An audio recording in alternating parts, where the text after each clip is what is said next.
But this is Aurora.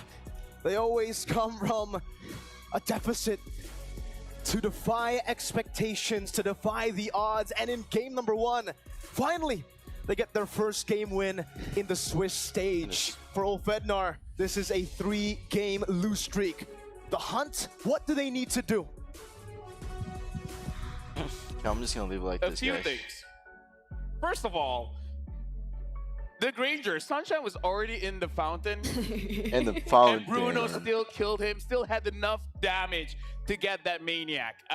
Where do we even begin? Let's talk about Body M6. Bruno Granger matchup. Looks like, looking at the numbers here, Bruno has won 3 times, Granger has won twice, but now Bruno has won Am I the 4 first one? times. Yes, Okay, you to are. be fair, the Shack up. draft Hello. was sound because they Welcome wanted in. to Welcome open in. the Bruno, take it down Wait, with is it kinda Joy like- and the Farsa, And I guess the Granger. Fix this one. up. sure, but it just Like, did not pan out because they didn't attack It the is Bruno not enough. the same Yeah, and there level was as a, the there was top a one. response to the chip even. Like they weren't so limited in terms of options. Even for their very last pick, they were able to adjust it a bit and pick up the Carmilla, which I think he was able to play and use the Curse of Blood several times, quite on point. But it seemed like Aurora really found their timings already. Oh, They it's the weren't this way really capture, shaken. my They bad, could just guys. like, oh, wait for a bit until like the Curse of Blood's already baited out, and then that's when we go in. And Renegade could even position himself like appropriately. So I put it here, I'm but trying I to attack fix the it, other boys. people, Okay, so one like you don't second. have anything else to think of when you just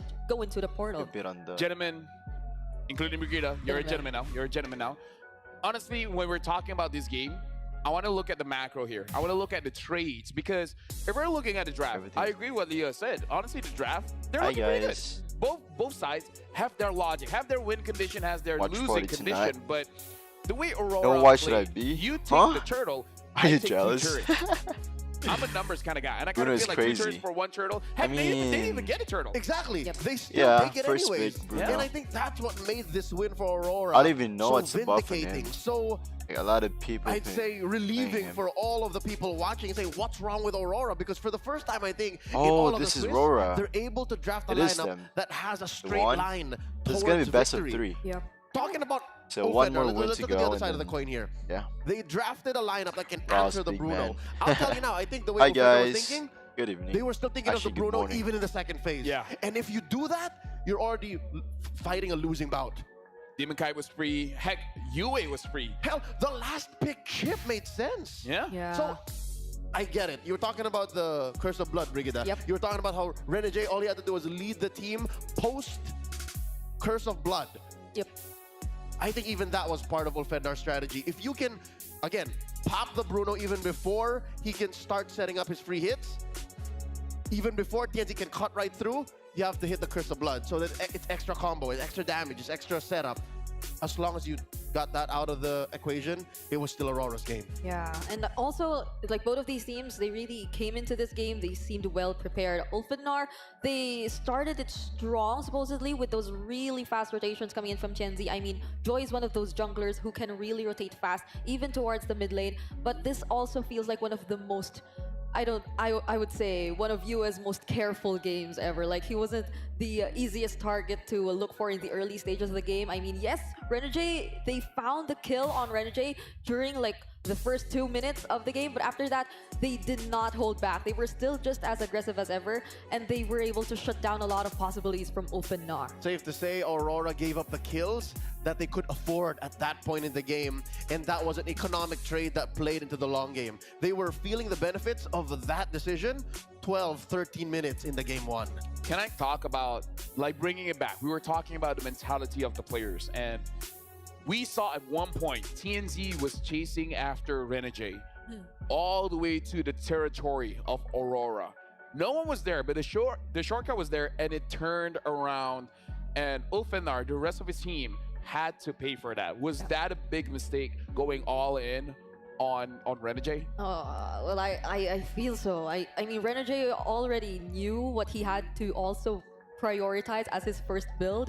Like, the only person he had to think of that would really go after them in the early stages. So it was really the Radiant Armor, and then he didn't like think of anything else after that. It was actually like a sort of, I think, the Leather Jerkin, and then immediately the Fleeting Time. Yeah. So once he was able to sustain just a bit of it, it was an easy punish for Aurora MLBV. I get it, but I don't blame Tienzi for it. Because we were talking about how he should pick up the pace and how he should always stay on point. He had to make that decision, split-second timing. And if he didn't, well, the inevitable was going to happen anyways. Yeah, and now we have our MVP Domeng on that Bruno. 64,000 total damage. Mind you, we saw at one point of the game, the highest damage was Yue, far above everyone else. Domeng kept up. He's just like, okay, I got my items. I got my Malefic Gun. Heck, I got my Wind Talker. Now it's time to shine. He got a Maniac when someone was in the fountain. He didn't even need to sell his boots. Yeah. That just shows you how locked in, how focused Domeng is. And we talked pre-game how of all of the members of Aurora, he's the one who, you know, is stepping on international soil for the first time in his career. This match, this performance, a revelation. Yeah, I also really want to see like what happened right before that kill he got on the fountain, because it started with him taking down Rosa in the bottom lane. So it seemed like somewhat of a 1v1 situation, if I'm not mistaken, but these are like this is the one you were talking about earlier. Yeah, so called in, the cavalry came in, Aurora, and then everyone just piled in, and Demon Kite was flanking all the way, and it was easy shutdown on the Sunshine. And look, even after Renegade pulled back, he concealed and looked for more targets in the back. There. You don't put a hit on the hitman. Look at Domeng, just hitting Here we away. go. Here, this is what you're talking about. Triple kill, Sunshine in the base, In the base. in the base, in the base. The damage is higher than the healing. Do we have any other heroes that can out-damage the healing of the fountain? To be fair, now that we've played the tape back, I reckon Sunshine only really got maybe 1 or 2 ticks of the heal. And watching the numbers, 900, 1,000, 1,000 again, I think that really does outscale the heal on the fountain. So, crits, man. Yeah. The crits. But again, I really want to talk about draft amazing, for sure. But Leo, I think it is because of the macro. I feel like Aurora won that because of the macro. I think it's because of the speed at which they made decisions, and safe to say it's also because they were rocking the ROG Phone 9. Hey, you know what? Let's take a picture, right? Let's take a picture. Come on. Okay. Come on. There it is. That's something that they actually worked on and improved since the ROG Phone 8 series. They made it more of a everyday kind of phone wherein you got good gaming, great gaming, got a good and great camera too. Unleash unmatched gaming performance with the ROG Phone 9 Pro. Mobile masterpiece. This is what it does. It creates memories. Because, Brigida, I haven't worked with you much, but now we get to keep the picture. Yeah. Right here. Come on. ROG Phone 9 Pro. If you have that, then you're not a disappointment. Get that phone. It's literally what they're using on a world stage, like the best of the best players in the world. Can I try holding it? Yeah, of course. I feel like that phone is the reason why Bruno is that strong. Because before this, we were just like, it's Bruno, it's whatever. But now, I would usually, you know what? No, I disagree. you disagree? I don't think it's the.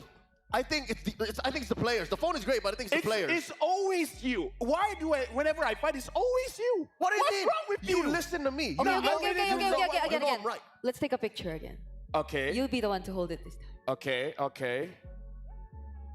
This is your phone, right? Yeah. All right. No. All right. I can't take pictures when I'm hungry. No. Yeah. But I don't we, like it. But we have this. Oh, thank you. Wait, what about me? Why does he get the Hello Panda and I don't? Are Bring you it up. hungry What are you too? doing? Okay, wait, come on, let's open it. Let's dance the task first. Hello Panda. Suka biscuitnya. It's semua suka biscuitnya, which you go. translates as everyone likes the biscuit. For you guys at home, fuel your game with Hello Panda. Crunchy biscuits filled with creamy chocolate, the ultimate snack to keep you energized. Level up your day and visit Hello Panda website for more. I can take a selfie now if you want that. No, I'm good. Okay. I already got my Hello Panda. Yeah, that's what I was saying. All right. Switch yourself. Did he give your phone back? All right, here you go. ROG's gonna hear about this. Hey, if they send me a phone, I'll love it. Me too. Brigda, you take this. Okay, wait. What's this? So, From I'm the seeing this 18th of correctly. November.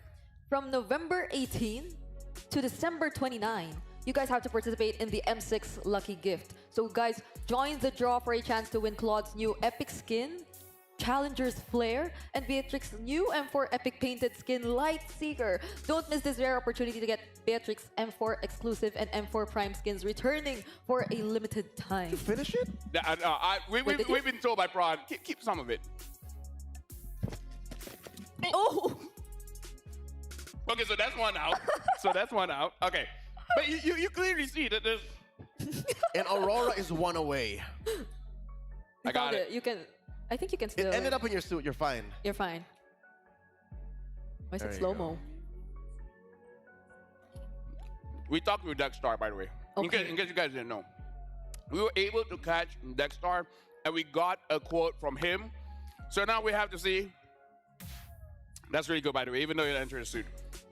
We talked with Dexstar, turning setbacks into comebacks. He said, since this is our last chance, we're fully committed for the upcoming matches. In terms of drafting and execution, we'll go all in. Since our remaining matches will be a best of 3, we can adjust and adapt as the series progress.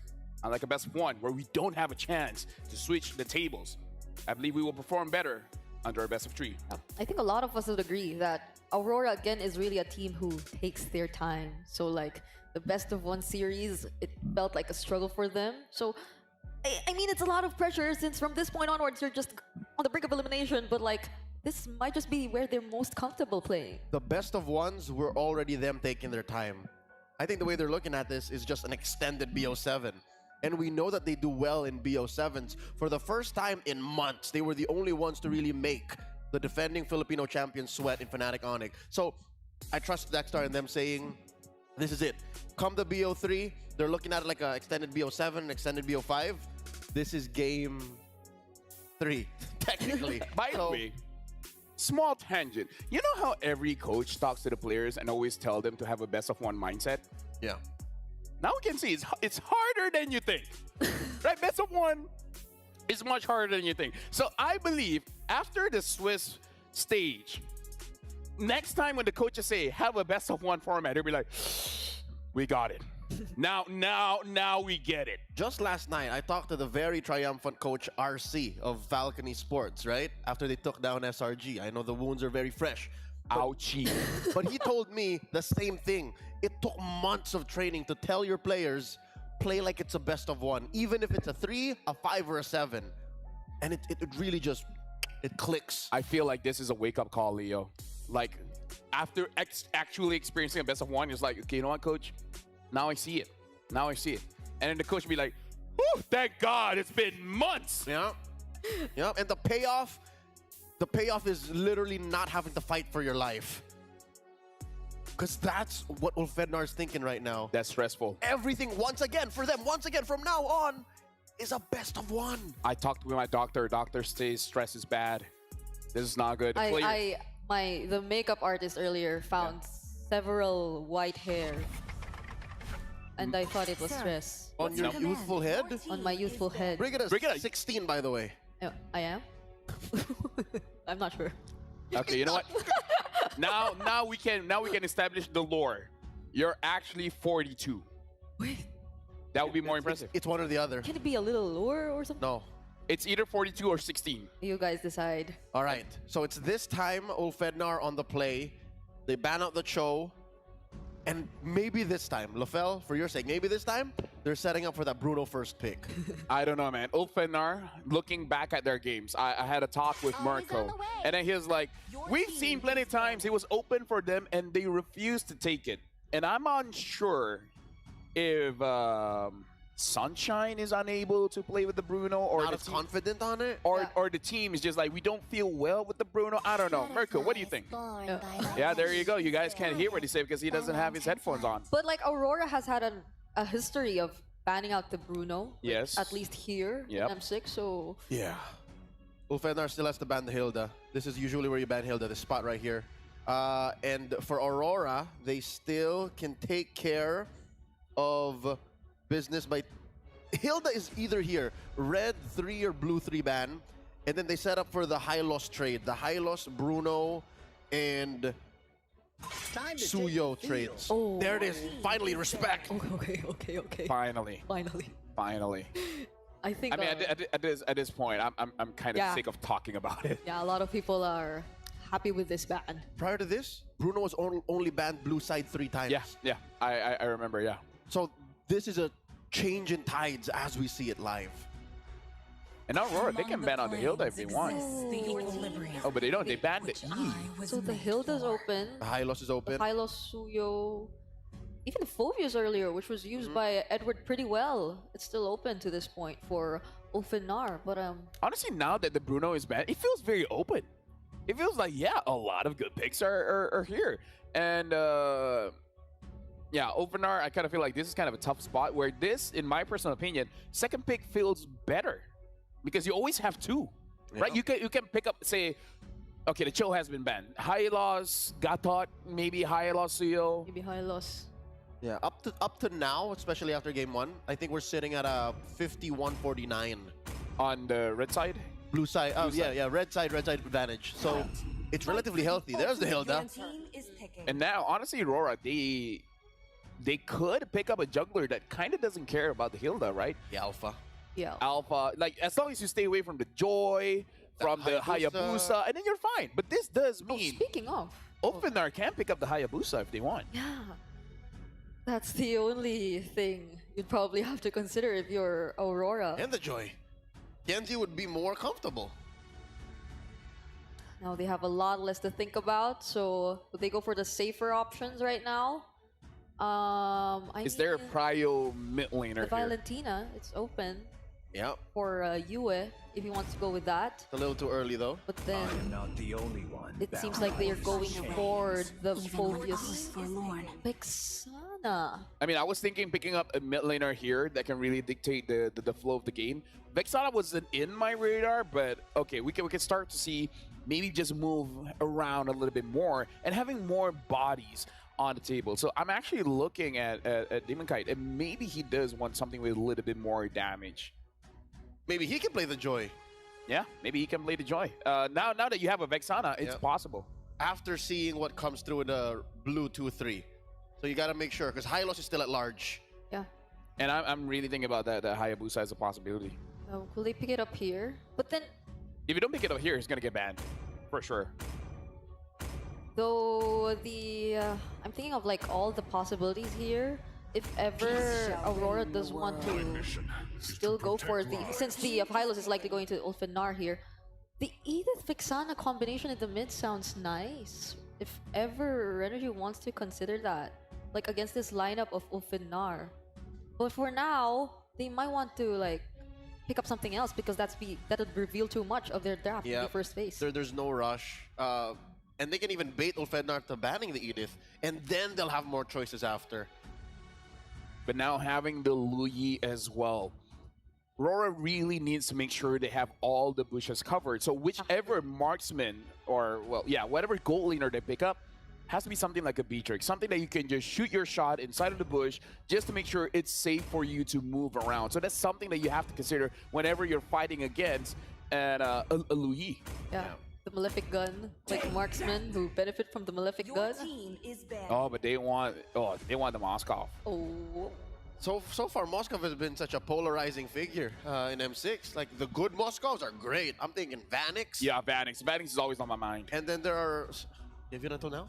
I think this is really Doming's super comfort thing. Like, It's more comfort. So I'm guessing they said red 3 is where we wait for Ulfednar to respond. Yeah, especially because we were talking about in game number 1. Junglers, there's a lot of junglers still open here. And if we're talking about roamers as well, there's still a lot of good roamers that you can still utilize. Something like the Kaja even, if they feel like they want to. Not with what Aurora have picked so far. I wouldn't want a Kaja here. But I'm just saying, it's very open. We already saw the chip. Whatever that they want, a Tigreal, a Ruby, what else? Heck, even the Guinevere, right? There's a lot of options. yeah, but isn't like the Hilda Hylos. Yeah, I wouldn't quit if you're there. What else is there still there for Renegade though. Like the Tigreal at most. We don't know where the Joy is yet. So if the Joy comes through in blue 4-5, they can Ruby red 5. That's true. I think that'd be good because that also triggers the passive on Phoveus and the Infernal Pursuit. So could like Aurora still target ban another gold Gold laner? laner at this point? I think Like so, the- just to protect Domin, just to make sure he Yeah. wins that lane. So like is it gonna be the Granier? Granier? Honestly, it's a pick that we haven't seen so much. Honestly, the Irithel is pretty good. Irithel is just way too in your face these days Yeah. for it to matter. Because imagine the lineup, the matchup between Irithel versus Granger, Irithel versus Bruno, At most, Irithel I- versus Moscow. But at most, I think it's like against the 1-1. So it's like mostly used against the 1-1. Oh, okay. Great read by Ulfednar. They don't Whoa. want cheese. They don't want cheese because it's so easy, especially with the open picks for Aurora. They could have easily picked the jungler and then suddenly the Angela. Yeah. So Now keeping them honest. And like the suggestions, they're still there. yep, your like, Edith combo. the Edith, it's still possible for Aurora if ever they want to go with that. It's a good way to shred the Hardy, Hilda, and Hylos. What's that? Safe on the Alpha, so you still don't know. Oh, okay. This is good. The And- Alpha into the Hilda's good. And they can't even pick up the Edith for themselves. They already have the Hilda as well as the Hyla, so yeah. Hey, what is the goal lane here gonna be for Fnatic? The What is the Beatrix is still jungle? there. I mean, if you want to be safe, I guess the Beatrix is still fine. They could go Beatrix Jungle. Joy. The Nolan also still available. That's true. Wait, is Suyo still open? It's Yes. Yeah, Suyo's still open. right. So I'd say Beatrix Suyo is safe. Mm-hmm. Very Beatrix safe. if they Suyo, want safe.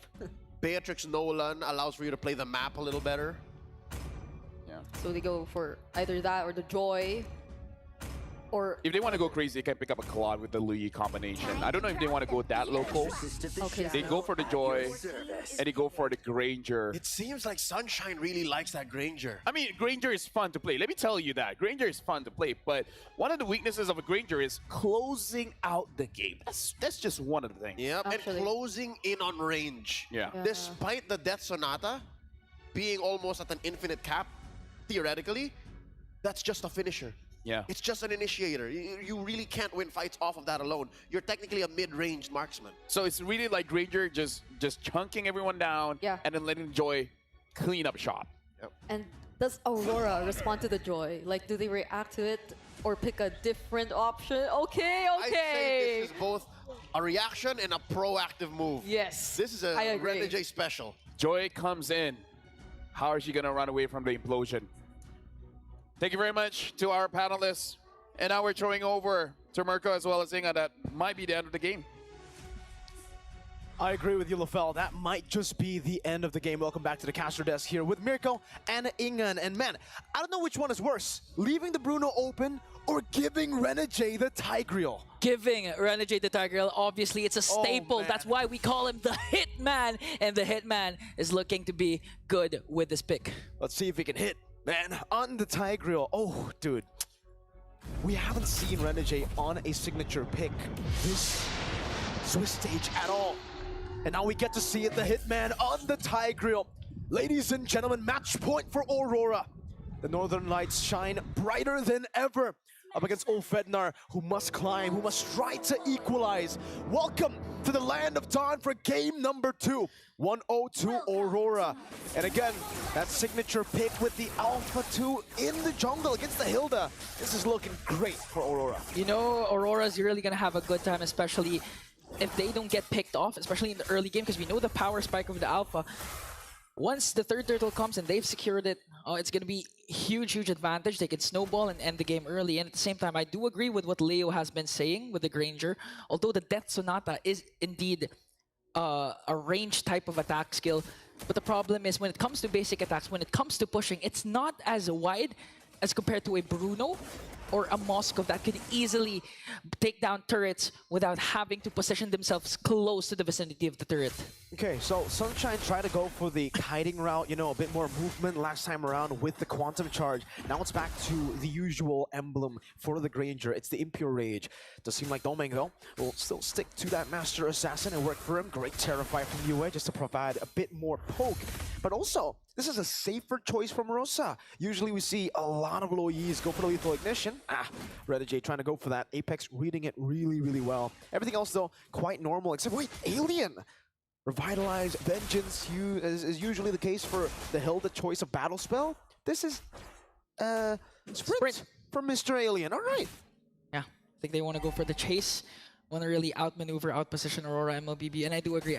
Although Rosa's pick is quite safer compared to what we've seen him using, I think it boils down to the macro of what they can do. Again, this team loves the macro, loves to pick their fights. They know their power spike, and with the presence of the diversion, they can actually play the type of game Aurora MLBB is playing, which is dominate the macro later on. All right. Both teams taking it slow. First turtle spawns in. You would expect Aurora MLBB with the Alpha to just go in, but man, wait!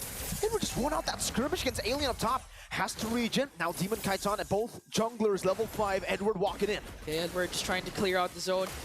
Alien has to walk away quite low. Edward goes in with the Infernal Pursuit, forcing out the Flicker, and Kenzie will get the turtle! But here comes the Spear of Destruction, but a Spear of Alpha! 2 spears connecting to bring down 2 from Ulfindar. Edward still on the chase with the Infernal Pursuit, forcing Rosa to recall. Yue, okay. Try to go for the Curse Blast. Won't be able to find the range on that. The double spear from Aurora. It ends up being a trade. The turtle for 2 kills. And certainly I'm going to have to say Aurora definitely got the value out of that trade. Way better than just getting the turtle. Tianzi, though, now he's got to be very careful when he decides to go in. Because earlier, Renegade didn't have ult, bro. Yeah. He got 2 kills just because of the setup from Demon Kite. And that's what's so scary. Demon Kite has been popping off in the Suyo earlier in game 1. Now we give him something like a playmaker, something like an Alpha. Sunshine. Oh, Sunshine. Ooh. Okay, no more Death Sonata. Domeng, although he got all the Death Sonata attacks coming in from Sunshine, he was able to out-sustain it. And this is what you can see. Why Sunshine is aggressive. Again, he has the Festival of Blood plus the Impure Rage, meaning he has a lot more sustain compared to Domeng. So let's just see how it boils down. But Demon Kite goes in with his Spear of Alpha to bring down Rosa. An Alien can't get the trade. Yue just flickers out. Rosa wasn't even given the chance to flicker out. He had the flicker. Demon Kite and Yue comboed in and chained their CC together so well. Well, Fender's got to be very careful here. Sunshine. Oh, man. Now. Oh, okay. No. Okay, we're good. We're good. Man, Renegade. No flicker for Renegade, but he has the Implosion, and Apex 47 will spot him out, so looks like Sunshine, the sun is still shining. He's safe on his lane.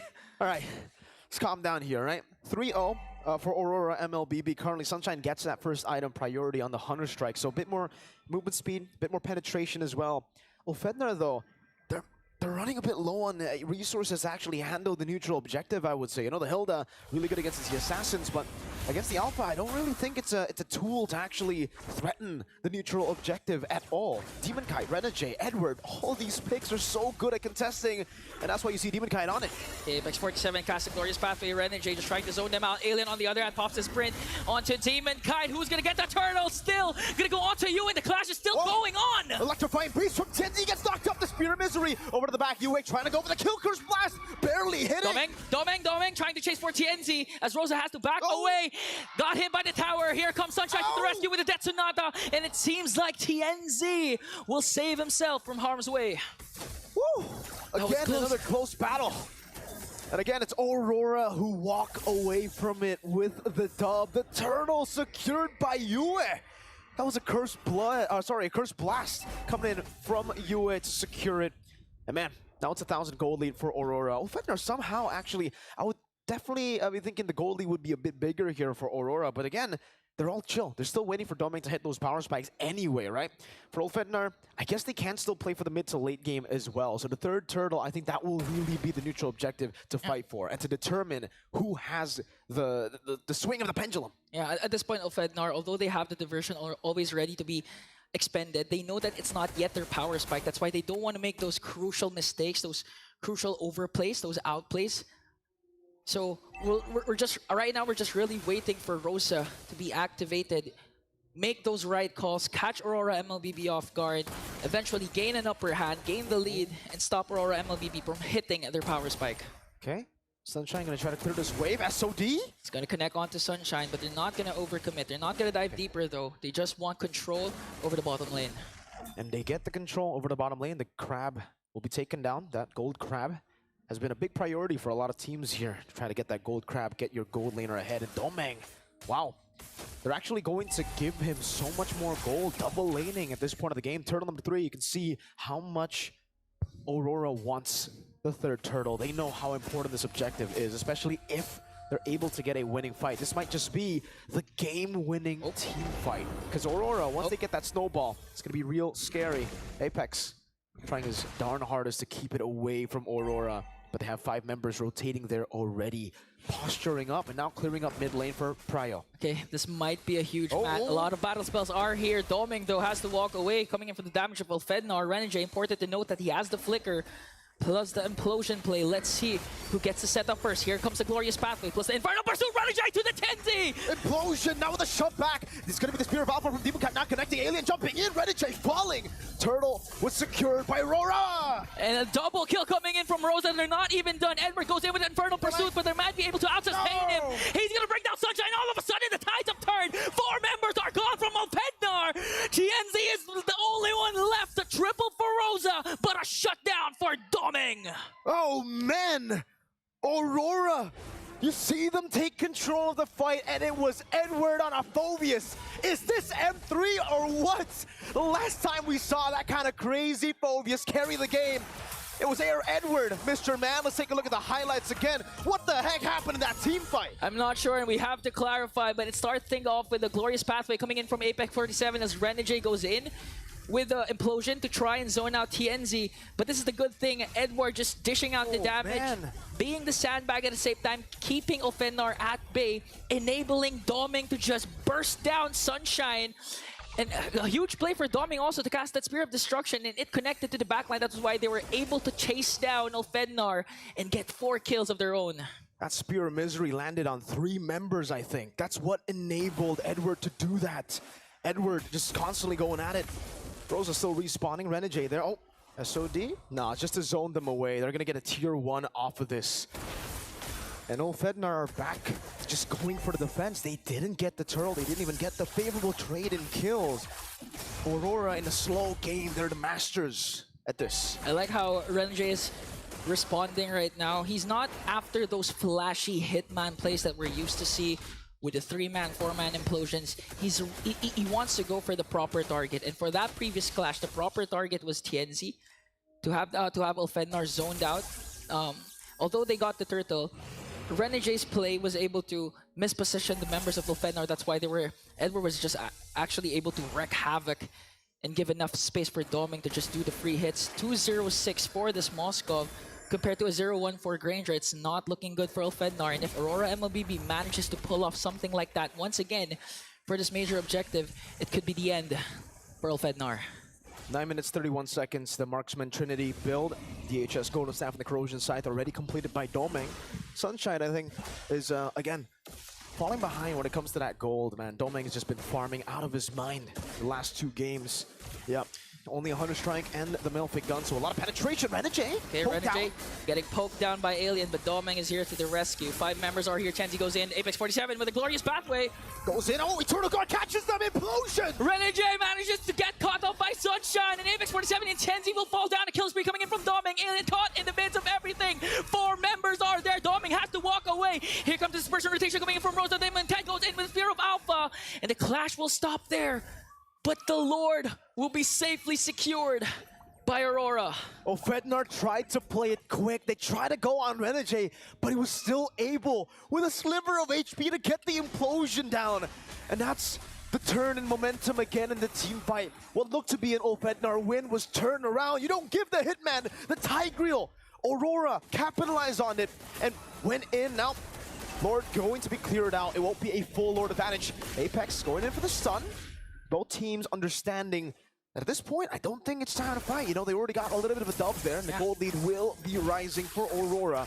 But for Ulfednar, not the worst trade considering their position. Actually, yeah, keeping the Lord advantage low is all right for them. That's the best they could do, I would say, right? Oh, Doming, though! Okay, Doming, look at the attack speed just literally bursting down the mid lane turret there. And so far for Ulfednar, although we witnessed the damage, the dispersion rotation that Rosa can dish out onto Aurora MLBB, it's not going to be enough. We have to see huge diversion plays like what we're seeing right now, but the problem is it gets spotted out by Aurora MLBB, so they have to make a play. They have to be proactive. It's not the time to be reactive up against a team like Aurora MLBB, but again, the problem is even if Ulfednar manages to find a good diversion play, there's always a counter initiation that can be initiated by Aurora. They have the Spear of Alpha from Demon Kite, who's not afraid to cast it, go in the front line. Even if he dies, he doesn't care as long as Doming creates they create enough space for Doming to just dish out the damage. Looking at the KDA, I believe he's still deathless, untouched with his Moskov. This is the Doming I kind of expected in the M6 World Championship. You know, so far, I think a lot of criticism has been placed on the man. Okay. It's diversion. All right, just get back to mid lane. But yeah, Doming really coming online here in this series. It really feels like, you know, Aurora, what we've been talking about might be true. They might just need the best of 3. They might just dislike the best of 1 a bit too much. It's a bit too volatile for them with their systematic playstyle. Rosa, though, that's a Divine Glaive. So if you've already seen the damage that Rosa can actually throw out against Aurora in these skirmishes, now you're going to have to be extra careful against Rosa with this Impure Rage. He can constantly just dish out damage, especially with Impure Rage. I think sustain too, right? I mean, like, you're in these fights for such a long time, it could act as good poke, but I do feel like Ulfednar, it might have to come down to the diversion, not necessarily the damage from Rosa. They need the diversion to be clean. They need to somehow catch Aurora off guard, because if they don't, it's looking like an Aurora 2-0. Yeah. I mean, it's not just Rosa that needs to step up. I believe it's also Alien. Alien really needs to zone out the damage dealers of Aurora MLBB. Try to go for the backline. Try to put Yue and Doming out of position, because if he's not successful, then I believe the sprint is almost non-existent or is useless. Because right now, Doming is having such a good time looking at the gold lead that he's established, clearly has enough space to work with. Now, Aurora MLBB, they have a huge advantage when it comes to this Lord. So, Ulfednar, you really need a good diversion play to catch Aurora MLBB off guard right now. And it almost just seems impossible for them to look for a good diversion. Aurora are occupying all the bushes that the diversion could come through, and that's why maybe Ulfednar are so shy to use the diversion. Every single... Oh, that was a good shot over to Doming. Good poke. Aurora, they've occupied the bushes enough. They have the pressure. TNZ zone, a glorious pathway. They'll just bait the resource, conceal from Renegade. Okay, 18,000 HP for this Lord to conceal. But Aurora MLBB standing strong still. Demon Kite gets with Spear of Alpha. Apex 47 has to walk away. And now Doming going right after Alien. Demon Kite gets the Lord plus the kill onto Apex 47 and Rosa. Aurora MLBB executed that to perfection. Now wanting to extend the lead by taking down TNZ. Sunshine gets a pick up onto Renegade, but Doming goes in up against 2. And Aurora MLBB will safely secure a Lord as TNZ cuts off the minions. 2 for 2, an amazing Spear of Alpha from Demon Kite to catch TNZ, and he's looking for it again. Doming, he wants to go for the cut onto TNZ to mid lane. They will be the focus of Aurora. Let's see Spear of Alpha, TNZ. Oh, buying some time. Electrifying beats coming in from TNZ. Doming goes in after Sunshine. They still have their Lord as Alien tries to delay the Lord push coming in from Aurora MLBB. Doming just trying to work on the crystal. Killing spree coming in from Yue. And it looks like they're able to clear out the Lord, but Aurora MLBB is still here. SOD to the back. Demon Cat looking for the angle. He's going for the base. Doming will go for the SOD. It's a 2-0 clean sweep. And the Northern Lights will once again illuminate Aurora's path back to greatness with a flawless play in a 2-0 sweep over a familiar foe in Ulfednar. A 0-2 start does not mean the end for Aurora. The best of 3 has only strengthened them even more. But for Ulfednar, we will have to bid our farewells. GG, well played. Panel, we're gonna throw it back to you guys. You guys have thrown it over to us, but I'm just looking at the stage and yeah, I mean, like, competition, right? Someone's going to be happy. Someone is going to be the opposite of happy. Congratulations to Aurora for winning a clean 2-0. But that does mean this is it for Ulfenar. One Turkey representative is out. One more still remains. Regardless of what happened here, as the Filipinos rejoice in IOI and wherever they're watching from around the world, this is still an upset, ladies and gentlemen. None of us expected that it would come down to this early in the Swiss. That would be either Aurora or Ulfenar going home, and it's sad that it's the face of Turkish MLBB that had to bow out. The dynamics of the Swiss stage, we're really starting to feel it right now. From transitioning to the best of ones to the best of threes, all of the surprises, they're just starting to come in. And we've seen the beginning of possibly Aurora becoming really, really comfortable in what's to come. Although they've already put themselves in this very difficult position. If this is where they really want to play, then teams who they might potentially come up against should really prepare. The 1-2, the 1-2, it's very scary because SRG is there as well. Yeah, I like that, Brigida. You brought up the dynamics.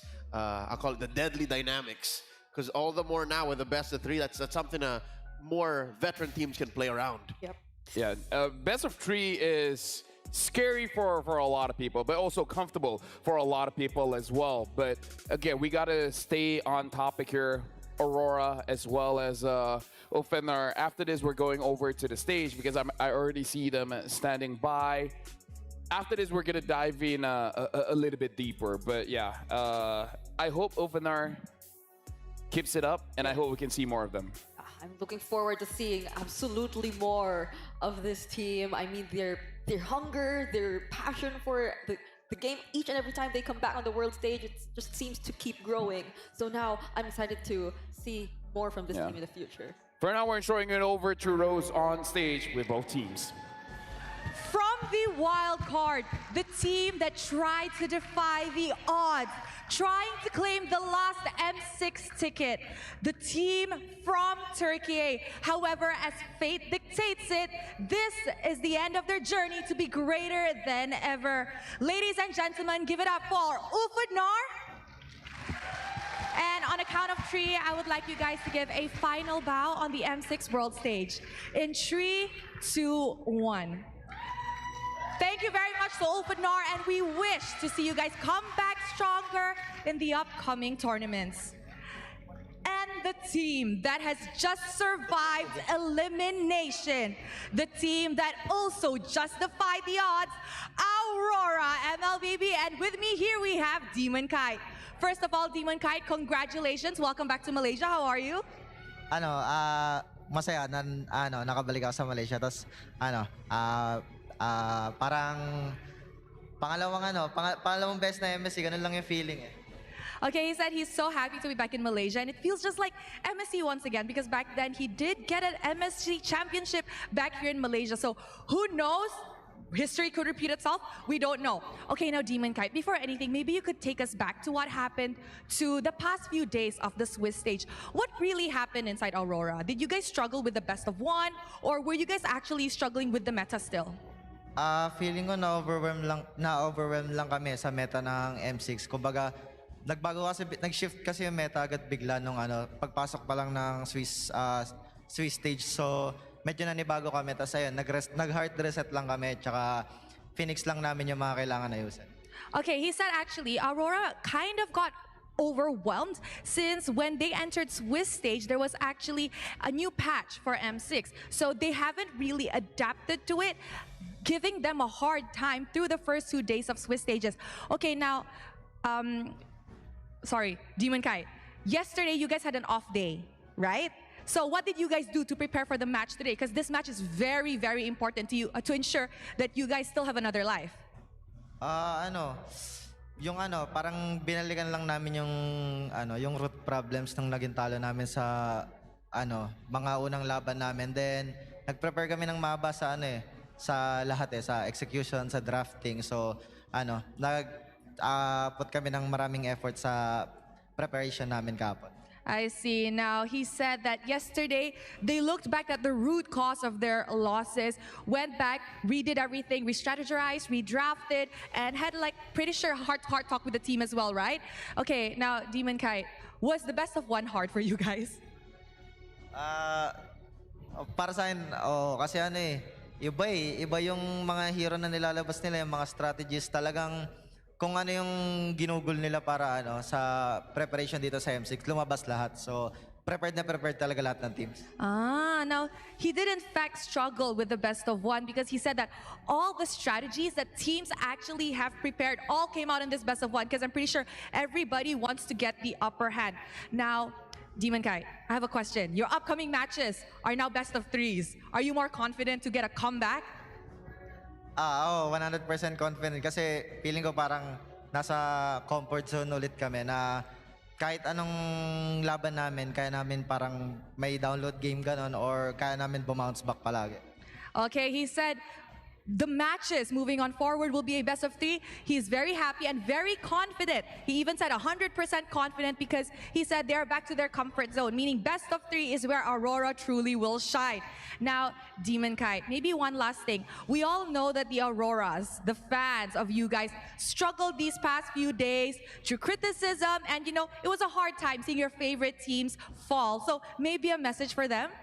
Maraming salamat sa lahat ng sumusuporta sa Aurora tsaka gagalingan namin palagi sa mga susunod na matches namin. Di namin kayo bibiguin. He said, thank you very much to everybody who's supporting Aurora. We will do better for the upcoming matches and we will not let you down. Thank you very much to Demon Kai. Congratulations on surviving elimination. And with that, let's throw it back to the panel to break down what happened in this game against Ulfadnar. Thank you very much, Rose, as well as Demon Kite. A lot of insights here, and I believe after he said that, even Muntan is like, I think we will have more best of ones. But anyway, we got to break down about what happened in game number 2, where, let me just say, first of all, before we even get into it, I'm so happy watching a Bruno this game. I'm just gonna put it out there. A game without a Bruno feels fair. All right. It does. I, on the contrary, would like to see the limits of the Bruno. I want to see how far we can go to answer Leo, it. And what it takes. Here they go again. Leo. I get what you're saying. I respect it, but bro, thank you, but we have to save it for the second batch. At least for elimination. Respect it, Like, vamos. Me, vamos can ban it out. I'm just saying. This was good to ban it, though, here specifically. Now let's look at the itemizations here. Ulfadnar going up against Aurora here, where, again, the idea was there, but again, the execution coming in from Aurora is very clean here, Brigitte. Yep, and I think majority of the fights, it was really Aurora who started it all. Like, even during the first turtle where the implosion did not necessarily connect. It slightly missed, and it wasn't as perfect as you would say. But then they were still able to capitalize on it. The SOD though, it was able to accurately target the team fight. And once they were all together, even that early into the game, no, Doming just from that point onward, it felt like he decided no, he wants to shine in this game. Weirdly enough, I'll say the game plan and the path for Ulfadnar's victory was clearer and more sound than it was now. Despite them actually banning out the Bruno, because look, when you do get the diversion, right? Come the mid to the late game, that's where they specifically struggled. What happens when you do send out, full send, your units through that portal?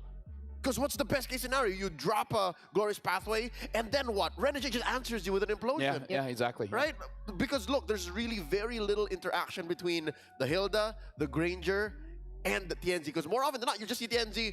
Yeah. What are you doing over there, son? Yeah. By the way, no Purify. That too. Just saying, no Purify. So They seem to invest a lot in that Revitalize. yeah. And Well, except for Alien, which I thought Alien would use Revitalize as well. He went for a sprint.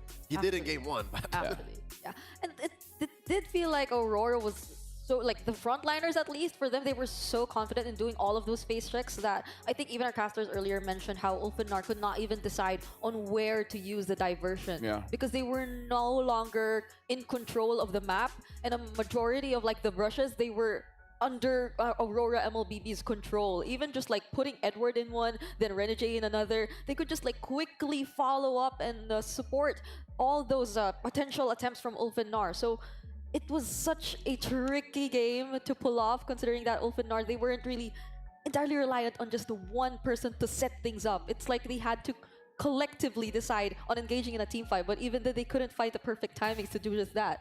Again, juxtaposition to game 1. The term I'll use to describe Ulfidnar's approach to game 2 in their draft is macro acrobatics. They had to consider, all right, what's our attack? Yeah, but wait, what if, yeah, no, but, and then they had to improvise along the way, and that's what led them to get the 8 kills, the few towers that they did, and even securing TNZ's buff halfway through the game was a struggle. Yeah, honestly, it looks like option paralysis for them, where anything that you want to do, you second guess yourself too much. But now we got to look at the MVP, and it's Domeng again. And he is, despite all the maybe because of the criticisms, now he's like, okay, you know what? I heard you guys. Now it's time for me to show up. The next standard is now. Domeng understood the assignment, and in that analysis paralysis that Ulfidnar put on display here, I'm sure even the most casual of fans will see and watch Ulfidnar here and say, that's not Ulfidnar. Yeah. Domeng was the one who slipped right between those cracks and said, you know what? I mean, like, here's the thing. I completely agree with you, Leo, when it comes to you coming with your diversion. People are waiting, right? And it's not just the Tigreal. Even Domeng with the Moskov can just push all of you guys together, and then what? He's like Arlotte's baby brother. It's like right now, Aurora, they have the heroes to be like, we know what your game plan is, but let me just tell you, if you guys do it, you're done. Yep. We got you. And these are the multiple times that Domeng was just so ready to fight. Like, at this moment, Tianzi was able to escape, but like following all those other clashes, all of the implosion plays, they were just so decisive. It was timed perfectly to allow Demon Kite successfully get the retribution on the objectives, and they were still, either way, ready to sustain and fight, led by Edward. I mean, this was one of the moments where surprisingly Edward was able to sustain everything. All right, this right here, 7.5 minutes. If only the fight went slightly more towards Ulfidnar, that would have been their winning image. If they were able to diversion in, scramble Aurora, pick them off one by one, and then Tianzi to clean up, but that didn't happen. They lost it along step number 3. The problem is, Ulfidnar, they're clumping up against a team that wants you to clump up. Exactly. That's the biggest problem. Aurora, every single hero that they have, the Vexana, the Moskov, the Alpha, the Phobius, everyone is like, if you guys clump up, we can punish you guys heavily. And this is one of the reasons why I like this Bruno-less game, because you will see these kind of compositions where it's like, we have a draft that counters how you play. Yeah. Not necessarily the heroes, but how you play, we have the heroes to counter that. Well, to be fair, I feel like Rosa wanted the same. Like, he wanted all the opponent to those clump up, combinations, those dispersion rotations, but every single time, the damage wasn't enough. And Rosa was actually one of those heroes who was repeatedly punished by Demon Kite. Like, Demon Kite had his eyes set on Rosa. Those surprise Spear of Alphas towards the mid lane, he couldn't even press the flicker to get out of all those attempts. Those continuous layers of crowd control. As mentioned, like, it's the Pollution, it's the Spear of Alpha. There are so many ways to set things up for Aurora MLBB. And already that's a huge point of contention. The Nombo that is the Lu Yi coming through her own diversion, which will put her in danger. Because there's so much when it comes to Aurora in terms of range, in terms of, again, immediate CC, and just interacting with a lineup that just wants you in one place. So I think Ulfidnar just walked into the wrong alley. Aurora was waiting for them. Yeah. Right now, this is for formalities. This is to officiate that, unfortunately, Ulfidnar has been eliminated from M6. Now they join Mayhem Evolve in the 0-3 bracket. They are number 15 and 16 of this tournament. And speaking of upsets, I guess this is our one of many possibilities, because again, only half the teams can make it to the knockout stage because 2 have been eliminated. We have, like, what, 6 more? Right. The casualties of the new, and I'd say much needed, but still brutal Swiss format. 3 is really the number to watch out for. Like, you get 3 wins, you're in. You lose 3 times, you're out. I remember how like Kid Bomba tried to say it in a way. You just get so surprised one day you're 0-1, another you're 0-2, and then you're 0-3. You're so embarrassed. Like, Yeah. it's just really how it goes because you have so little chances in the Swiss format with a best of one. Now, the next match. The next match, it is Vamos going up against CFU from Cambodia. And let me just tell you guys, CFU is very strong. They are. I don't know how you guys are feeling. I'm here for it. I'm expecting. Oh, you are? I'm expecting high octane, Yeah? balls to the wall action. Me too, me MLBB. too. Yeah, you too, I yeah. am so excited for Oh, this. great match, great match. Wish it could have happened sooner, you know? For sure. Not elimination match.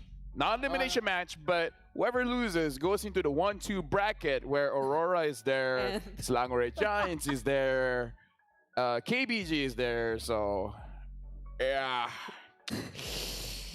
You kind of don't want to be there. Fighters in mid, baby. Fighters in mid.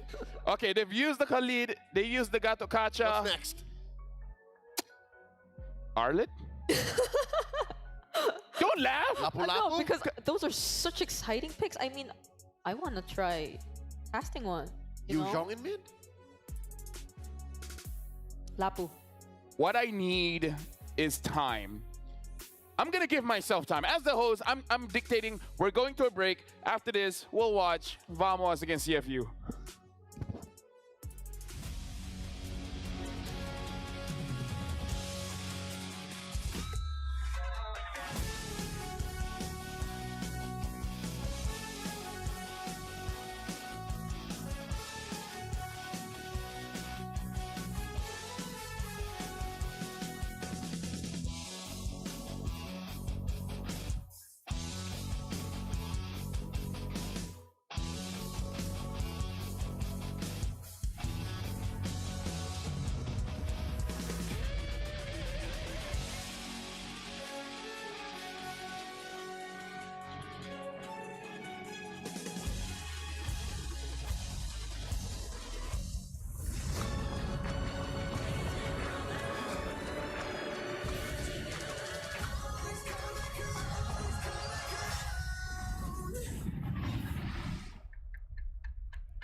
glory starts now.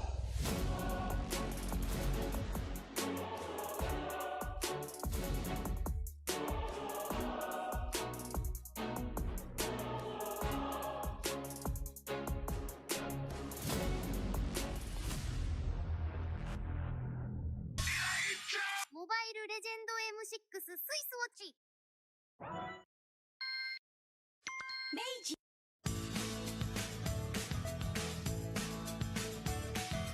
Hello Panda, Hello Panda, semua suka biskuitnya. Biskuitnya enak, isinya lezat, rasa coklat dan strawberry. Hello Panda, Hello Panda, semua suka biskuitnya. Biskuitnya enak, isinya lezat, rasa coklat dan strawberry. Hello Panda, biskuit isi yang enak.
In MLBB, each of the 5 players plays a distinct role. Whatever it is you want to believe, But how do these roles work together on the world stage? Going Suns, who picks up the Mid laners and roamers are the bedrock of the team. looking for the knockup, not able to find his sense who he wants for, takes him out. Whether it's picking beefy tanks, mages, or sustain. Together, they provide crowd control and damage in the early game, making space for the team to farm or secure objectives. Then we have the EXP laners, usually playing tanky heroes. They poke and zone the enemy to create opportunities. All right, let's see. Another fight commences here. Gear goes in. It's going to be a lot of damage played. While the roamers pick to fill the team's needs and support if needed. EXP laners must win their lane and protect their tower with aggressive, confident play, ensuring map control for the team. Ooh, final slash. Finally, we come to the junglers, the early to mid-game finishers, and the gold laners, the mid to late game finishers. Fiery, the god in the jungle, takes a double kill. For junglers, whether it's frontline tank utility or assassin early game assassin burst, they form the core of the team. They act on the space created by their team to finish off objectives, utilizing power spikes with the early game advantage they get from farming the jungle. Should be a retreat from the Burmese gold, and they get sent down into the ground. Gold laners focus on farming for gold to become late game monsters. 1v3. They are savvy observers, staying out of trouble and positioning well to deal the most damage with their fragile heroes. Do you agree? How would you describe the roles that make MLBB greater than ever?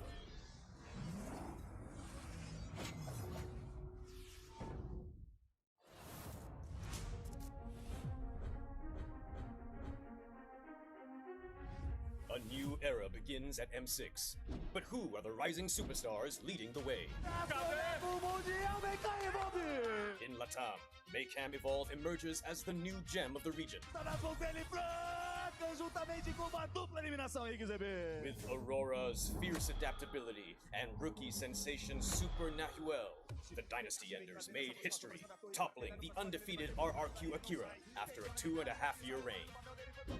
At MTC Turkey Championship, S2G Esports rises as a new challenger. Led by Sigibum's superstar performance at the gold lane, Pagu's playmaking, and Begin's rotation, they are ready to shine on the world stage. In their M Series debut from MPL Cambodia, CFU Gaming is ready to strike. With M2 veteran Oppie and core members Detective, Z, and Wadu. Can the Sharks are primed to make waves on the world stage. Returning to the M Series is RRQ Hoshi, the Sang Raja. Reinforced by Sutsujin's lethal skill, and led by Skylar, this squad of young stars is on a mission for global dominance. The Indonesian cavalry made a bold gamble by swapping their lineup with MDL rookies, uncovering gems like Fabian, the deadly jungler, a calculated roamer in Witty the Wise, and King Aaron Shiki, the next level gold laner. Team Liquid ID rises as a new M Series challenger. It's a maniac. MPL PH Season 14 saw the debut of Aurora Gaming with rising gold laner Domeng and MSC 2022 champion Demon Kite.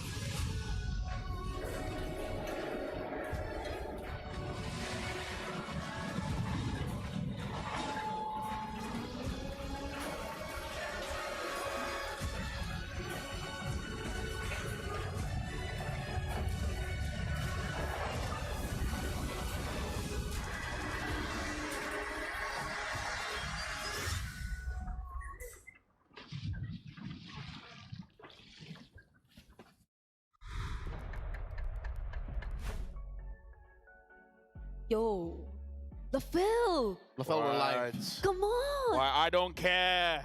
I don't care. I'm not okay. The Phil, we're also excited for this. Come on, we gotta be excited! LaFell, is it because of the Vamos thing? No, shush. I'm not ready. Okay, give me 5 more minutes. Give me 5 It's more a minutes. best of one. It's not elimination, man. I think it'll be fine. Yeah, but if they lose, what would happen if they lose? They'll You're be not doing the draw anyway. They'll be in the same bracket as SRG. Am I not the one doing the draw? Are you? You're not the one. I'd be nervous if he was the one doing You the draw. don't know that. You don't know that. Don't say things that you have no knowledge about. Hey, come on. Don't say that to bring it. But come on. I'm the one that said, Leo. Comfort me. What can I do? Comfort me. What can Yeah, I what do? can he do? Tell me. Tell me, what can I do to comfort you, LaFell? Well, we can first talk about Kadia, if that's okay with you. Can I take you to Kadia to discover the beating heart of Kadia City, the gaming and esports district, the world's first real-life gaming hub, and a beacon of gaming futures where you can play live. Okay, that helps. That helps. Are you and okay I'm now? sad again. Until he sees the Bruno band.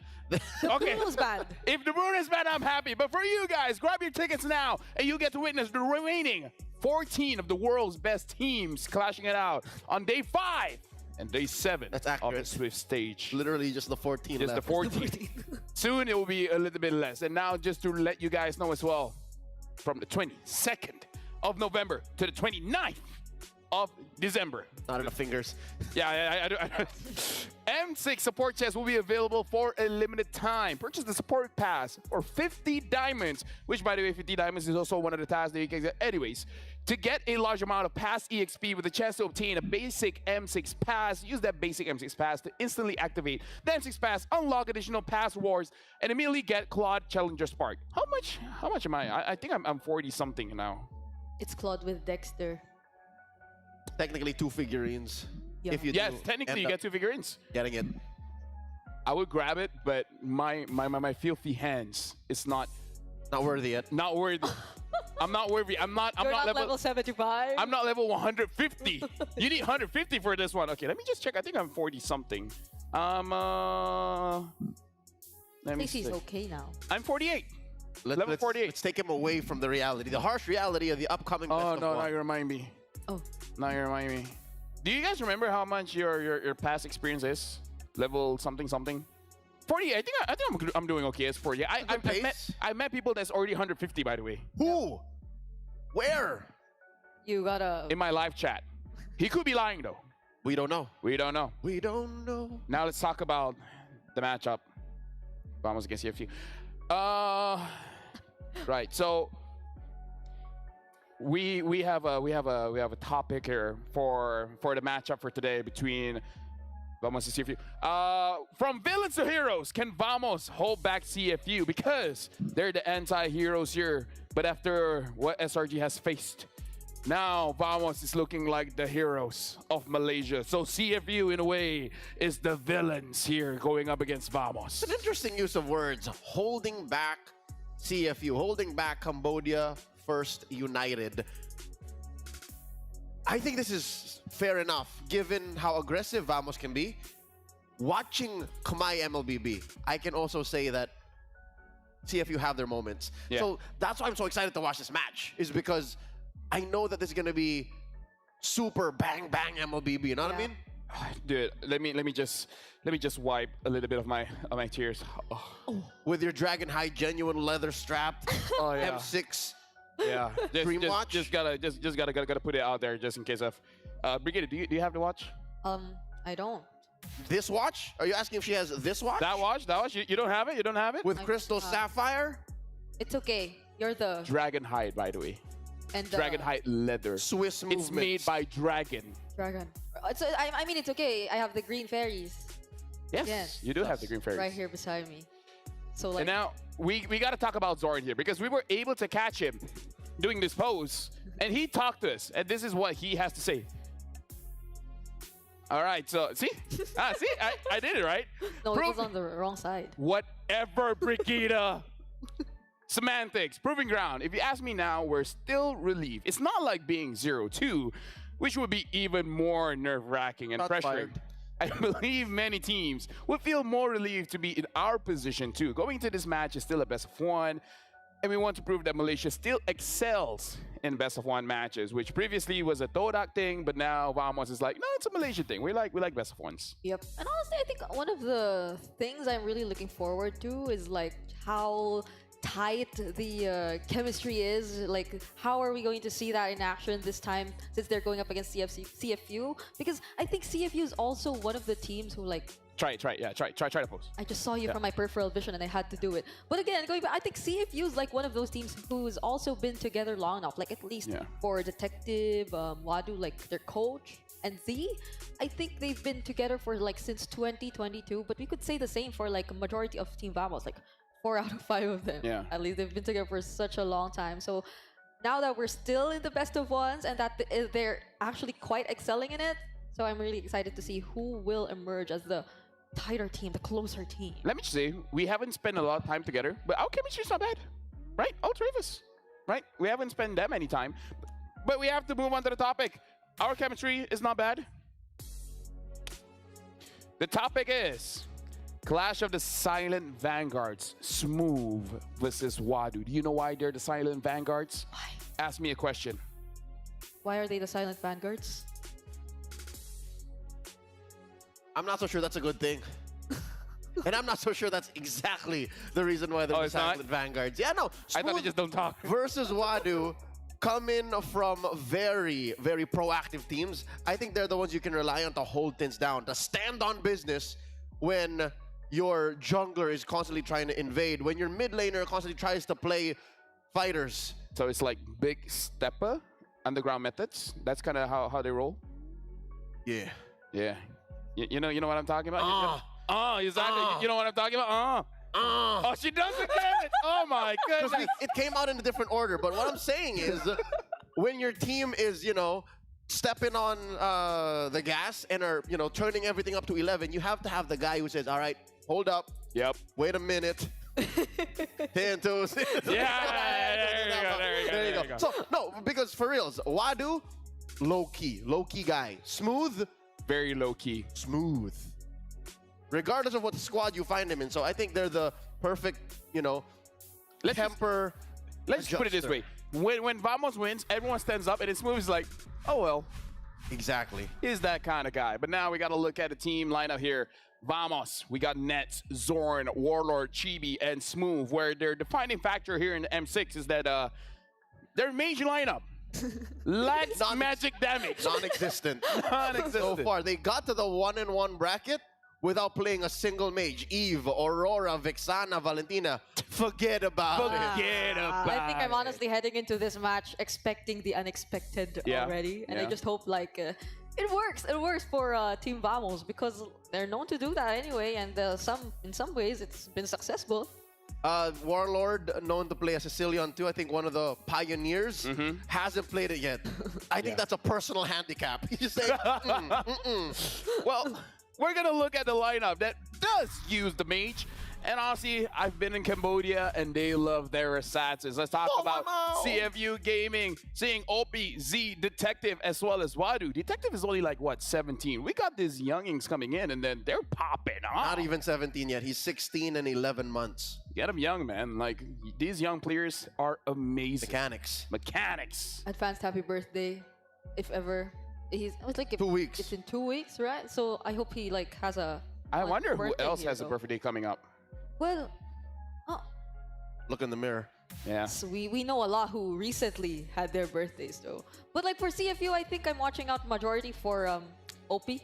Like he's going up against Zorn, right? So we've seen a lot of players and roamers try to like attempt to spam the recalls as well. But Here's the thing.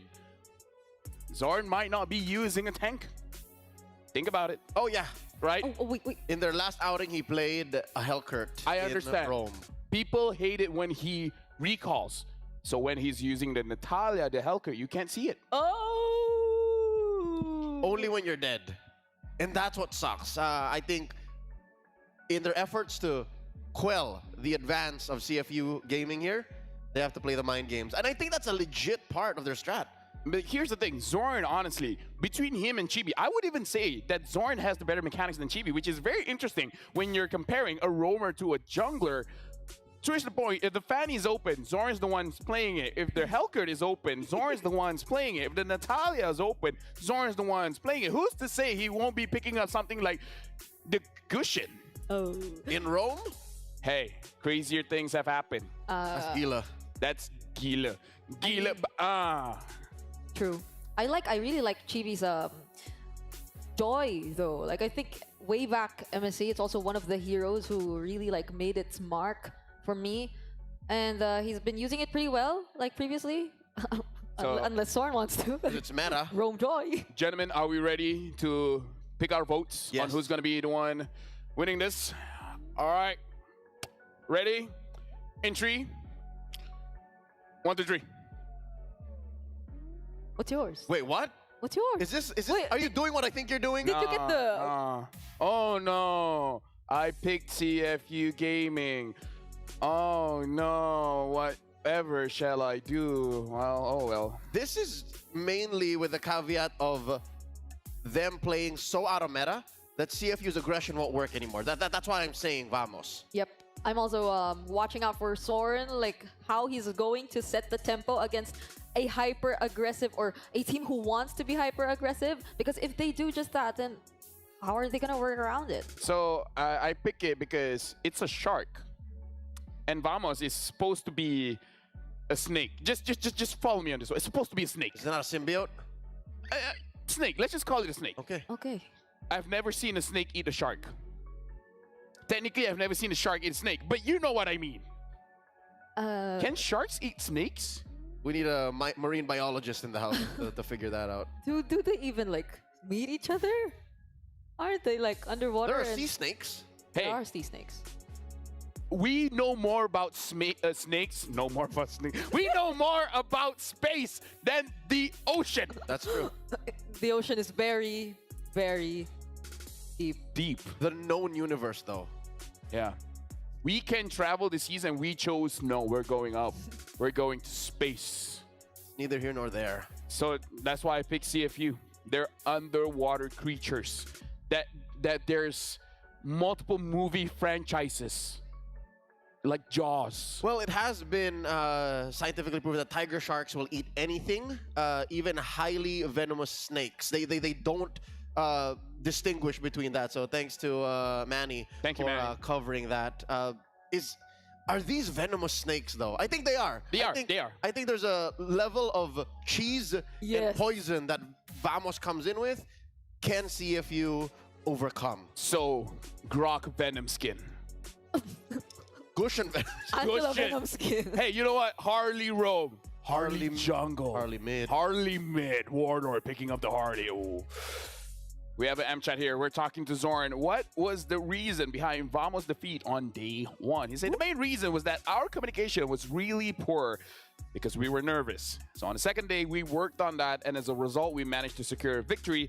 Now we feel comfortable on stage, and we're confident that we're 100% ready for this match. Whoa. That's extra gila. Because even hometown advantage doesn't help with the nerves. It doesn't. Yeah. It doesn't. And it was against I'm nervous. Twisted Minds. That was their first game, right? It was against Twisted Minds. Could you stop talking about history? Could you like move forward? Thousands of miles away from home. And Thousands of they're miles. the ones. They're the ones who are comfortable. Hey, let me tell you, man.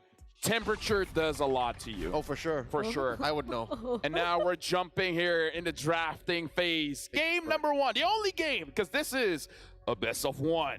And we'll see which one will be the first pick. Oh, I hear the Khalid ban. CFU banning out the E. Just in case, banning out the Khalid. Vamos! Ban out Bruno! I hear claps. And they did. I hear claps in the audience. They're like, thank you for banning out the Bruno. All right. You know, now they're heroes when the Malaysian crowd is clapping for a ban. I hope he What does a the change. And it's Zorn who asked for the fist bump. Oh. Because it's like, you know what, I don't care. I'm banning out Bruno. Coach, do it. Coach, do it. Coach Babs, Coach Bobby Bird, do it. I wonder. I've never heard a crowd cheer for a ban. Oh, yeah. There you go. There you think go. Vamos is looking to open the show. Leave open the show. Yeah. And Zoran's like, guys, relax. It's just a ban. It's just a ban. Fine. Yeah. Honestly, CFU, they draft pretty standard. So I'm assuming they'll be going for like the usual priority picks. Like for the past few games that they played, I think they were going for the Hylos. Fanny's still open. Oh. No, but I feel like Vamos should not let it go though. Yeah. You told us like, Yeah, what but if Zorn does? Yeah, but Detective will pick it up. Why would not? Why? I've never seen a Detective that can't play a Fanny. It skews your draft so much if the opponent picks up Fanny. You have to lock her down. So Fanny being second most banned red side prio, take it out now. Coach Babs, do it. If you're doing that, what is open? The high laws, The Hylos. Fovias, but Fovias we haven't seen first pick that much. Here and there. It's just really mostly the Hylos. The Cho, maybe So the it's Cho. open. Cho, maybe you can Cho. trade for that. Suyo just got banned there. Oh no, they banned the Hylos instead? Yo, Fanny. The Fanny's open. Wait. Is Vamos planning to fight against a Fanny with a fighter mid? Is that what we're going That's for? possible, Oh actually. my God. That's another way Right? of locking down the Fanny, because usually there's very few mid lane mages that can do that. What if CFU doesn't pick up the Fanny and calls their bluff? And they see it coming from a mile away. Wait, what's that? Oh, That's the Cho. Not That's- giving it to Zorn. Not that's the giving Cho. it to the man. That's the Cho. That's the Cho. Not giving it to Raja. Recall. okay.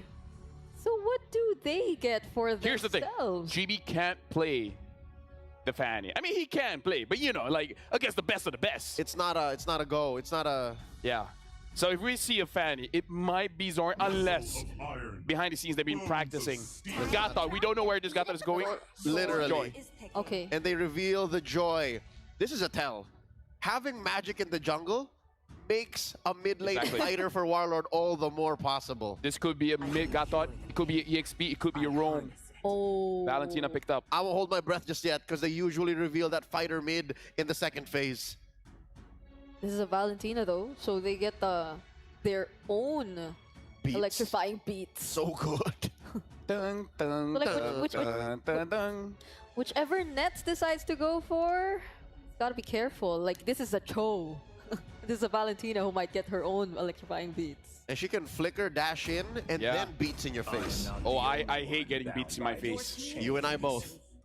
There's the Phobius. Already great triggers on the Infernal Pursuit. And still, we don't know what's in mid because this is just confirmed for Rome. Dark Night Falls. Oh, that was so good. Thank you. I've been practicing. Vamos bringing in the double assassin meta. And like you said, Leo, this does not mean that the Gatot is going mid. Can still go Rome, can still go EXP, can go anyway, man. It's huge flex. To me, fun is all that matters. They're taking out gold laners because they're first. They're first. I would not be surprised if Red 4 was the marksman for Nets. And then we go from there. Probably some physical damage. Coach Taimigo. Coach Taimigo is forcing Pabs and Coach Paui to say, okay, we're taking out the gold mages. Reveal what Warlord is gonna play, because that's another tell. If there's a mage in the jungle, a mage in gold, then more so fighter mid. Exactly. And at this point, why we have to talk about double assassin here? Because Zorn is gonna be the one farming. He's gonna, which is very interesting because I watched the game. Zorn takes the jungle of the opposing side. But you know what's interesting? His farm is never above Warlords, which means his roam keeps on triggering as he's farming. So Vamos have figured out some kind of rotation that allows the roamer to pick up farm, but still has that roam passive activating. And that's why all the more what Coach Pab said about their communications being on point, day 2 onwards, made more sense. Hilda banned out. They needed to take out the Hilda if that's the plan, because you can't like afford to revert to a jungler who really has to farm slow if you need to keep up with all the pressure that Vamos would potentially put on the table. So yeah, they go for a physical marksman in the gold lane. They're sticking with the Moskov for nets. So what jungler would be the safest option now for CFU? Will you like still risk it, even though? Something a little bit tanky, because all of a sudden the Helka can be in your face. And we have a fun fact for the 16 years, 11 months, and 14 days. Detective is the second youngest player in M6. Yep, second only to Hiko, of Team Spirit. All right, talking about the junglers, what's available for Detective? Again, the second youngest. Alpha. Alpha's good, maybe even a Fred, but that's not enough damage. Double farm slow. Oh. They go for the Hayabusa. It's gonna be tough. It's an assassin versus an assassin. Sword's gonna play man-to-man. Nathan, but I don't know. Damage from CFU, no? I'm just worried that the Hellcrit can have a field day. On both of them. On both of them. Final pick for Vamos. Will this be the time where they're like, kidding, we have a mage? Or more of a tanky presence? Because I don't know if that's enough peel and that's enough of... Fredrin mid. Few's done it. Few has done it before. JP Brent's Few's done it. Terizla. We've seen Rosa do that. A lot of things have happened in our careers. Bane under Drian. Yep. Have we ever seen a Benedetta in mid? Badang in mid? Lapu. We've seen Lapu in mid. Lapu in mid. NIP Flashes, Kurt He's done that. The Fanny still. Hold it, take it easy. Oh, Glue! Wow, okay. Still don't know. Still don't know. Hold on. Warlord's holding on to Gatot. Warlord is saying, muscle of iron, bones of steel. That must be it. All right, now we're going to pass it to Bovingan as well as Mirko to cast for this one. A mageless Vamos. Hey, man. Lofel, Brigida, Leo, thank you so much. But did you really expect a normal mage? Did you expect a mage? No, but considering this is Warlord, exactly. I'm not surprised. It's in the name. He's a warlord. He wants to go in. Ladies and gentlemen, 1-1. That is the bracket that we have here. It is a best of 1 for Vamos. The villains of Malaysia, that might just be the heroes by the end of this. CFU trying to shut down the Malaysian hopes here of qualifying to knockout stage. But ladies and gentlemen, let me hear you. Vamos and CFU game and go head to head. We're gonna dive straight in to the land of dawn for our second match of the day. You know, from right off the bat, CFU, we know that CFU is a disciplined team. That's how they beat NIP Flash. If you're gonna go back to the very first day of our Swiss stage, they were able to turn things around in the mid-game. because they were punishing the over-aggressive plays of NIP Flash. This time, we all know how Team Vamos plays. They're going to go all in all the time, dive as much as possible, and CFU might have a slight advantage. It's just pure damage, and if you guys want pure damage in your games, go ahead and get these battle recalls, these rewards, man. It's phenomenal. Claude's battle emote, M6 Glory Avatar border, Baksha's battle emote too, and the new special skin, Baksha Dauntless Shield, all for free. You can reach to level 75, actually, all for free. So go ahead, get your games in, and get that M6 pass. To CFU, they're looking to pass through the 1-to-1 bracket over to 2-to-1 with this crazy aggressive composition. Speaking of aggressive, though, I don't know which one is more aggressive here, again, if I'm being honest with you. Clearly, Team Vamos, they're going right after Detective. Chibi is already level 4, electrifying beat to bring down Detective. The second youngest player in M Series has fallen down in the hands of a veteran. That's uno kill for Team Vamos. They got to get the Dos Tres very soon, man. But it's all about the aggression. Like we said earlier, they got to just push the pace with this kind of composition. Everybody can fight. The glue can go in. Warlord, he's a warlord. And Nets, very early on in the first hurdle, I think he can be online much earlier compared to Sing, right? Yeah. It's a good matchup for Sing, but he needs to farm up. Vamos can constantly just look for 5v5s around the neutral objectives, and that's going to create a very scary threat for CFU Gaming, especially for Detective. He's not level 4 just yet. That means it's a 2-level lead right now, at least, for Chibi. And Opie, he ain't going to take that. There's respect. Yeah. The right call for CFU Gaming might be just to give away the Lord for Team Vamos and just wait for the power spike, especially since they have an ultra late game gold laner in Sing with the Natan as Team Vamos successfully gets the turtle. So right now they're starting out strong with the way they expected it to against a glass cannon type of lineup. Although they have a tanky mid laner, when it comes to the late game, things could turn around and go for the favor of CFU Gaming because they have a much more balanced lineup. So the early aggression from Vamos is working really. Ooh, that was close. Nets almost just sniped it down. Warlord level 4. Seems like Zorn is 2. Detective still fallen behind compared to Chibi when it comes to the farm department after losing that early fight. Opie won't really be able to push in, but man, Chibi.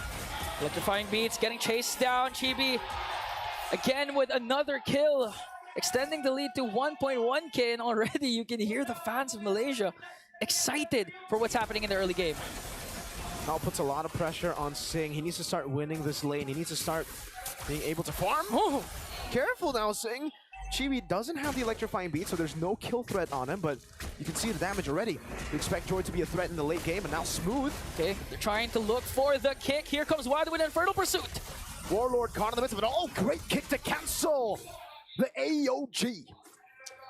That's a good response finally for CFU Gaming again, but look at Zorn! But a beautiful knockup! JitCon combination for OP to save the remaining members of CFU. They're gonna commit the AOG, wanting to go for Zorn, but Zorn will safely evade. So right now, CFU Gaming, they tend to use the over-aggression that Team Vamos is showing to their advantage. But again, once we reach the mid-game, once Zorn gets a lot of items, he can easily burst down anyone, even by himself. So CFU Gaming, the clock is also ticking for their side. And you can definitely see Z going for the Brave Smite, going for the Tenacity. That really helped him. If it wasn't for the Tenacity and Brave Smite, I would definitely confirm a death there, right? With Zorn jumping in. Also, this is like, the way Zorn plays the Helcurt is a bit different compared to Mr. BBB that we know in MPL Indonesia. Up top, SOD. It's gonna be a 1v1, Entropy in. Who's gonna get the first kill? And Sing sings his heart out to bring down Nets. Warlord tries to answer with a chase of the AOG, but CFU Gaming again using the over-aggression of Team Vamos to their advantage. Wow, the 1v1 of the Natan. They're gonna group up here, Natan in the bottom lane, looking for the fight. OP! Detective goes in with a Wiki Shadow kill. Dark Knight falls for Zorn, and Zorn gets a kill onto OP! Detective securing it now. Infernal Pursuit, the split mounting him. Z has stolen it, now going out to Warlord. That's deep! And look at this, caught in the midst of everything with the Petrify. Zorn picks up another, and the Raja emote with the signature emote after that kill. Woo! Zorn on the Petrify. That's the difference between Zorn's Helcurt and BBB's Helcurt. BBB, he always goes for the execute usually. So far, the Petrify has been great at dismantling a lot of the initiations from CFU, right? You get the Petrify, it's a good disengage tool. You can definitely see Chibi there. He's starting to get online. We were talking about this already. The fact that the Joy is online so quick in the game is scary. Usually you expect him to be scary a threat in the mid game. Yeah. He already has a Genius Wand, 2 kills up. Wadu, everybody's got to be careful here. He's taking a lot of damage on a Phoveus. Imagine Sing. And we know that the Natan can be dove on by Zorn plus Chibi, so he's got to be very careful. Wadu gets caught. And speaking of dive, they're trying to go for Wadu. 3 members of Team Vamos. Wadu trying his best to out-sustain, but you cannot do that against a 3-member Team Vamos. Open wants to answer right back. Okay, gonna get spotted out. The clash will stop there. Okay, they get the kill onto Wadu. But CFU Gaming are doing a good job still. Holding Sing back, Zorn is in the bush. He's waiting for the time. Nope, he won't get it. No Spear of Misery. Z comes in. Z comes in, trying to go for 3. Here comes the Dark Knight's balls. A kick coming in from OP. Great kick. AOG stolen away, not connecting. OP walking forward with the Chun-Poo. Smooth walks in. Chibi gets soloed in the mid lane. Okay, here comes Smooth with a split, and Zorn goes in to try and bring down C. He's gonna do it successfully. OP goes in with a Jeet Kundu, but the damage from Sing might just be too much. Detective has a Wiki Shadow Kill. Not gonna overcommit though. And just the trade after trade for this game. Everything's happening so fast. 6 minutes, 30 seconds in, 5-7 already. With a kill scoreboard and not even done. Spear of the Shrek is gonna connect. Here comes Nets. Nets coming in. The Spear of Misery locks him down. Zorn will lock Sing down. He's still kiting away. And just like that, Zorn with a favorable shutdown onto Sing. The last inch of the deadly stinger connects before he brings down, but Wadu brings down Nets also. And there's another fight in the mid lane. OP looking for the kick. Won't go for it just yet. He'll play it safe. This is why I asked the question earlier, Ingan.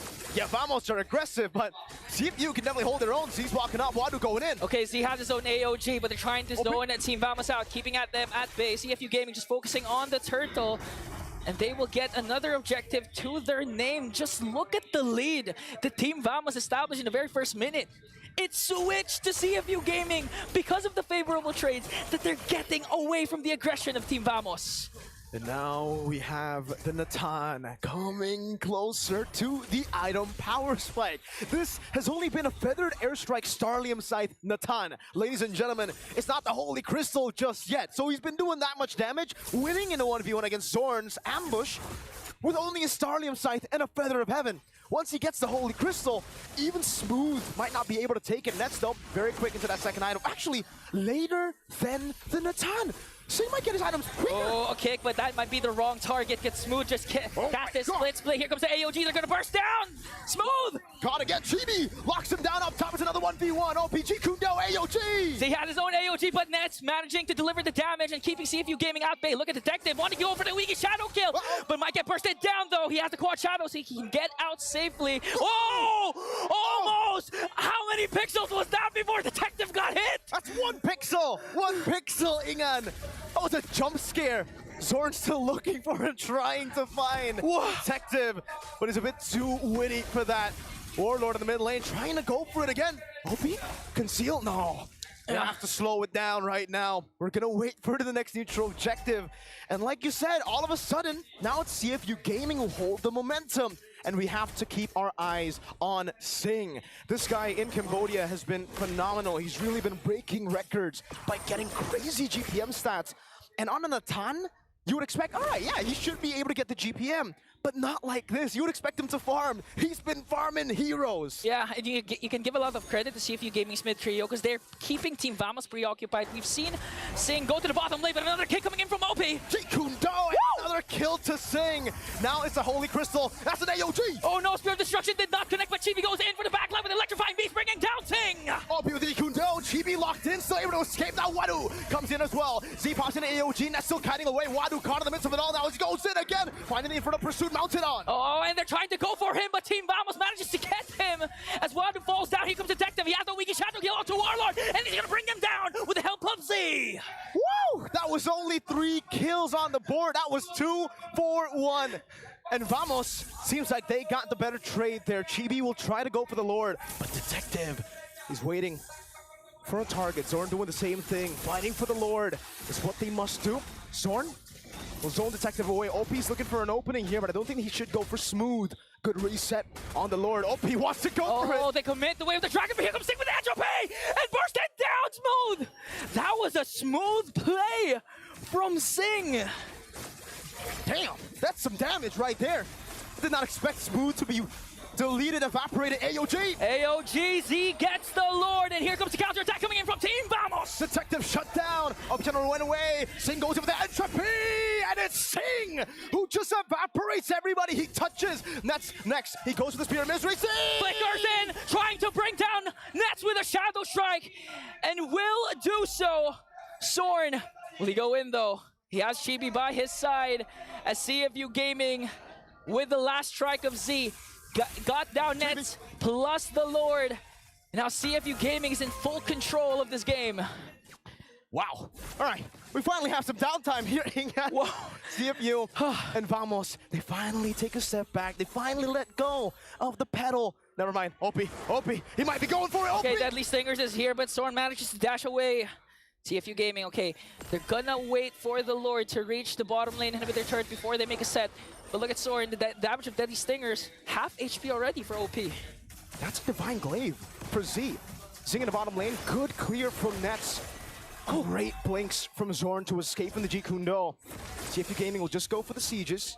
It will be a tier 2 in the mid lane and the bottom lane taken down with the first Lord of the game. Slow push up top, 2,000 gold lead still. And Mr. President is well fed. Sing is on the way to a Divine Glaive.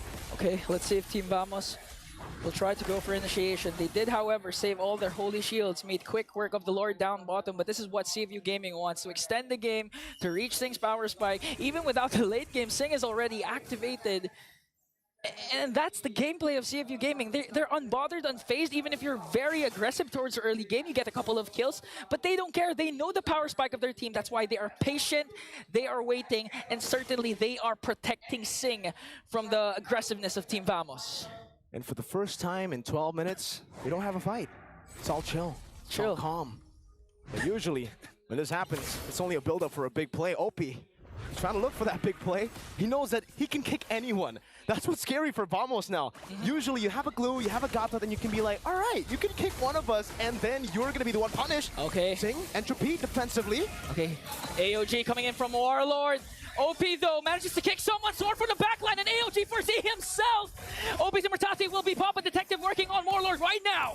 Still in the midst of it all, OP gets a G Kundo. Wadu in the back, getting it for the pursuit. Warlord is next, falling down. Wadu gets 2, that gets the kill, but Sing goes on a killing spree. A 3-for-2 trade for Team CFU Gaming. They have a clear advantage right now. They also have Sing in their presence. They can actually take down an inhibitor turret against Team Vamos. Base turret number 1 worked on. Nets looking for the play. He's got rose gold. Oh, but is it enough? Oh, entropy in onto Smooth. Smooth with a split. Just trying to delay as much as possible. Detective going on for the backline to Nets. Even on the base, he gets down Nets. And CFU secures the win. CFU Gaming will not let Malaysia parade in Malaysia. What a performance with a Natan. They snowballed with a Natan. They went through Vamos. Vamos were supposed to be the aggressors. But CFU will prevail. Oh no, Nats was saying at least they're not 0-2, but right now they're 1-2. So Team Vamos in a crucial position in the standings. What a performance. What a game. Panel, break it down.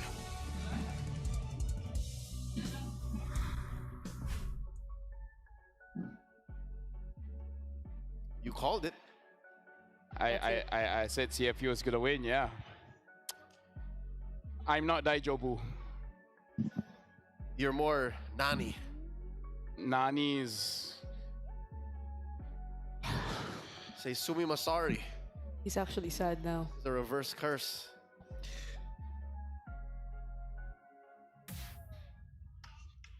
Okay. Called it. You did. I got a prediction right. Here's what I was hoping for. That the cheese that was obviously put on display once more by Vamos would be enough. And for the first one, 5 minutes it seemed like it was so. But they seemed to have reverted to their day 1 antics. They were so stable. I mean, if CFU foresaw that this is going to happen, that their jungler was not going to have the best time, their gold laner was the complete opposite. Sing was just so stable in his lane in the 1v1 matchup, and they were able to seemingly funnel everything into Sing, and he just did the rest for his entire team. Like, even when it came to a point where Vamos already knew, oh no, we gotta look for Sing. They couldn't even look for Sing. And for Vamos, the X factor seemed to be Zorn. Not so sure that's such a wise choice to put your eggs in the roamer basket. That just wasn't enough. Let me just say, shout out to Secret Lab, man, because I don't think I can be sad on any other chair. Because here I can lie down, I can tilt my head back, look at the ceiling, contemplate, and comfort, and not worry about anything. You know, shout out to Secret Lab. It's not their sponsor time yet, but I love the chair, man. These are it's better to be sad in the Secret Lab chair than on the floor. You can actually tilt it a little bit more, right? I know, but I need to look professional. These are the M6 Titans. They're specifically built for miserable moments for Luffa like this. Is the interview ready yet? I mean, yes. CFU is prepping up on stage, and we have to ruminate on the fact that Vamos have now fallen into the same bracket. They can meet Aurora as SRG and Aurora and KBG. But we don't know yet. KBG, they're in a. I don't want to do the draw. They have a best of 3 lifeline. You're not gonna do the draw. You don't know that. You don't know that. Stop saying things like they're for sure. Just so that you won't think of it yet. You're not helping. I'm trying to help. Regina, you're not helping. There's an interview. Throw it over to Rose. Rose is on stage. The Cambodian team that has just taken down the hometown hero Vamos. Give it up for CFU. And right now, I am with Detective. First of all, Detective, how are you after that intense game? Normal. Normal. Okay, now, Detective, we know that Cambodia is not new in the international scene. It is, however, CFU's first time. So, are you guys nervous and feel extra pressured? No, since it's out. It has been a long time, and now we've finally given a chance, so we cannot be nervous. Cannot be nervous. Now, what would you say be the reason that you guys are playing better than ever? You guys are super close to knockout stage. It's the trust I have in my teammates and the confidence I have in myself. Oh, that's so cute. So do you trust your teammates a lot? Yeah. Does your teammate trust you? Yeah. I like that. So that makes you more confident, right? Yeah. Okay, now that you guys are like one match away from knockout stages and you guys will be playing a best of 3 from now on, are you more confident? Of course. Do you like best of 3s? Yeah, because best of 1 is so 50-50. Yes, best of 1 is so 50-50, I agree. Okay, now that M6 has a new patch, kenapa, yes? Yeah, ang letik ma, ay kanyang panjay prang tik. I just said to him, yes? Please speak more Cambodian so I can translate to you. So I don't know what to do right now. It's okay, he's feeling confident, Poji. Right. Okay, now I have a question. Just now, in my earlier interview with Aurora, they said that M6 has a new patch, so a lot of teams actually struggle. In your opinion, how does this new patch affect the jungle? This new assassin patch? Yes. I'm quite happy with the patch because I can finally play assassin, and ever since our team was great, I already play tank. What other assassin do you want to play on the M6 world stage? That's a secret. That's a secret. So I guess more high mechanic, fast-paced assassins is about to come up then? That's a secret. That's a secret. Okay, I like this kid already. Okay, Detective, just last one. Since you guys are one match away from knockout stages, who do you want to meet next? Okay, there is Twisted Minds, Falcon, NIP Flash. Now, either Team Liquid Indonesia or Team Spirit. Who do you want to meet? I want to meet Liquid. Why Liquid? I want to face Fabian because he look like me. You want to meet Fabian because you guys look alike. You think you look alike? Yeah. Okay, you want to see, you guys look alike, but who plays the jungle better? What? You want to see who you look alike, but who plays better, is it? We will see. We will see. Okay, I am looking forward to that matchup. Thank you very much. Okay, do you want to close? Do you want to throw it to the panel, Poji? It's all right. I'm sad already. You're sad already. It's all right. Thank you very much to Poji and to Detective. And with that, let us throw it back to the panel to break down what happened in this match against Vamos. Thank you. It's okay, Poji. You're not the only one that's sad. You know what? I'm going to speak some Khmer on behalf of Popoji. Akun and Homoy Mao. To all of the Khmer fans watching, that's CFU moving up to the 2-1 bracket. And Let's not talk about the other one. Moving to the 1-2. Let's talk about the game, shall we? LaFell's sadness knows no limits right now. Even if they ban the Bruno, Zing was good. Then the Natan, man, choke kicks anyone, and then the Natan's like, pop, gone, so fast. the draft was sound. Truth be told, looking at Vamos. Well, setup, as sound as it can be, you know. sound as cheese can get. Yeah.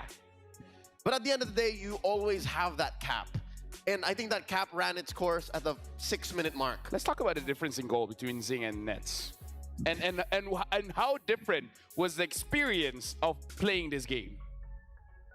It felt so hard for Nets, honestly. I think as a MPL Malaysia mainstay, you would agree that Nets is not a laner. Yeah, he's not a laner. He's not a laner. And from minute 1 to minute 6, it was already clear. Yeah. And when we had hope of Nets crawling back minute 7 to minute 10 or 11, he kept himself safe. Yeah. I think you should have switched that up. He should have switched up the tempo and kept himself safe from the very start. So maybe it's also why it slightly felt like they weren't able to really get a grasp of what they wanted to do, because all of the fights, they came at the most chaotic timings and they were just happening all over the place, wherein you couldn't really project or dictate when you wanted to go in as the Moskov. You would ideally get to prepare a little bit, gain a little bit of information, drag the map, and like all the fights. Every time he goes in, he just dies. It didn't happen. Like 5 times. 5 times to be exact. Everybody saw that. The world was watching. And it did not benefit Vamos that CFU had a one-track mind. Get farm on Zing, detective cleanup. Everyone was playing to that end. Watching Vamos on the map, it was clear. Smooth dead lane. Everyone else, that's the thing. Do what exactly? Zing did 84,000 damage. No one from Vamos scratched 50. Stop laughing, Brigida. Be sensitive. Even if you put Nets and Chibi together, Zorn and Chibi together doesn't come close to Zing's damage output. That just shows how a one-track mind, a good plan, goes towards a victory. And speaking of Zorn, I think it was OP from who we saw the recalls and all that hyper-aggressive plays and setups on the Chu. To be fair, Zorn was invisible, so even if he did, we couldn't see it. But we were on spectator view. No, we were not. Let's look. Ingan, are you okay? All right, all good. Zing, MVP. I wonder why. 84,000 damage. And let me just say, he got his items fast, boy. Quick. We were wondering, did he have to build a Divine Glaive against Warlord? Because of all of the members of Vamos, it was only really Warlord who had struggled killing. Even Smooth, once he clicked split, was easy pickings. So that last slot that was actually built, the Blood Wings, was going to be either that. I think this last item would have been a Divine Glaive either way. Yeah, he had so many ways to also survive and just escape all those threats from Team Vamos, which came at separate timings. Like it wasn't like it wasn't like an attempt to work together. It was like just Zorn individually trying to jump in, and then we see Warlord attempting to go for the follow-up. Chibi trying to make his own play, so he could like reserve his Purify in the most crucial moments. LaFell just died a little inside. I died a lot inside. I don't know what you're talking about. Like, it started off with Zing winning that 1v1. After that, winning multiple team fights, and OP. The caster said it. OP can legit kick anyone. The toughest of the toughest. Like Zor gets kicked, Smooth gets kicked, Warlord gets kicked. Here you go. As we're seeing Zing's highlight, we're also seeing OP's highlights. Yeah. And I think that's the worst of it. The fact that any kick that OP can find is a valid kick. And that made that first pick show all the more worth it. They worked together so much that we didn't see it from Team Vamos. Like, the amount of teamwork we saw from TFU Gaming, it was the exact opposite of what we saw from Team Vamos trying to make their lineup work. And so they get the win. And LaFell seems... I'm okay. Okay, he seems okay. I don't know what you guys are talking about. So this proves that even if you ban out the Bruno, there's a checklist of things you have to follow through with. And still, a sound plan goes a long ways in confirming a victory. This is something that Vamos has to look back to as they go back to the drawing board, going into the 1-2 bracket. After this, we have more coming up for you guys. It's going to be a best of one between TLID against Team Spirit. It's going to be a very interesting one. It's going to be great. It's going to be great. It's going to be greater than ever. Marker here. Luckily, you no longer have to call this match. You can wallow in your sadness. Yeah, have all the time. You're off for the day. What are you writing? Ooh. Big L for LaFell. Big sads. L for LaFell. It's sinking in. I think he's ready to like. Leo. Cut it now. Yeah. Would you mind closing? Of course. Let me take care of business. I need some time.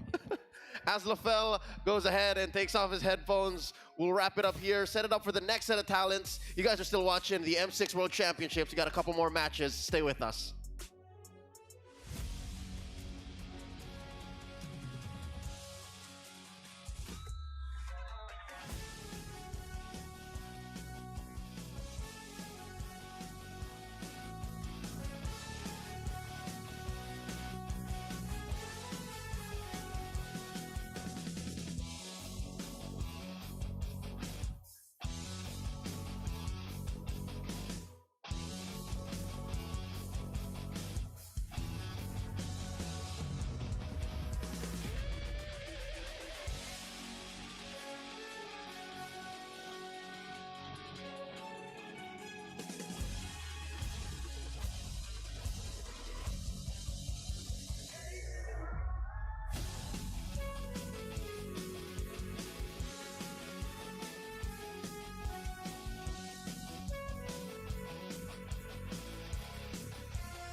Your ultimate glory starts now.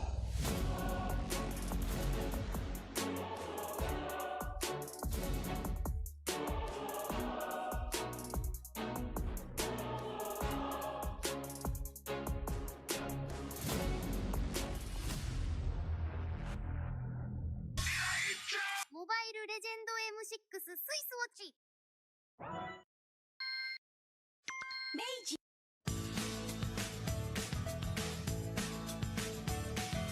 Hello Panda, hello Panda, semua suka biskuitnya. Biskuitnya enak, isinya lezat, rasa coklat dan strawberry. Hello Panda, semua suka biskuitnya. Biskuitnya enak, isinya lezat, rasa coklat dan strawberry. Hello Panda, biskuit isi yang enak.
In MLBB, each of the 5 players plays a distinct role. Whatever it is you want to believe, But how do these roles work together on the world stage?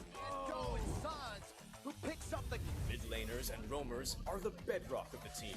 looking for the knockup, not able to find us. Hence who he wants for, takes him out. Whether it's picking beefy tanks, mages, or sustain, together they provide crowd control and damage in the early game, making space for the team to farm or secure objectives. Then we have the EXP laners, usually playing tanky heroes. They poke and zone the enemy to create opportunities. All right, let's see another fight commences here. Gear goes in. It's going to be a lot of damage playing. While the roamers pick to fill the team's needs and support if needed.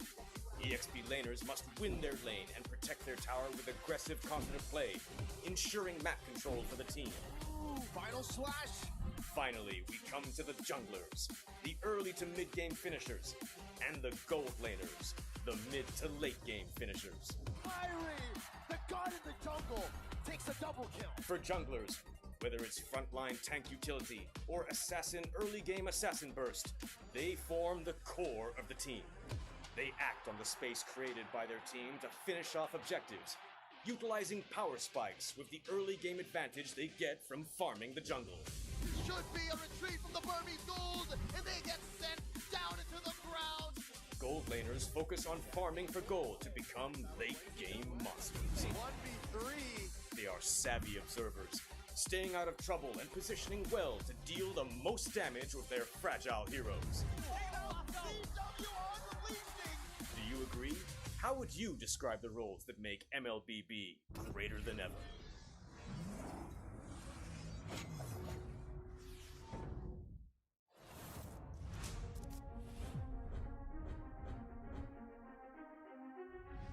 A new era begins at M6. But who are the rising superstars leading the way? In Latam, Maycam Evolve emerges as the new gem of the region. With Aurora's fierce adaptability and rookie sensation Super Nahuel, the Dynasty Enders made history, toppling the undefeated RRQ Akira after a 2.5-year reign. At MTC Turkey Championship, S2G Esports rises as a new challenger. Led by Sichibum's superstar performance at the gold lane, Pagu's playmaking, and Begin's rotation, they are ready to shine on the world stage. In their M Series debut from MPL Cambodia, CFU Gaming is ready to strike. With M2 veteran Oppie and core members Detective, Z, and Wadu. Can the Sharks are primed to make waves on the world stage? Returning to the M Series is RRQ Hoshi, the Sang Raja. Looking for a train as he finds the triple. Looking for the maniac. Reinforced by Sutsujin's lethal skill, and led by Skylar, this squad of young stars is on a mission for global dominance. The Indonesian cavalry made a bold gamble by swapping their lineup with MDL rookies, uncovering gems like Fabian, the deadly jungler, a calculated roamer in Witty the Wise, and King Eronshiki, the next level gold laner. Team Liquid ID rises as a new M Series challenger. The double, the Roy goes down one by one. It's a maniac. MPL PH Season 14 saw the debut of Aurora Gaming with rising gold laner Domeng and MSC 2022 champion Demon Kite.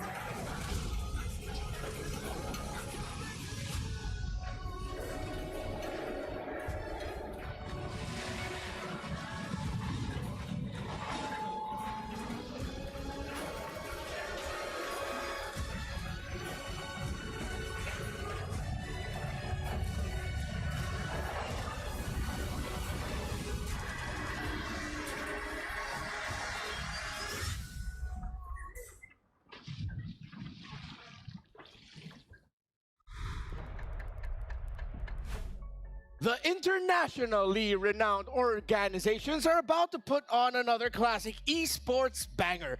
Team Liquid, Team Spirit, they are going to fight off in the land of dawn here for the M6 World Championship. My name is Renmar Santa Cruz. Welcome back to the panel. And of course, I'm joined by Gideon and Naisu. Anyone else freaking out that we're having a Team Liquid versus Team Spirit in the M6 World Championship? Look, me and Naisu, we were able to do at least host the draw. We, with Boston Game, and I mean, he called it. Yeah. He called what he wanted, and we got exactly what we were expecting here today. Yeah, it was a little weird. You know how accurate that he was with the draw, and we got to witness that. And this is where we now find ourselves. I think either way, though, Renmar, based on what we've seen today, maybe this is going to be an upset. Maybe it's a surprise, but I love to see it because both the teams have showed great things up to this point. Yeah, be an upset for who or happiness for whom we shall see. By the way, if you want to relate with me and know something a little bit upsetting, let's put a little tight focus on our two gentlemen over there. Let's look at Gideon first. Look at what's on Gideon's wrist. Oh, that looks great. Which colorway is that? This is the Black Fairy, of course. The Swiss, inspired by MLBB. It's got little features on it that you guys probably can't see. It's got a little M Series, little niceness on it, little flashy bits on the side as well. Yeah, there's a detailing of the M6 World Championship logo as well on the back. Yeah, right on the back. So luxury meets gaming with Fairy's first M6 Swiss watches, and they also have special jewelry collection based off of Juicin and Mia, and brand new championship rings and medals. Follow at Fairy World on TikTok and our website for updates. Do you have one? I unfortunately don't. I have my own watch here, but if they want to hook me up, that'd be great. But we did get a chance to try those medals on. You did? When? Yep. So, we had a little exclusive access on that.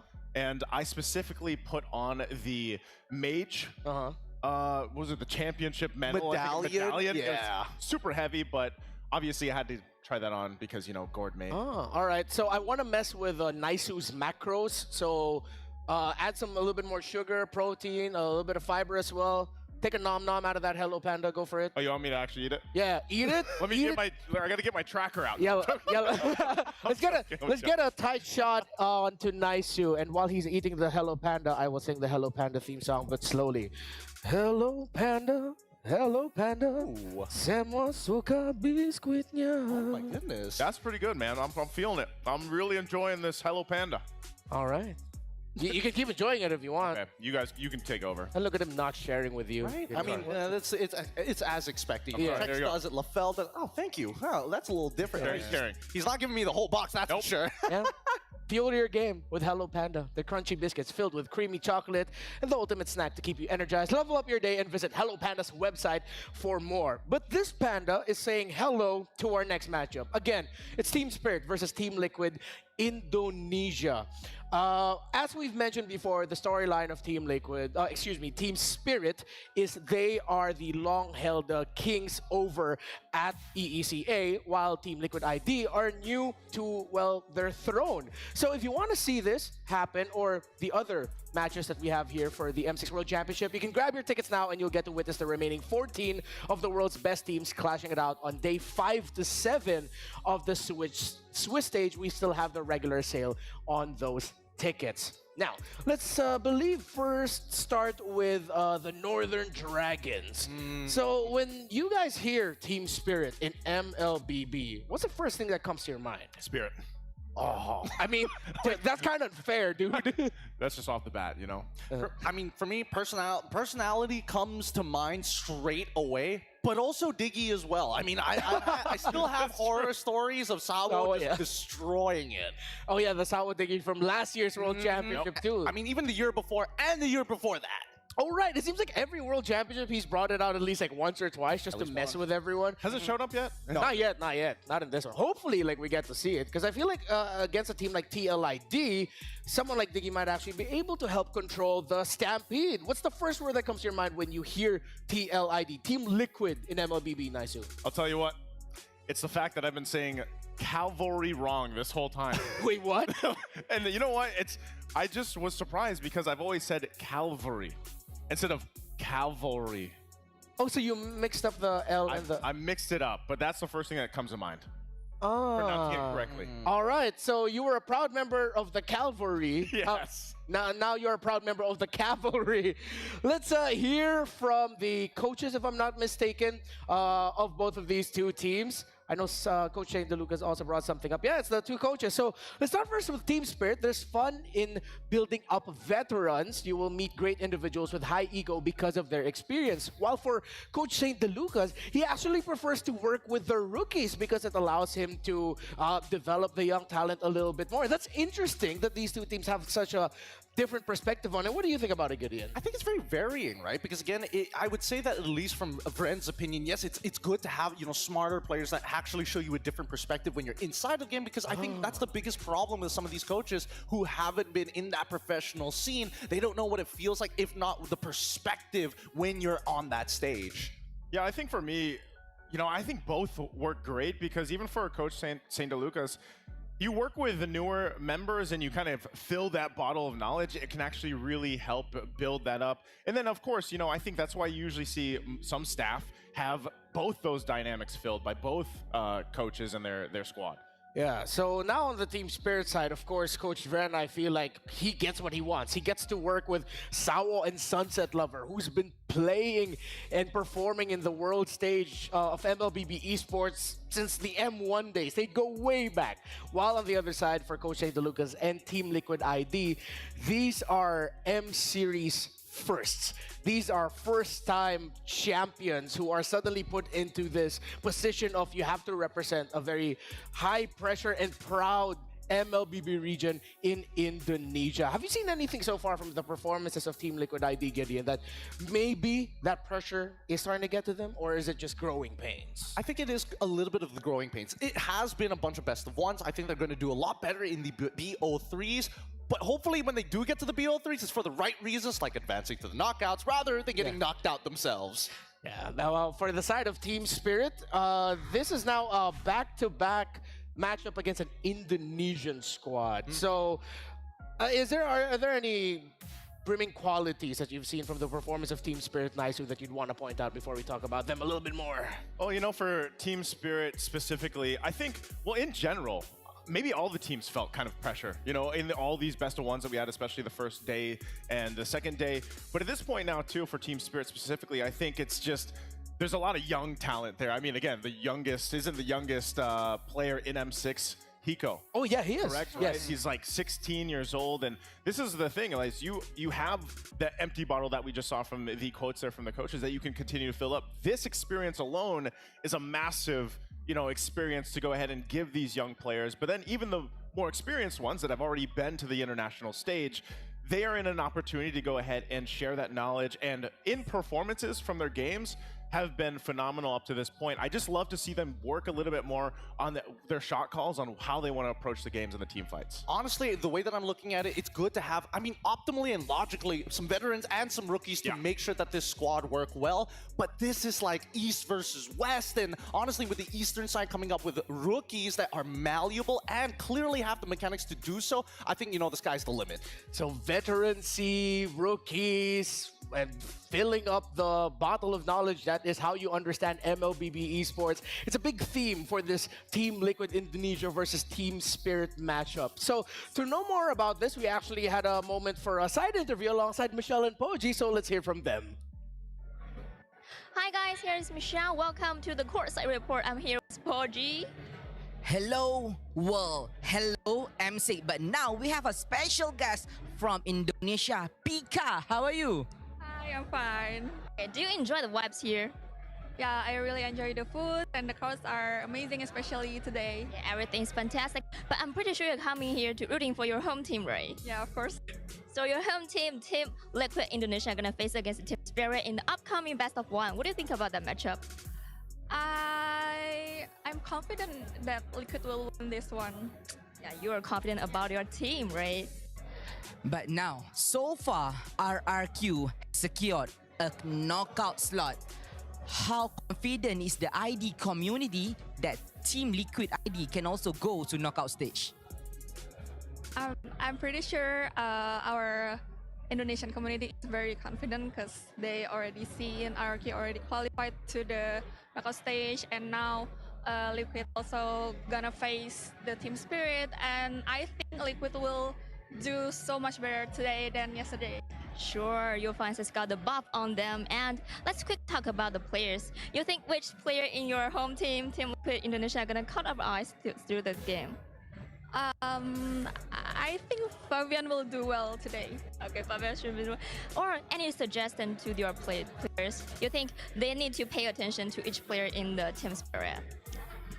They need to pay attention to Weedy. Ready? Yeah, it's a big threat for them, right? Alright, so before the match begin, any words to the players before the game start?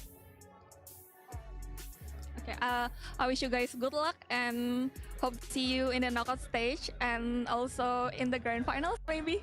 Or maybe you can do it in Bahasa so all the Indonesian fan can feel the hype, can feel the spirit. Yep, sure. Okay, halo guys semuanya, aku Pika. Jangan lupa buat dukung tim Indonesia yang lagi bertanding di M6 sekarang.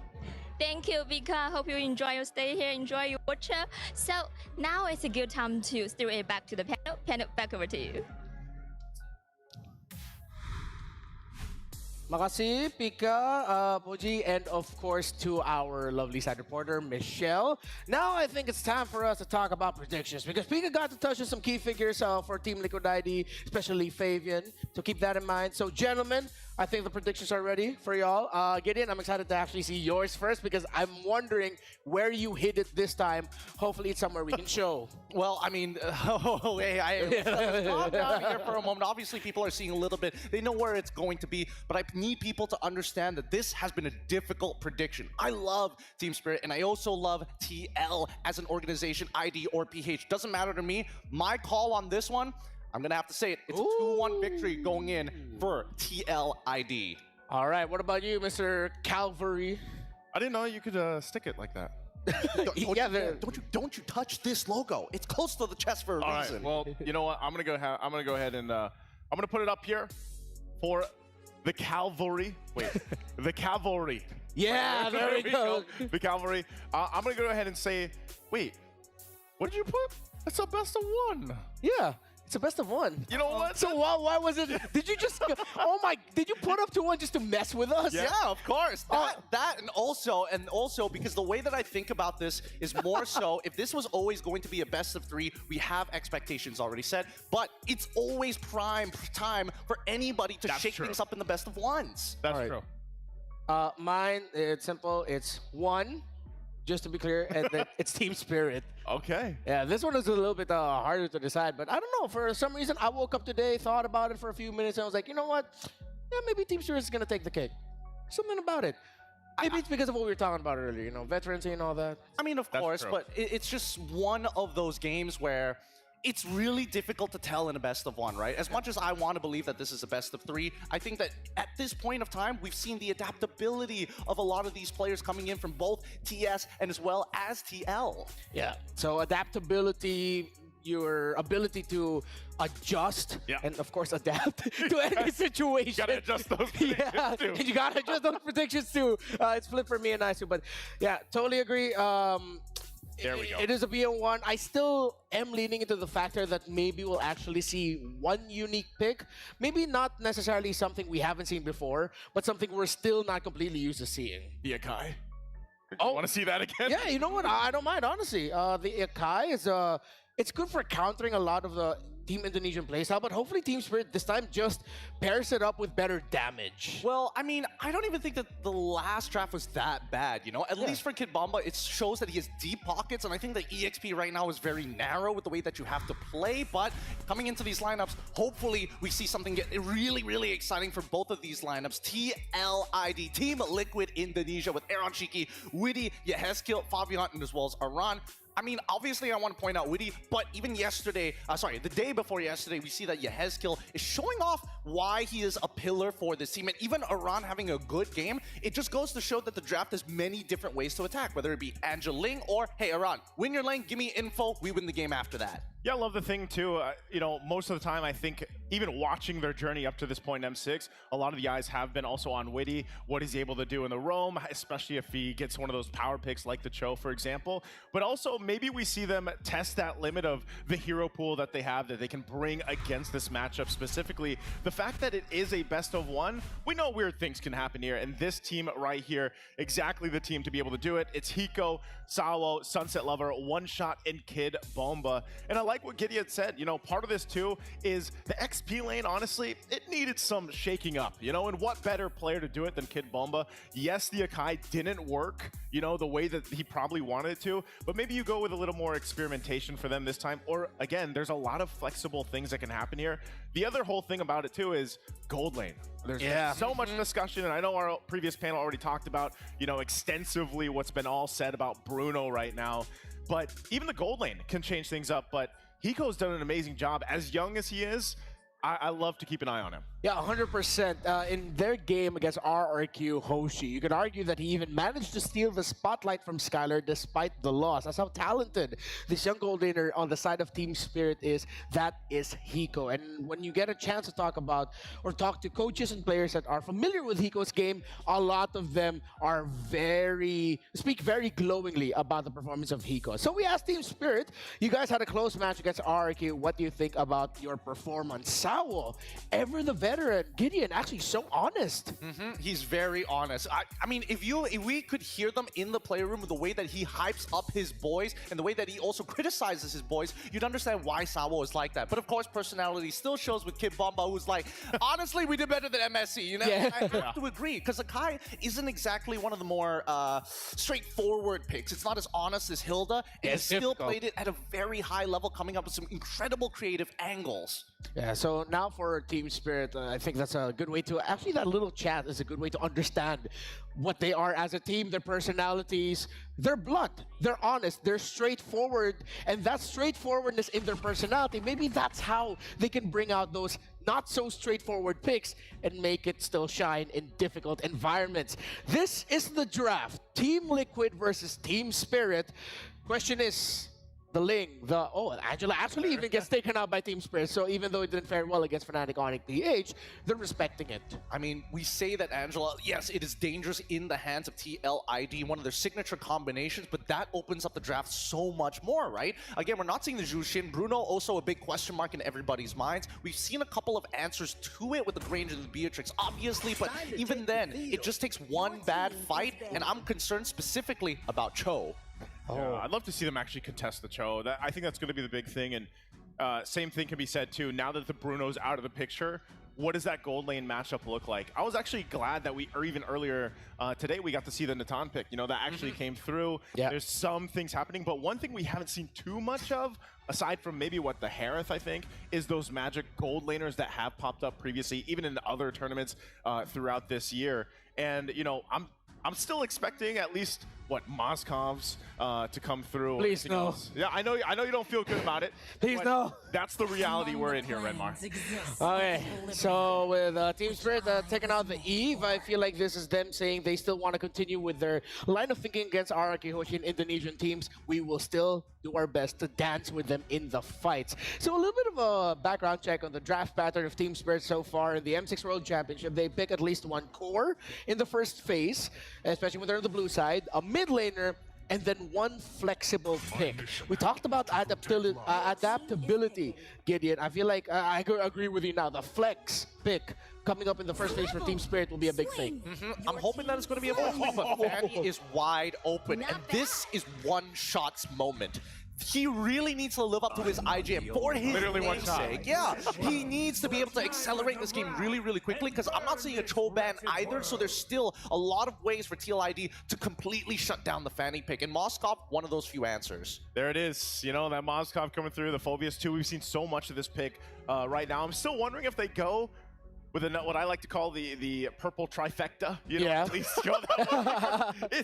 It's true though, right? So even earlier on from Aurora, I think we saw, was it the Vexana that actually came through with a similar lineup already, but also the Valentina obviously still available. They don't have to get it now, but they can play around it, and that sounds like it's that's going purple? to be, yeah, that's purple. So it's still the purple trifecta. Oh, but it's one of the newer ones popping up. Oh, interesting. Well, I mean, it was old and then went out of meta, and now it's coming back in there once again. And I think it's a great pick against the Phobius. Yeah, 100%. And of course, they lock in the pick for Hiko. So instead of showing just one core, they show both of their cores, and they pick up a glue to instantly respond into the Phobius. And there is as well the Joy, which because of the Fanny, because of the glue, now I think Team Spirit needs another chunkier presence just to help heal for the back line, because this Joy pick to me makes a lot of sense. The two other picks paired with the Beatrix right now looks like they might actually leave the Beatrix alone, making it easy for the Joy to pop off against Hiko. Well, I mean, we got to start thinking about answers towards the Joy, right? And I think that from TLID's perspective, it makes sense if you want to pick up the Troll on your side. It is more on Team Spirit's prerogative to get rid of it. But even then, yes, get rid of that Loi, get rid of the global presence. That's so good. I actually thought that maybe Team Spirit might want to go for a let's fight very tight together, like a Ruby Loi last two picks for Team Spirit. Especially because of the fact we saw how good the Ruby worked against those, those heroes that do get away, or even the Cho, for example.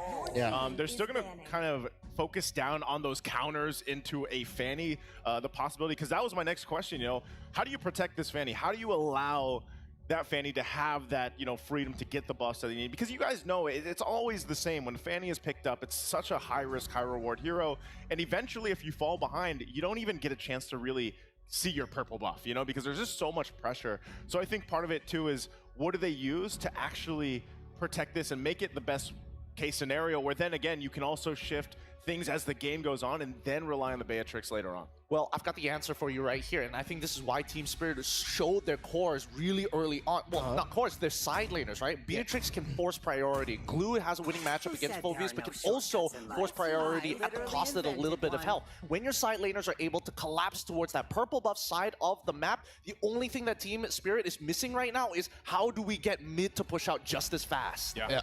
So whatever the roam mid combo for Team Spirit is going to be, it needs to be something that clears minion waves fast. We're not gonna, you know what? Yeah, this Phovis is probably going to go into the EXP lane because, again, one of the off-kilter ideas we've seen in the past that has worked. Roam Phobius?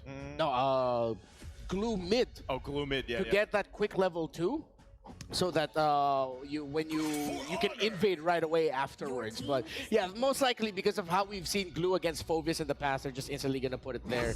Oh, there it is. Bones of Steel. Wow, interesting.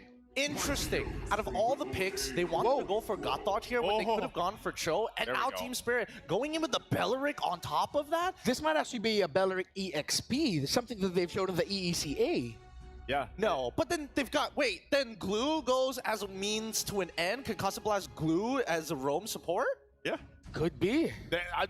You know, we were talking about leading into this, guys. We were saying, you know, this is a time, the best of one. This is the last best of one, at least for the Swiss stage, for the most part, right? Yeah. This is the last one, so why not actually go with something a little more flexible if they do that? Again, this is all kind of theory right now, also depending on what this last pick's going to be. But if it might be enough to go ahead and test that limit against TLID, there's the Valentina. Really, really great stuff coming in from Coach Vren here. He's looking at it from many different angles because both Belleric and as well as Glue, well, sorry, Glue specifically, even if he goes into the support against the Gothard or even the Phovius, doesn't matter which, that Glue is going to beat up these tanks. Yeah, and honestly now, I'm looking to see just how well Team Spirit is going to be able to play around this Belleric. It's quite hard to read the interactions right now. Yes, the Phovius might actually get taunted. Moskov might not be happy. Joy maybe because that'll proc the passive of the Belleric. Hey, don't you laugh? That's accurate. That's accurate. I'm having a hard time reading it. I can agree with you because we don't get to see Belleric very often, but it's about counter engage. It deals well with the Phovius if he gets into your backline. It deals with the Joy. It's a huge deterrent. As long as you hold on to the Wrath of the Dryads, TLID has to think twice about going into your backline. All right, real quick, name me a team. Who do you think it goes to? I'm going TLID. TLID. Yeah, the Belleric's too crazy a pick, but we'll see. Husky, Trex, what about you guys? Thank you very much to our esteemed panelists, Renmar, Gideon, and Naisu. You got Trexky here on the table. Team Spirit against Team Liquid Indonesia. It's a second encounter with the Indonesian team for Team Spirit. I'm liking what Team Spirit has brought out because I have an affinity for Kid Bomba, but we're also looking at the rookies from both ends going up against each other as we're about to head into the land of Dawn for this best of one. Yeah, I mean, it's going to be definitely exciting as we jump in. I like, you mentioned the rookies. We got Hiko, we got One Shot, but One Shot gets the Fanny, which is even more hype. I mean, it's definitely going to be exciting, but take us in, Husky. Here we go, Land of Dawn beckons. Last series between Vamos and CFU, Fanny was completely ignored, but this time Team Spirit will not let it go to waste. One Shot has a chance, and he has that one shot. He better not let it slip. Both junglers starting on the purple buff. It will be a mirrored path over One Shot and Fabian. All right, so taking a look at both drafts, I mean, both of them quick moving. They have these aggressive junglers. They have the ability to scale, but I will say One Shot, we know how the Fanny is. We know if those pop-offs can happen early on, if he can start this game in the laning phase with a 1-0, with a 2-0, lock in some of those first items quickly. It can get really bad for Team Liquid ID. And I'm also looking at the adjustments to the Fanny, right, with the more energy regen mid-side. A little bit of damage, though, in there with the Litho. One Shot looking for that first kill already. Easy goal goes down. One Shot able to find it quickly within the first minute. A nice start for the side of Team Spirit. Absolutely amazing opening. Yehescu, he had no other choice having to flicker into open area. That is just a wet dream for One Shot. Not only getting that first blood, but now able to head towards that bottom side, get that crab for himself, get that experience lead. Very good setup. And Team Spirit, you have this draft that is always ready to fight off cooldown, and they have very short cooldowns that enable them to constantly step on the gas. And we heard it from the panel, they need something that can clear mid quickly. They need something that can get them around this map fast, and having Sunset Lover on this Valentina, having Sawo on this Belleric, it's giving them that answer, and you add One Shot on the Fanny. I mean, it's an aggressive composition that not only can have a decent early game, but has some late game potential as well. Yeah, and not only that, you also are looking at Team Liquid ID, how are they going to deal with the glue, right? The glue is going to sandbag your Phobias. He's winning Phobias in a 1v1 in any situation, and if you try to dive him, there's always Wrath of Dryad from the Bellaric, from Savo. You gotta look after your backline. You don't want one shot to get on top of Aaron Shiki, because that would be a one shot for sure. Spirit looking to set up at this turtle. If Liquid ID wants to fight, Team Spirit will be ready. Yeah, one shot, hanging out, waiting for it. Aaron and the rest of the team as well. In comes the taunt, a lot of damage. Guardian comes down, and Fabian able to pick up the kill onto Kid Bomba. Easygle in trouble, though. One shot trying to get the finish, but he just can't do it. Turtle still up. Sunset Lover in trouble as Aaron fends him away. Now Fabian still able to steal it. One shot now on the run. Can he get away? Aaron with Ironic Force tries to get the last hit, but he can't quite do it. Fabian does find a kill onto Sunset Lover. Witty taking the kill. One shot down, the game quickly turns into the hands of Team Liquid ID. Very unfortunate for Team Spirit. They had the right idea, but Kid Bomba hit. The rest of his team were not ready to respond, so he ended up taking way too much damage before Team Spirit arrived to help him. Kid Bomba going down means that front line for Team Spirit collapsed. Sabo couldn't hang on all of his own. He got the Wrath of Dryad, but your damage dealers is in the back line, and not being able to take down your Heskio is just icing on the cake, at least if you're a Team Liquid ID fan. I mean, I feel like at this point, we're going to have some of this back and forth, right? They already want to kind of kick things off aggressively. Team Liquid ID has a little bit of something back in their hands. They get that first turtle, but the gold is still essentially nil. It's only 650. It could still go any way. But do we think Team Spirit wants to maybe slow things down now? And does Team Liquid ID want to match that, or is this the time that maybe you press on the gas a bit? I think if you're Team Spirit, you probably have no choice but to slow down. Like that first turtle fight is going to decide whether the pacing remains, right? But if for Team Liquid ID, I don't think you mind playing slow. You got pretty good late game scaling, but if you are Fabian with a 2-0 lead, you're going to be looking to fight every objective. Yeah, so at this point, this game really, I think both teams really kind of start hitting major spikes around First Lord. Maybe nothing too early, both with marksmans that need a few items to really start popping off. Yes, one shot can maybe get some cheeky kills here and there, but other than that, the rest of the team needs some time to scale. Both teams taking it slow. Yes, we had some action in the beginning, but next turtle is going to be up in about 13 seconds. I think FC both XP laners now moving to turtle area. Aran will arrive first, and he does have a minor lead over Kid Bomba. Here we go. One shot, looking for an angle, decides not to go. Aaron Shiki at any point can knock him back, create that little bit of space, but down comes Bennett's Rage. A lot of damage backside. AOG unable to connect onto anyone. One shot trying to make his way in. The Hero's Passion finds the target. Fabian drops. Witty drops. Sunset Lover picking up the kill. This should translate into a turtle. And that is the ideal environment for Team Spirit to fight. Though Team Liquid ID, they do lose the objective, but you have Aaron Shiki just feeding off of these gold, these free platings on that bottom side. Kid Bomba will try to mash that lane to try and stem out the bleeding, but Team Spirit have found an equalizer, and now they can start pressing that advantage on the top side. One shot here again. Ooh, one shot's getting aggressive. Aaron on the run. Aaron goes down. In comes Fabian. The SOD able to connect. Hiko falls as well. Fabian decides to back off. It's back and forth right now. Prime time in the Land of Dawn. Because the Spirit of Destruction landed, Aaron Shiki gets a free lane swap from across the globe, all the way from ID. Moves to top side as Hiko went down, so no one is going to be taking care of that turret, which means that Aaron Shiki continues to get free resources. So on the macro sense, I think for Team Liquid ID, they are okay with that trade. I feel like Team Spirit made a bit of an error. They want to put pressure onto Aran, but having Hiko walk past that tier 1 without much info is a bit of an overextension. But man, Trax, we got a pretty exciting game, right? 8 kills in 5.5 minutes. We had to take the pause. We had to throw a little ice. It was getting a little too hot there. We needed to chill out for a second. Does look like Team Spirit needed to raise the hand. Sawo. So we're going to take a second till we jump back into the game. But at this point, it still feels down the line. One Shot is looking for those marks nonstop. But the thing is Team Liquid ID is doing such a great job at responding, at quickly recuperating, finding those aggressive moments that Team Spirit tries to bring, like what we just saw when he went after Aaron.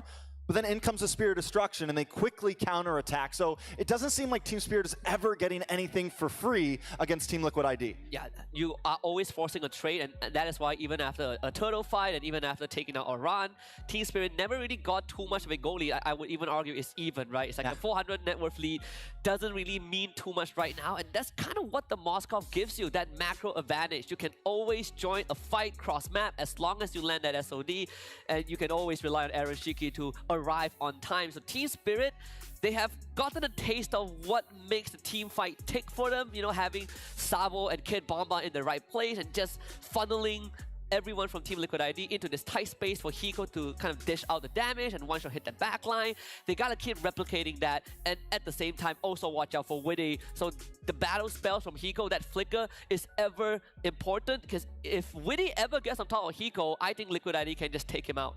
Yeah, if they can target down Hiko, it's going to be a big problem. If they can slow him down as much as possible, make sure Aaron Shiki is well ahead, locks in that Holy Trinity a little bit before Hiko can get his third item in, then it's going to be major. And another thing to point out is the Fanny's going to do good, right? The Fanny, it's going to do great once they get to that mid game, but towards late game, I would say the Joy is going to pack a bit more of a punch. Going to be a little bit easier for the Joy to dash through and get to some of those backliners to be able to find Hiko.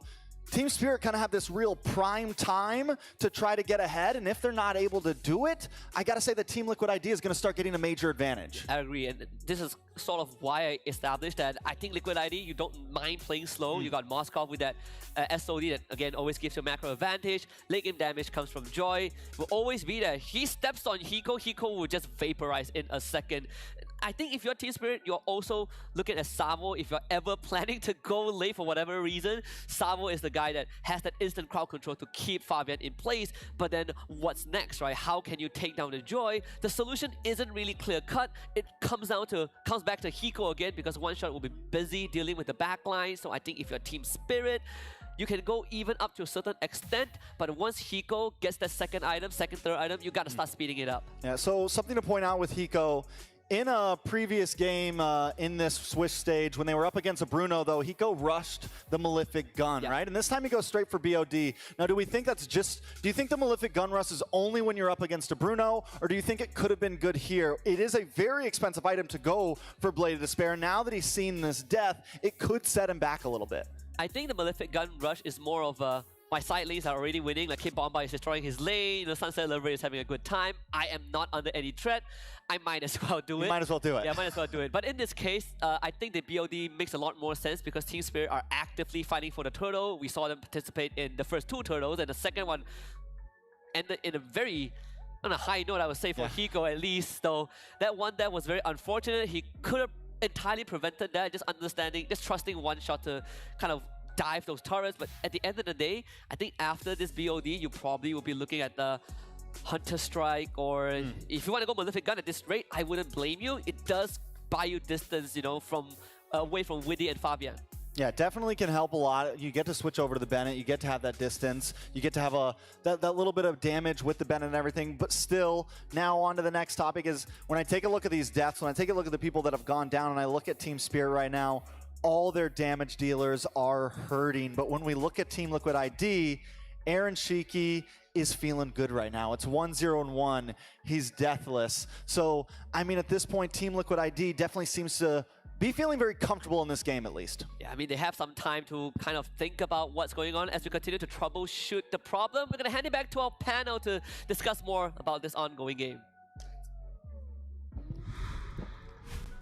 All right, so we're around 5 minutes and 30 seconds into this game between Team Liquid Indonesia and Team Spirit. We're back here to break down a bit of the madness. I think it'll be a good point to start off with the Belleric first. One by one, how are we feeling about the Belleric performance so far? Personally, for me, I think that the Belleric is a really interesting nuclear option, especially when you're thinking about like TLID wanting to go into the backline, right? With the Wrath of the Dryads, and especially with Hiko on this dangerous, very, very dangerous ult-dependent Beatrix, the combos can be very clean, and we already witnessed it prior. Yeah, we did, and I think, you know, when we looked at that early game, and I was saying, you know, as long as they get One Shot going, getting the momentum going on a Fanny, he did. Then they actually got punished a little bit after that, and then they readjusted. So I think we got a preview of that combo that we're seeing here from Team Spirit. But so far, I think that's the biggest question mark for me. I'm actually not sure if I'm feeling the Belleric just yet. I know we already talked about this even when we, you know, threw it in game on how useful this ultimate is going to be, how useful this hero is going to be from a lineup that Team Liquid ID brought to the table. And maybe it will work out, you know, especially when we start getting to the Lords later on.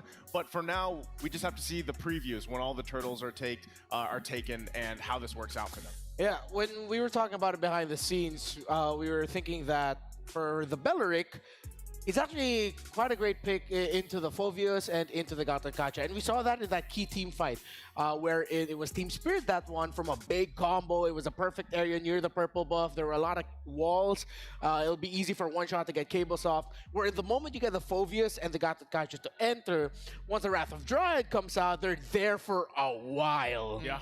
And then if they can get free to finally rejoin and deal some damage is the question. I feel like though, team fighting wise, that's something that Team Liquid IT needs to respect just a little bit more. But at the same time, Team Spirit, they're overheating a little bit too often. Well, I mean, overheating is one thing, right? Because at the end of the day, what exactly does the comp want to achieve? And I think that their composition needs to play defensively because Wrath of the Dryads is a very defensive spell, right? The only way to make it offensive is if you flicker on top of their carry and then unleash hell, right? Yeah. But keep in mind that at least from the side of Team Liquid ID, they don't have a lot of disengage. So their fights must be extremely decisive. It's either overwhelming victory or you're going to crumble as soon as you miss those ults. All right, that's it for us right now. So if you are just joining us, remember, Team Spirit, they have a Belleric with them for Team Liquid Indonesia. They are running a lineup that has a few loose cannons, but it's a bit tough for the team fighting. Let's go back to Husky and Trex for the game. Thank you very much, panel. We're back in it and see which team is here to win it. So far, 4-4. Not really much of a goal advantage for either side. Just minor injection, minor lead for Team Spirit. But so far, I think I agree with what the panel say. A bit of an overheat from Spirit, but nothing they cannot adjust to. I do feel like this next turtle could be huge, though, right? This could be the table flipper. This could be where we decide which team's actually going to be taking 1,000+ gold lead at this point. The next turtle could be the decider here. Fabian trying to gain some space. Team Liquid ID as well. With 30 seconds until it, position is going to be key. It's a bit of an initiative from Spirit. One shot trying to proxy the wave just to stall out a run. But again, Turtle still not up for another half a minute, so there really isn't nothing much to lose for Liquid ID. Spirit tried to siege the top tier 1. That didn't work out. It did steal the Eternal Guard. Fabian and Aran just showed up. Spirit has the whole team ready though. Yeah, so at this point, Team Spirit claiming a little bit of position over the mid. One shot, I love the way he's always kind of staying in the back. He's always got a decent position to try to get to the backside of Team Liquid ID. Witty and Kid Bomba both kind of doing their back and forth. Turtle finally up. Sawo gonna try to claim position, pull it over his side as Team Liquid ID does the same. They're gonna send Eroshinki down to the bottom side. So Spirit, if you get this turtle, we are going to get that bot tier 1. If we need the Moskov to join the fight, he can always arrive with the SOD. Again, the macro advantage that Liquid ID has identified, they're putting it to good use. Yeah, but top tower also looks like it may be going down. Spear Destruction does connect, but is he gonna follow through? Kid Bomba able to get the split, or looking for the split, finally does not connect though. Sunset Lover in the backside taken out by Fabian. Sawo in trouble. Hiko with the counterplay. Nibiru's Passion locks on. It's 2 for 1 right now, or 1 for 1. One shot now looking for Ezekiel.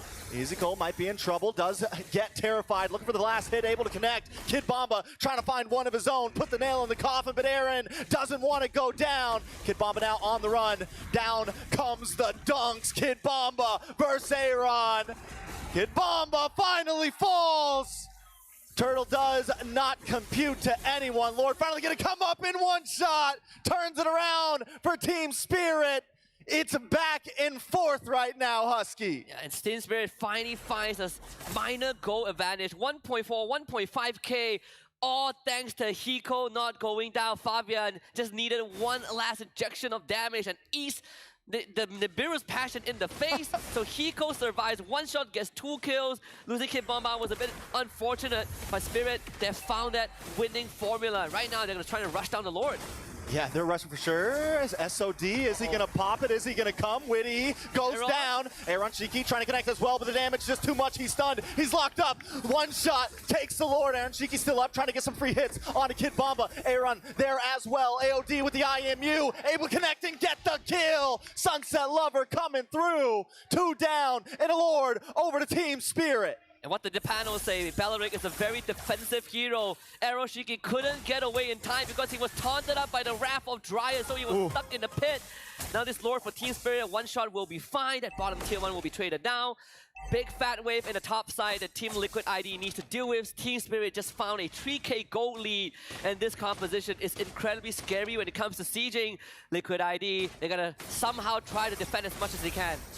All right, they're going to try to smash down into this tier 3 on the mid side, claim some ground in the land of Dawn as Lord encroaches on the top. A nice full wave split. Look at one shot on the boss side as well. Team Spirit doing very well at syncing everything and making all lanes pressure at once. You kind of take away whatever advantage that Moscow gives Liquid ID. Now it is the playground for one shot, right? Fanny loves it when the enemy has no vision on the map, when the enemy has no control. One shot. One shot doing a lot of damage. The anime battle we all wanted, and one shot wants to try to finish it. Not able to do it, but Hiko takes the tower in the top side. One shot's got to back off. Team Spirit stays to stick around, maybe sticking around too long. They're finally going to back up. It's not time to end it yet. Not just yet. Play patient. 5k goalie. Spirit in the driver's seat. If only one shot was rocking that lethal ignition, Fabian would have died for sure. But still, Spirit gotten control of the side lanes, and this is where one shot that Fanny is going to excel at, right? Controlling side lanes. You can always force Team Liquid ID to react to that macro play. Lord still has a lot of time before it comes up, so if Spirit can get this mid tier 2, they're going to be in a very comfortable position. Hiko just needs to stay safe at this point. He did finally get the Malefic gun in. It was a second item after that Sea Halberd, and that's why we're seeing him rock the Bennett right now. He's able to shred down these towers at a distance. He's barely going to switch that gun out unless he really needs to, unless he has to swap out some ultimates real quick. Hit bomb up in the top side, able to get the stun onto Fabian. Fabian just trying to get away. Sabo also holding down the front line. Watch for one shot. Looking for a way around the back, able to steal this orange buff. Every single time Kid Bomba and Sabo walks up, Liquid ID would just have to respect that space. It does not belong to them. Witty doesn't really have the same agency as this Belleric or Glue. Neither does Aran. If either of them overextends, they're going to eat a face full of bandit rockets and they will just disappear. So Liquid ID, they got to somehow be able to stabilize the macro. Nice stun. Hiko in trouble, able to dish back, able to flick back. Come out with the damage, Witty, Fabian, next might just be Ezekiel. One shot, does get knocked up, has to back off. Team Spirit though, the counterplay continues to be key. The idea is there for Aroshiki, but they just don't have the goal or the resources. We saw Sabo just needed to press one button, one Wrath of Dryad, K-Bomba shows up, ties all of them down. Spirit feeds them, Banner's Rage, takes 2 kills. This Lord open for business. Fabian is still dead for another 10 seconds. Liquid ID, they're not going to make it in time. Spirit can just run it down, take the Lords, and start looking for inhibitors. Yeah, this should be a free Lord, easy peasy. Luckily, Aaron, I like the SOD almost. We both puckered up for a second there. It hasn't happened before. So they do get a little bit of pressure on the bot. He doesn't get that tower though, so at this point Team Liquid has to defend. They do have some siege capability. Having Aaron Shiki, having the shredding ability, having some front line, they should be able to melt down this Lord and hopefully only lose a little bit. Unfortunately, Team Spirit didn't really sync out the wave that well, so this Lord might not yield the value that they're looking for, but Siege is still there thanks to Hiko with the Bandit. The turret stays alive. There's still one more wave that Team Spirit can utilize, but at least the burden is lifted off Liquid ID. I say the burden is lifted, but Hiko is just walking forward. As long as Hiko is alive, that tower is not safe at all. You're not even trying to dodge minions. You're just trying to make sure Hiko can't get in range. But the AOG tries to connect. Down comes the Eternal Guardian. Witty taken off the map. A double kill for Hiko. But Fabian looking for the back line. Able to take out Aaron. Fabian does find Sabo. Fabian might be in trouble though. One shot. Finally wants revenge from the last one. Kid Bomba finds the kill. 3 for 2. But Team Spirit winning out on that one. Make it 4. Hiko has 10 seconds left before his flicker came back on. That's why he couldn't reposition. But still, every single time Liquid ID dives, they eat the Raffle Dryad. Spirit might end this. Yeah, that's going to be it. Team Spirit take them all out in good fashion. Tonight, the Dragons rain fire. From the north to Southeast Asia, Team Spirit continues that reign of terror. The mythical beast no longer a myth. In fact, taking down the Calvaries. Man, pronounce that right, Naisu. This is how you do it. Liquid ID dropping to the 1-2 bracket, something that I think Indonesian fans would not have imagined for the MPL ID champions, a bunch of rookies. But today, Hiko and One Shot showed up big time. Yeah, the rookies today for sure. I think they were the stars of this game. I gotta love the pop-off from Kid Bomba as well. Excited for it. We're gonna throw it back to the panel to break down this game. In classic Kid Bomba fashion, I just gotta do this. Huh? Wow, what a performance by Team Spirit. GG, well played to both teams, of course. That was a very fun game, but the Godfather Salvo with the Belleric. Oh man, he made an offer they couldn't refuse with the Belleric. I mean, it was crazy. Everything that we explained on the panel happened perfectly, and I think, you know, as the game started to progress, you noticed that lead never really fell back into TLID's side. It was just a compounding interest slowly building up for TS. Yeah. That's a great way to put it. Everything just compounded little by little, and just the presence alone of every time the Gacha Phobias would want to enter, and because their engagement gets messed up, Aaron Shiki barely has any time to deal damage. It was so good too, because just even all the way from the beginning to the end, I would say fantastic pick right off the bat. The Fanny, you know, that was the priority. They put full confidence into One Shot, and he did it. You know, he made it work, and there really wasn't an answer to deal with him at all throughout the game. Yeah, it looked like Team Liquid ID were hoping for a tight formation to potentially help them out. The Cho was open, but I could tell why. The Cho was a bit hesitant on the side of Team Liquid ID. Actually, Gideon has a good point about that we'll share later for the deeper analysis. But first, let's go on over to the stage with Rose, with members of Team Spirit.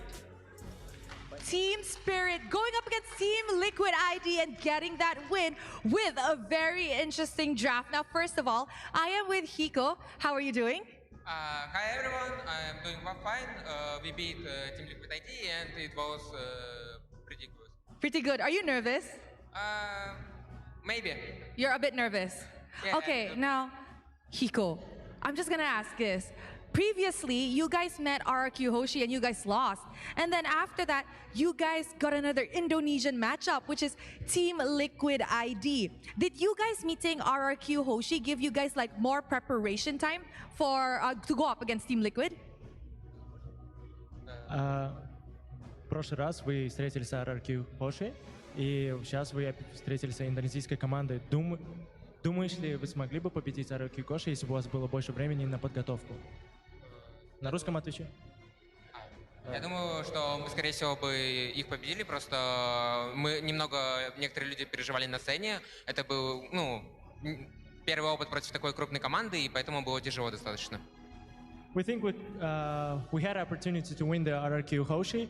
Some of the players was a little bit nervous, so yeah, we just needed some experience, and this is our first time here, so yeah. Okay, now I do agree that sometimes you guys need to warm up a little bit. Now, Hiko, I want to ask, how did you guys react when you found out you guys are going up against another Indonesian? When you guys saw the matchup draw? Как вы будете себя чувствовать, если вы узнаете, что вы будете идти против другой индонезийской команды? Как вы себя чувствовали? Да, какое у вас ощущение было? Для нас это было немного неудачно, то, что попались одни из самых сильных оппонентов, которые могли быть, но в целом мы были готовы к бою и дальше проходить к нокаут стейдж. For us, it was a little bit nervous that we got matched up with the Team Liquid, but we had a little time, think about it, and go through this, so we were ready to take this game.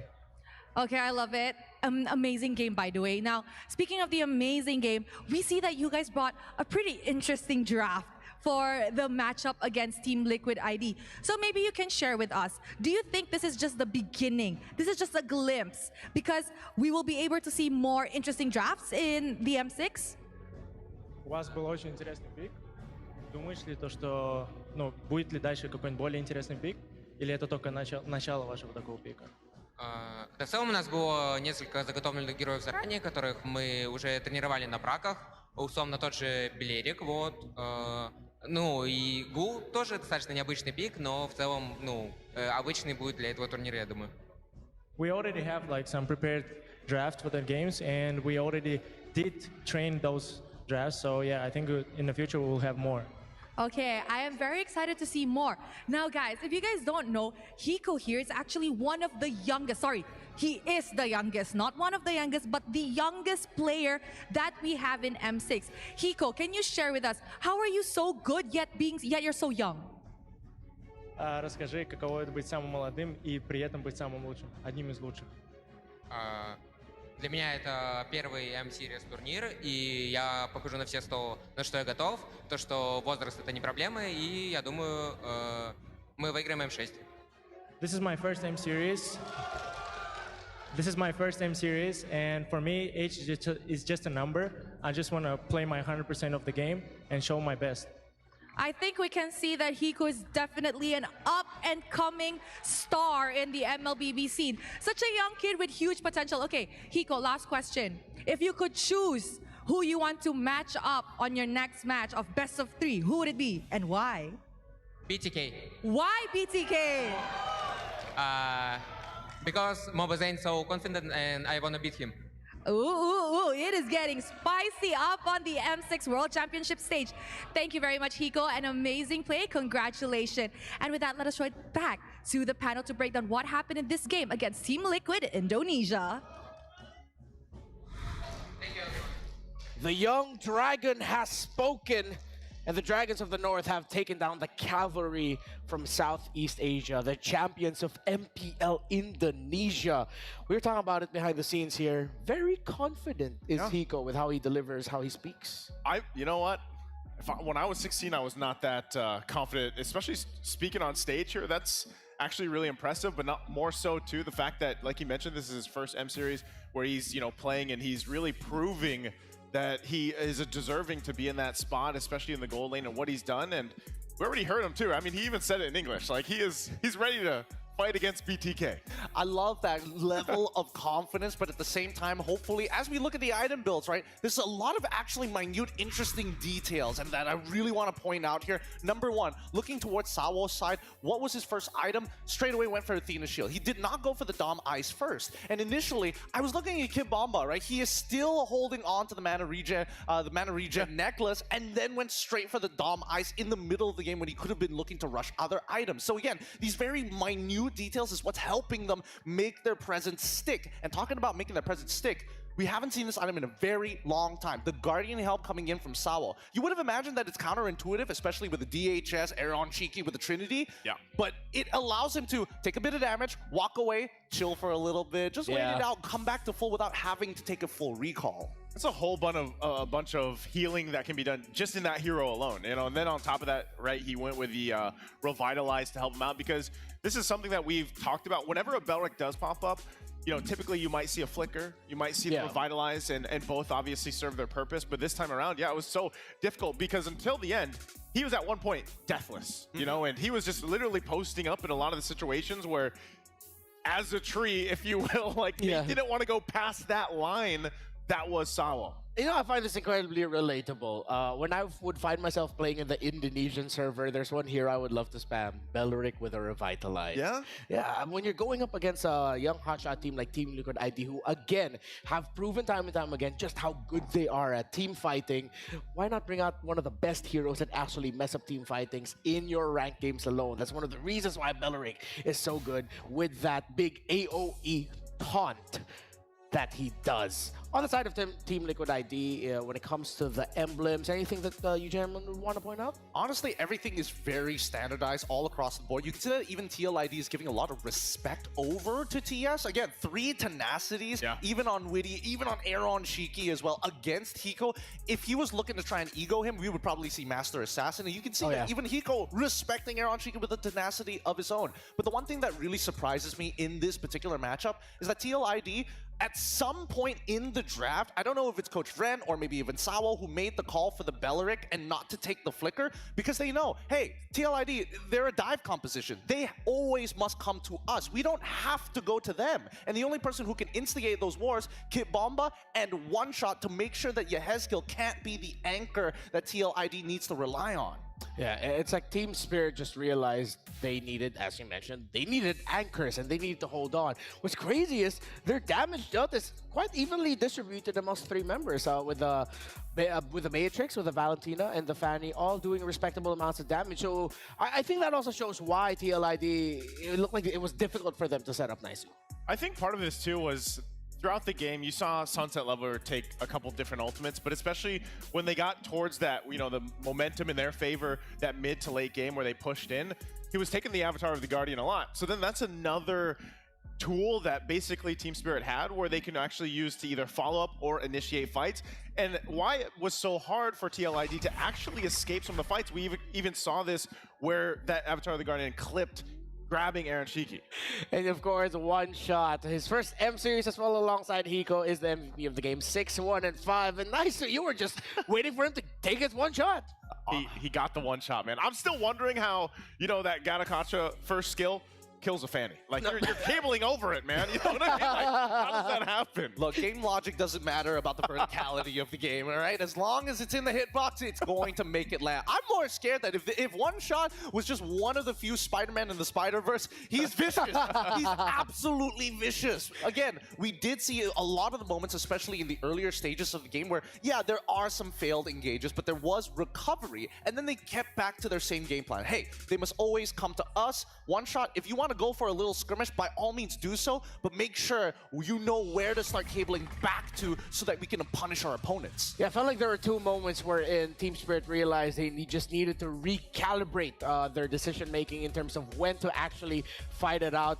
This is one of the moments, if I'm not mistaken, was Punish? Oh, no. Oh, yes, it was. They decided to take a fight that was just a little bit in too deep, but this is already later on when they were finally able to recover. And then, of course, the very first turtle fight, if I'm not mistaken, didn't go well for Team Spirit. And here now, the battle of the Thunderbelt between Kimbaba and Aron. This was pretty cool to see. It was. And unfortunately for Kimbaba, he couldn't get that optimal space where he can keep him within the slam slam to keep on triggering the snare. But then, when you look at the way that these fights are actually played out, right? These Lord positions are so hard for Team Liquid ID to take advantage of. And I think one of the bigger problems is that they probably should have played the map a little bit better, right? Look to play on the opposite side. If one shot happens to come by that side, then we look for the big punish. But they kept on calling Aaron Shiki to these fights. Hey, SOD, now jump back into that fight. And that's where you see the Belric just now in that highlight where that Wrath of the Dryad ultimate is so good in those choke points around the jungle to just lock people down and then follow up with a kill.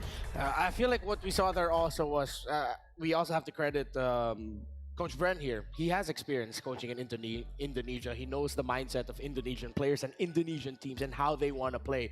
Feels like this Belric was one of those picks prepared for that. But however, this pick does have precedence.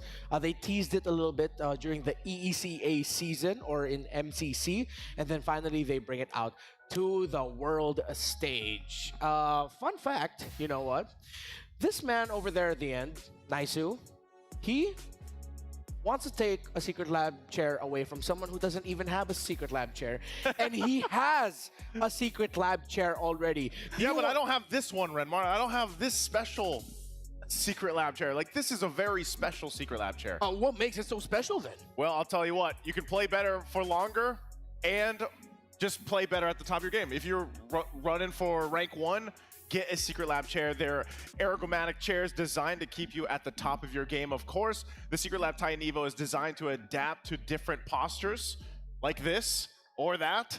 And you can go ahead and you can grab yours. So not only playing for PC games, but also mobile games like our champions are playing up here. So definitely grab yourselves a secret lab Titan Evo chair while you can. I don't know if you can get these, but these are really special edition ones. They are special edition ones, but they've got plenty of different skins for all your favorite titles, maybe even your own favorite animes, huh? Think about that. A lot of the shows out there, they've got skins for these as well. So get yourself a Titan Evo, especially if you're one of the taller boys as well. I know that sometimes, especially when you're playing in a Malaysian server, looking to beat those pub games, that your your back gets really heavy trying to carry people, but with the help of the ergonomic side of this, there's a little knob at the side that I can't show you guys, but even with the ergonomic pillow as well, all memory foam. Remar, wake up. Don't fall don't go into the light. Don't fall into that sweet memory foam. It's just that good. Oh, I was starting to remember things I couldn't remember anymore. That's why it's called memory foam, I guess. That's secret lab for you.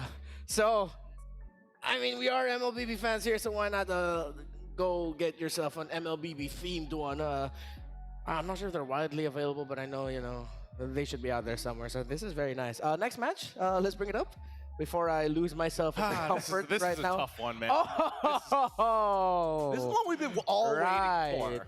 This one's hard for me. Why is it hard for you? This is my citizenship on the line. I'm a dual citizen. I'm a Filipino citizen. I'm also a U.S. citizen. I have 2 passports. And so please flex. don't ask me to predict here, guys, because I don't. Yeah, no, it's gonna be part of it later. Gideon, as a Malaysian, how do you feel looking into this match? Honestly, I think this is going to be really exciting. I think it might just be one of the bigger upsets if BTK is able to take it away. Again, obviously, people with the red, white, and blue are going to be cheering for them, but Fnatic have been looking great this Swiss stage in all manners, whether team fighting, micro, macro. It's just 10 out of 10. Well, leading up into the M6 World Championship, Fly Chicken was vocal about how strong Fnatic Onic Philippines is. They had a chance to scrim against them, if I'm not mistaken. And yeah, even BTK admitted FNOP are strong. Let's see if BTK has learned from that and their experiences so far as they fight for qualification into the knockout stage. The second team to qualify. Will it be BTK? Will it be Fnatic Onic PH? We'll find out.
for ultimate glory starts now.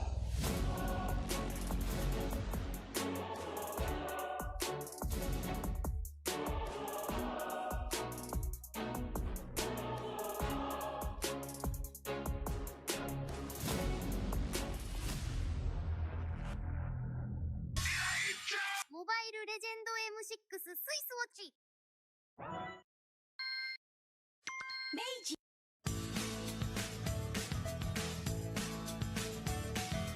Hello Panda, semua suka biskuitnya. Biskuitnya enak, isinya lezat, rasa coklat dan strawberry. Hello Panda, semua suka biskuitnya.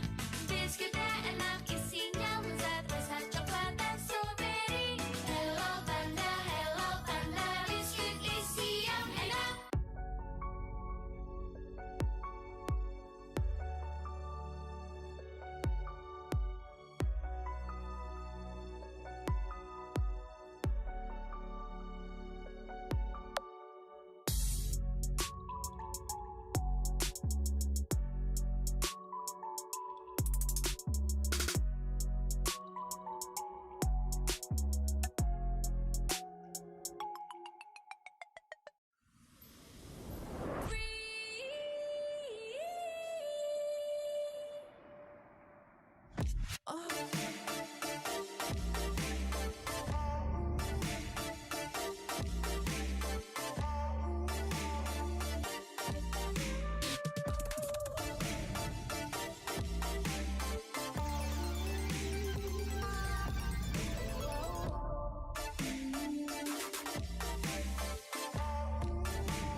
In MLBB, each of the 5 players plays a distinct role. Whatever it is you want to believe, But how do these roles work together on the world stage? Going Suns, who picks up the Mid laners and roamers are the bedrock of the team. Looking for the knockup, not able to find a sense who he wants for. Takes him out. Whether it's picking beefy tanks, mages, or sustain. Together, they provide crowd control and damage in the early game, making space for the team to farm or secure objectives. Then we have the EXP laners, usually playing tanky heroes. They poke and zone the enemy to create opportunities. All right, let's see another fight commences here. Gear goes in. It's going to be a lot of damage playing. While the roamers pick to fill the team's needs and support if needed. EXP laners must win their lane and protect their tower with aggressive, confident play, ensuring map control for the team. Ooh, final slash. Finally, we come to the junglers, the early to mid-game finishers, and the gold laners, the mid to late game finishers. Fiery, the god in the jungle, takes a double kill. For junglers, whether it's frontline tank utility or assassin early game assassin burst, they form the core of the team. They act on the space created by their team to finish off objectives, utilizing power spikes with the early game advantage they get from farming the jungle. Should be a retreat from the Burmese gold, and they get sent down into the ground.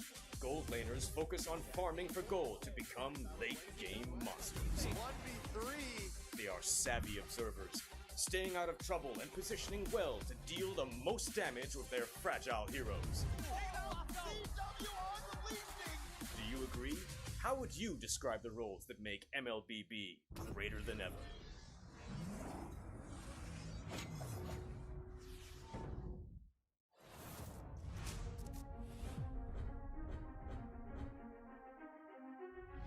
A new era begins at M6.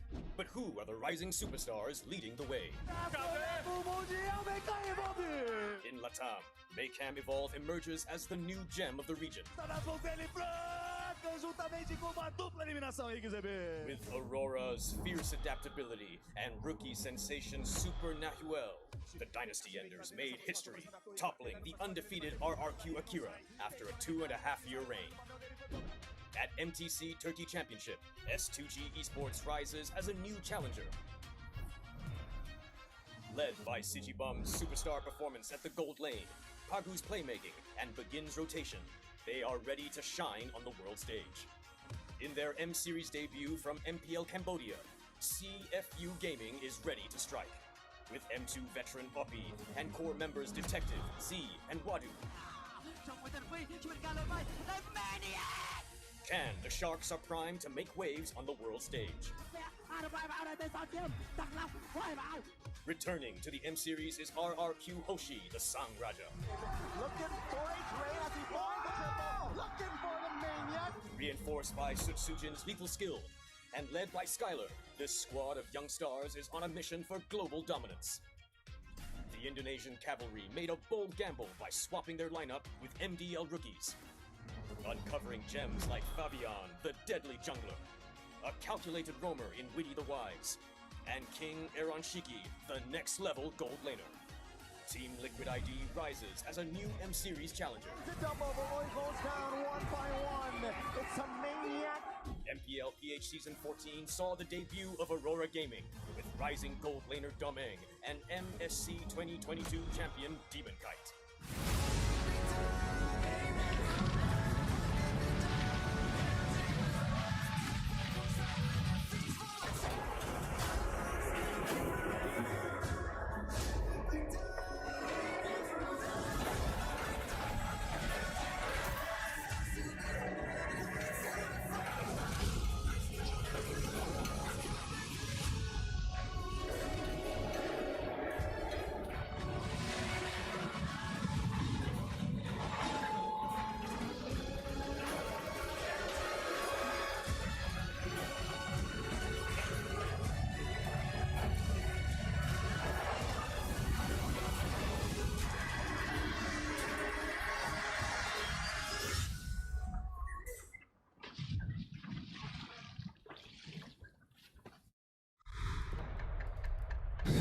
Naisu, you have a very, very important decision right now.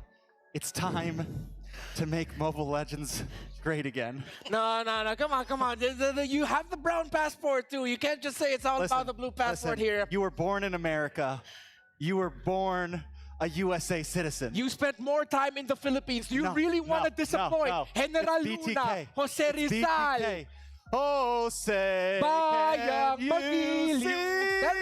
Stop it right there. Sit back down. None of that national anthem nonsense here at the Swiss stage. These teams are only going to be moving on if they win this current game, and it's not going to be an easy one. Welcome everybody to the M6 World Championships. It's going to be BTK up against Fnatic Onic PH. Both which, I mean, I have to admit, Fnatic Onic PH looking to be the favorites, but BTK have been on the up and rising, Naisu. Thank you for saving me, by the way. I got you. You know, these decisions...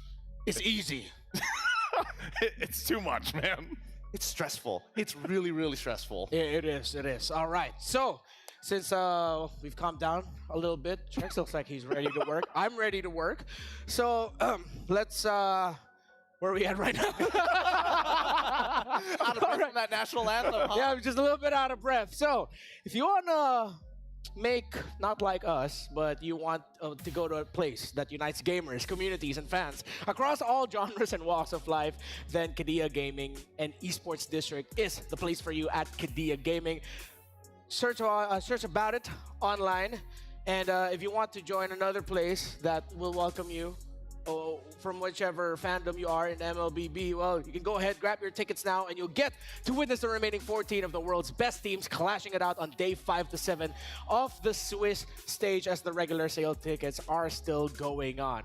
Whew, it is getting hot. Yeah, you get a little bit out of breath when you have a lot of Philippine pride, you know, coursing through you. So can you help me out with this, Gideon? No we still have worries. some goodies for our fans. Of course. And I'm especially going to be talking specifically to our American Filipinos out there who are torn between both of these teams. To put your minds away from it just for a little bit, keep in mind that you can participate in the M6 Lucky Gift. You can join the draw for a chance to win Claude's new epic skin, the Challenger's Flare. As you can see up here, this is one of the models that perfectly shows. If you want to zoom in on that, that'd be great. and Beatrix's new M4 Epic Painted Skin Light Seeker. So don't miss this rare opportunity to get the Beatrix's M4 exclusive and M4 Prime skin. So don't DM me about when I can get them again. Returning for a very, very limited time. You know, out of all the Prime skins, I'm not sure which one I like more. You know? Yuzong. 100%. 100% Yuzong. Yeah. Is that the same for the statue? Oh, okay. That one's a bit hard. I was gonna say, we need a tier list of Prime skins and statues. Yeah. For me personally, I feel like it's M5, the Prime Yuzong, definitely over the Prime Claude. But this, since you're getting a 2-in-1 package deal, you get Dexter too. I was gonna say, I love the statue. Yeah, it is. Honestly, the only amendment I would wish for this is that if you could detach Dexter to have his own little thing, so you can put him anywhere you want. You know? Yo, oh, you can? No, you can't. It's open. Just wanted to make sure. All right, it's BTK versus Fnatic Onic Philippines, and this is the story heading into it. It is a quest for the Kings of North America. You can call it a bloodthirsty quest as they look to get revenge against the House of Onic. We're getting a little bit of a fantasy vibes here, so nicely we want to run us down through the history. Yeah, again, you know, back in M3, Onic Philippines, they 3-0 to BTK. That was the upper bracket final. And then an M4, Onic ID 3-1 the Valley. Dudes, right?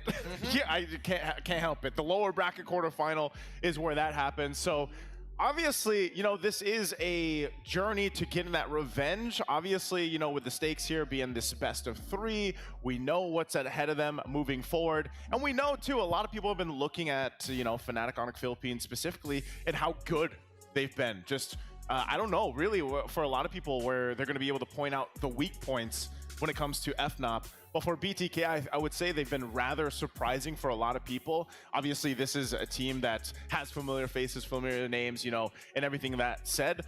But also, I'm just wondering, is this also a team where they want to pull out the MOBA Fred again? Because so far, that's been a big point on why they've been having their success in their previous games. Actually, that's a really good point here. Personally, for me, I think the biggest strengths coming in specifically for BTK, their drafting, number 1, has been looking so good. Number 2, their playmaking capabilities with not only Fly Chicken, but also Shark, who has been an absolute rock for the team. Even when things start to look dire, he's the big game changer to hopefully make Mobile Legends for America great again. I'm glad that you mentioned Shark. I gotta agree with that statement. Shark really has looked like the rock for BTK and for many years now for North America. But now they're going to be going up against the Thunder Kings of the Philippines. It's Fnatic Onic PH versus BTK. And of course, a special match needs a special package.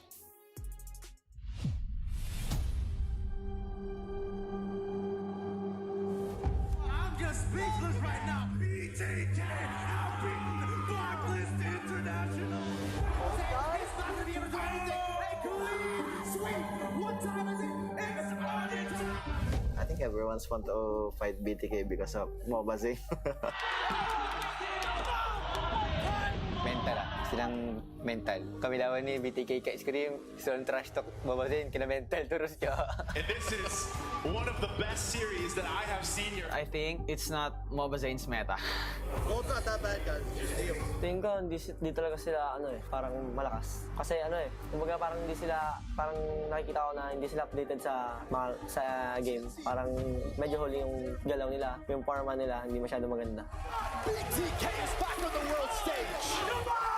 We want it more than Turkey does, the whole region. We beat both of their qualifying teams, and hopefully we can do the same to other stronger regions. And another victory for BTK. BTK will now become the Turkish Slayers. FNOP, make it quick. I think they can easily win against BTK. They have a really, really good chemistry. Their bonding is really, really different. Yeah. The Super Family once again reigns supreme. BTK needs to go up against a team like the caliber of Fnatic Onic. Flight Chicken has been very vocal about how strong they are in scrims. I think Fnatic Onic so many hero mastery like Super Friends using Roy and Kelra using Beatrix or Harit and Brusco using Chow and Gatot and then King Kong, you know, he using assassin like Monster. Very clean. Kelra going to be caught sliding tackle out again. Too much to handle. Super Friends and King Kong will get the wipeout. Gusto kong makalaban ang BTK dahil mukhang masayang kalabanin si Mobazane dahil isa siyang trash talker. I hope the M6 teams keep underestimating BTK's strength. BTK, baby. That's one team that I cannot trash talk, unfortunately. We'll try our best.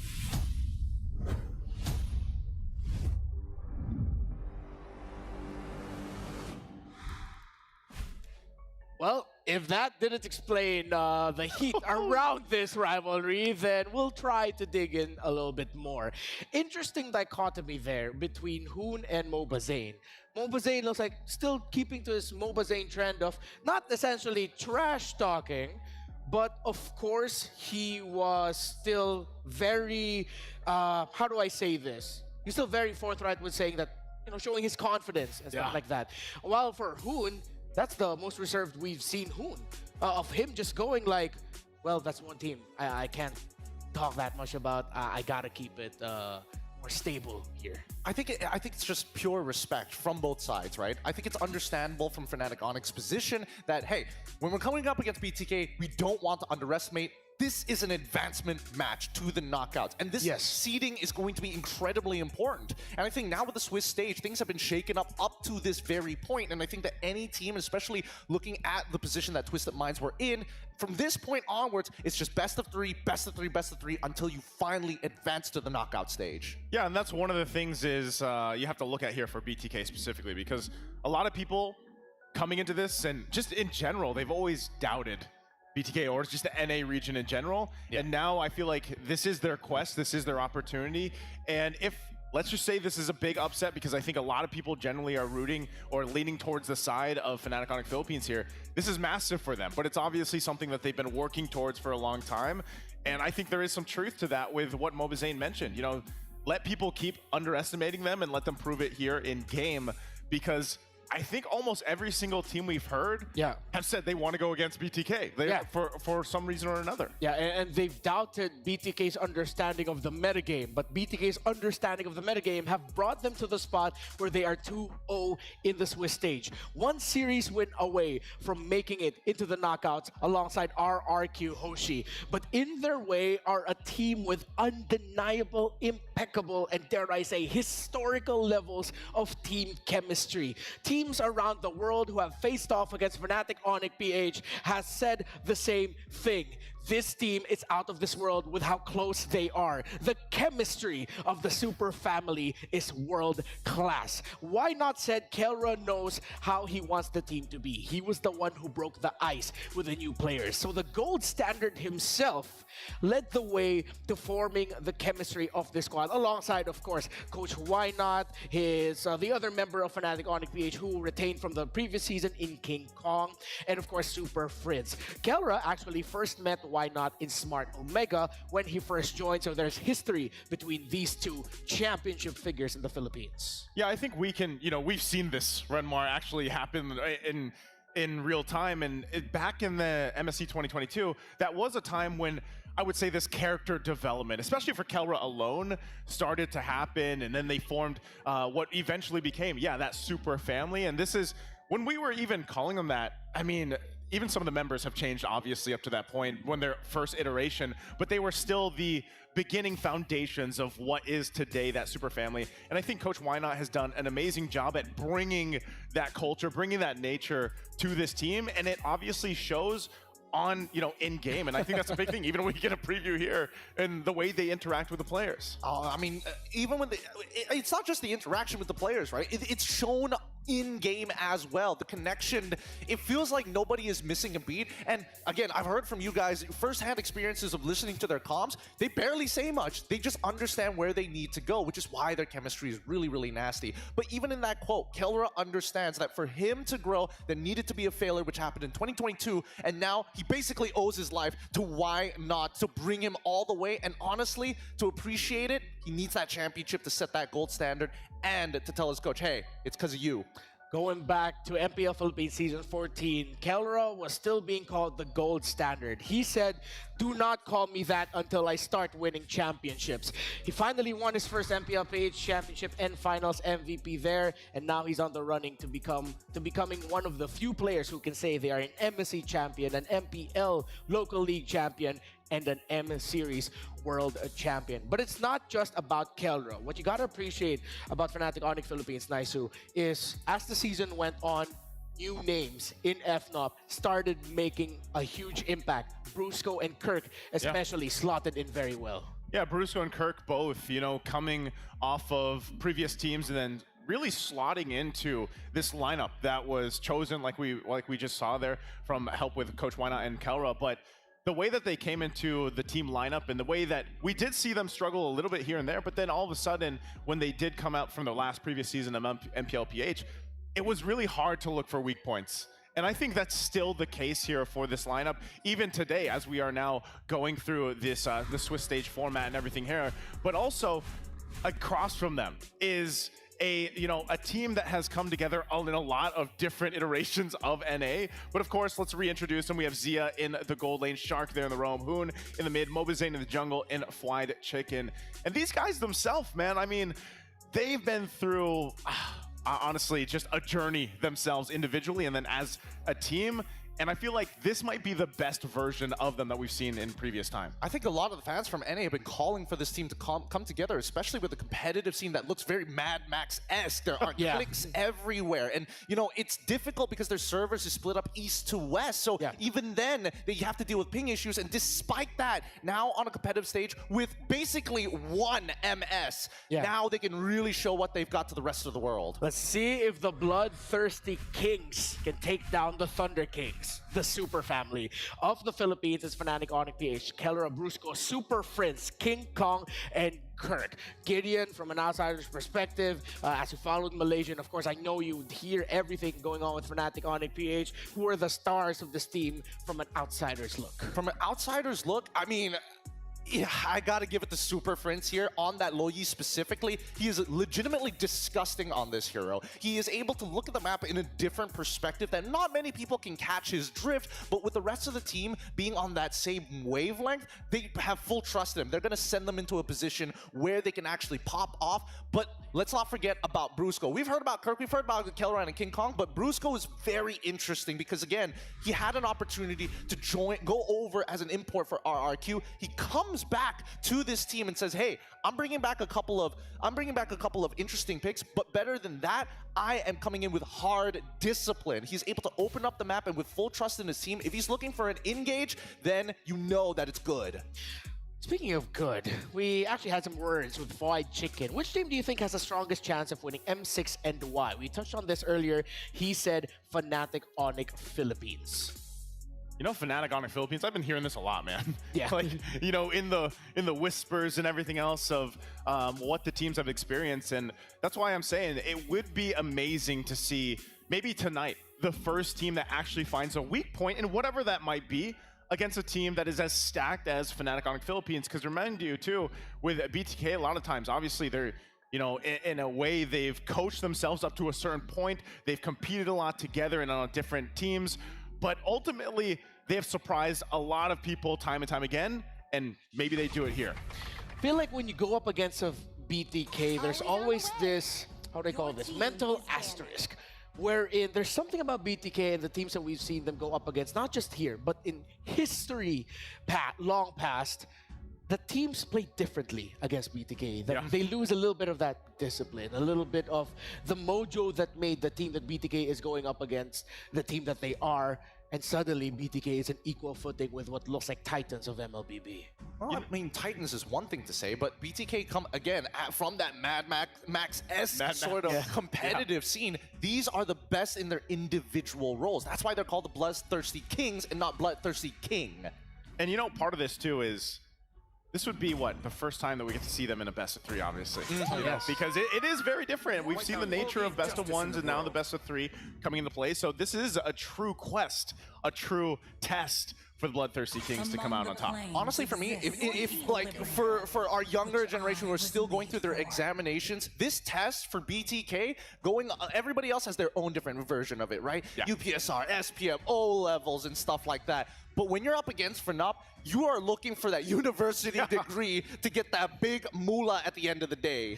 And you see these two teams respecting each other's solidarity, with Fnatic Onic Philippines taking away the high loss and Matilda, which are options for Shark, but of course that Rylles can also go into the EXP for Fried Chicken, and the Eve of Hoon, which has shown to be terrific as well. While BTK are targeting some of the signature heroes of Fnatic Onic Philippines in the Fanny of King Kong and of course the Cho of Brusco. I feel like they have to come in with a direct plan. With the way that the current metagame is going, teams who have a strong identity in themselves really influence the draft a lot, especially in game number ones of best of threes. I would expect BTK to start adapting afterwards if they do drop this one, but hopefully we get to see an idea of how they want to approach Fnatic. I almost think they just go, like, depending on how this plays out, I almost see BTK going comfort. Like, what's worked for them, obviously, in the past couple days to get them to this point. And maybe we see some contest go here for the Bruno specifically, but more so, like I said, my big question mark is what does Mobazane decide to take for game one, knowing that he's in a best of three? Because this Jushin first pick for Fnatic, it covers so much. And we've already talked so much about Super Prince and what he's able to do on multiple heroes. But it looks like there is going to be a change here. BTK takes the Bruno, like we were thinking, but it is going to be a different jungle this time around as the Suyo gets locked in. Fnatic Onic Philippines have to acknowledge it. One of the cardinal sins so far of this tournament is giving the Bruno. And a surprise, Mobazane says, hey, I'm not just a Fred guy, I can Suyo too. 2 power picks right away for BTK. This means that Fnatic giving the Bruno, they're potentially going to show us their take on how to beat the best pick of M6 so far. I mean, that'll be honestly, it'll be interesting to see how they approach it, right? I'm hearing the Joy come in very early on, Khalid as well. This will be interesting because Khalid is a flex pick, but I think that BTK, based on those first 2 picks, it feels more of denial against Fnatic. Because again, Suyo, especially going Suyo blind as well, seems a little interesting considering the past few patterns of BTK. To be fair, as BTK go for their 3rd pick, I feel like this might be Valentino would be good, considering that you see the Joy and the Khalid there. I think that's also BTK respecting the heck out of King Kong Suyo. Again, he set the fastest GPM, the fastest level 15 so far of the tournament with Suyo. I think that's, it's almost in a way where, Mobazane wants to be able to prove that he can also do something similar to what we saw King Kong do with the hands of Suyo. That last pick locked in here for BTK is the Aurora. Interesting, because I was also leaning towards that Valentina because of the fact you have 2 powerful ultimates already that you could actually take, right? Whether that's the Beacon there from the Jushin or the Sandstorm from the Khalid. And that gives you an opportunity to set things up really well. Not to say the Frigid Glacier doesn't, the ultimate from Aurora, but this still could play a part. The only thing is, I'm just worried because Aurora, obviously, when you have that passive, it's really nice, but there's already a lot of tools from over here from Fnatic to deal with that and put so much pressure on the Aurora. Actually, I'm taking the perspective of where Hoon is coming from again. Remember, they don't have a coach. This team is basically coachless, right? So it really is going to depend on their comfort picks. And I can get that Hoon says, hey, if you give me Valentina, yes, I'll be great in these team fights, but the laning phase is going to suck for me, right? I'm outranged by this Jushin. There's a good chance that Khalid goes into that roaming position. Might as well put me on that Aurora. Let me be the anchor for you guys to absorb that pressure. And if we can look for those counter-engage moments, at least I have the capabilities and the toolbox to do so. So BTK are continuing the trend of respect banning, of course taking away the Beatrix of the Filipino Savage, the gold standard Kelra, and I like that they actually took out the Tigreal as an option for Shark. BTK, we've labeled that as them as sort of a Mayweather-esque type of team, where they get you on the counter punch just when you think you're gonna beat them. Suddenly they win a team fight to turn things around. And I get now why they would pick the Aurora, because as we mentioned, it's within their identity. Have Hoon safe in the back line, can crowd control and damage from afar, and pair it up playing beside Fried Chicken, and good ban on the Akai, because that would have been a big major swerve that really would have messed up a Khalid and a Joy. I mean, Phoveus is wide open, and I think that, BTK were trying to, oh no, they go for the Gatot instead. They're gonna hold it and give Fnatic the opportunity to respond first. So does Kirk go now for a pick that we've rarely seen so far, this M6, and go with his signature? Does he get the Edith? Aim. That's Whoa! You want to deal range for range? I heard the chat mention this at one point, but I wasn't expecting this right now. Oh, I had this literally not too long ago. I had this conversation with Mirko. Yes, Layla is a very interesting pick because in lane against this Bruno, there are a couple of interactions that can work. Again, keep in mind that Bruno, when he gets his empowered auto attacks, it stacks up to increase his crit rate. But the main source of damage comes from those footballs coming at you once he picks it back up. You can mini stun him, right? Those mini stuns are good, but eventually, what's good about Bruno in the current meta? Long range, crit build, and Layla does both, if not grows further than the Bruno. Interesting picks as Fried Chicken locks in the R-Lot for him. It's proven to be effective here in the M6 Swiss stage for BTK. While the gold standard of the Super Family ends up with everyone's first marksman in his hands. Trex, Husky, let's go. Thank you very much to the panel. Once more, Trex. It's Trexky here on the desk, but you can feel the tension in the air. Bloodthirsty Kings against Fnatic Onic Philippines, and the first time Layla, at least for M6 World Championship, talk about bringing a gun to a soccer battle, so a soccer match. If you want to play range, I guess Layla is the best option, but how you feeling, Trex? How's that heart doing? I mean, my heart is good for now. Right now, though, I mean, even with the Layla pick, you can just never count out FNOP. There's got to be a reason for it. The range is definitely helpful, but enough talk about that. It's time to head into the land of Dawn for our second advancement match into the knockouts. This time between NH Giants and the Filipino Super Family. BTK against FNOP. FNOP blue side, BTK red. All right. Breaking things down, jumping into game one in a best of three. You said there's tension in the air. There is electricity right now on how this is going to go. So much on the shoulders of Brusco, already taking a lot of damage. Might have to go back, does have some sustainability there, but still, things already getting aggressive. Now Shark getting pulled back. Should be okay. Both teams fighting out in the mid in the first 30 seconds. Just classic Brusco walking out with that Khalid, just trying to force a trade.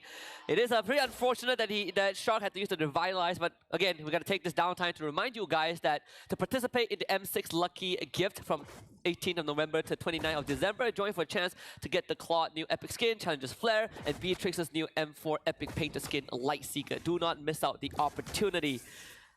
Okay, so what is the goal here for BTK?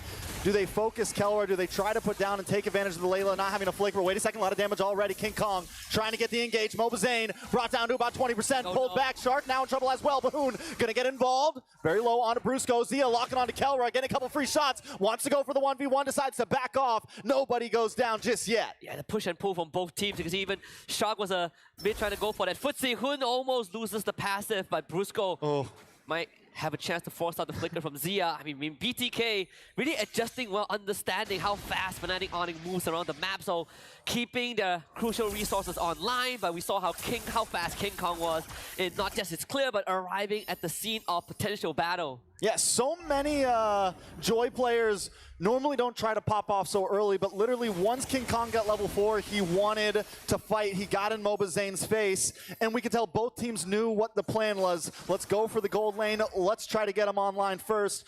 Luckily for both teams, nobody went down just yet. It's all about level 4. Mobazane is going to arrive at the scene first. Fried Chicken. Fried Chicken, able to get the final slash. Super Prince goes down.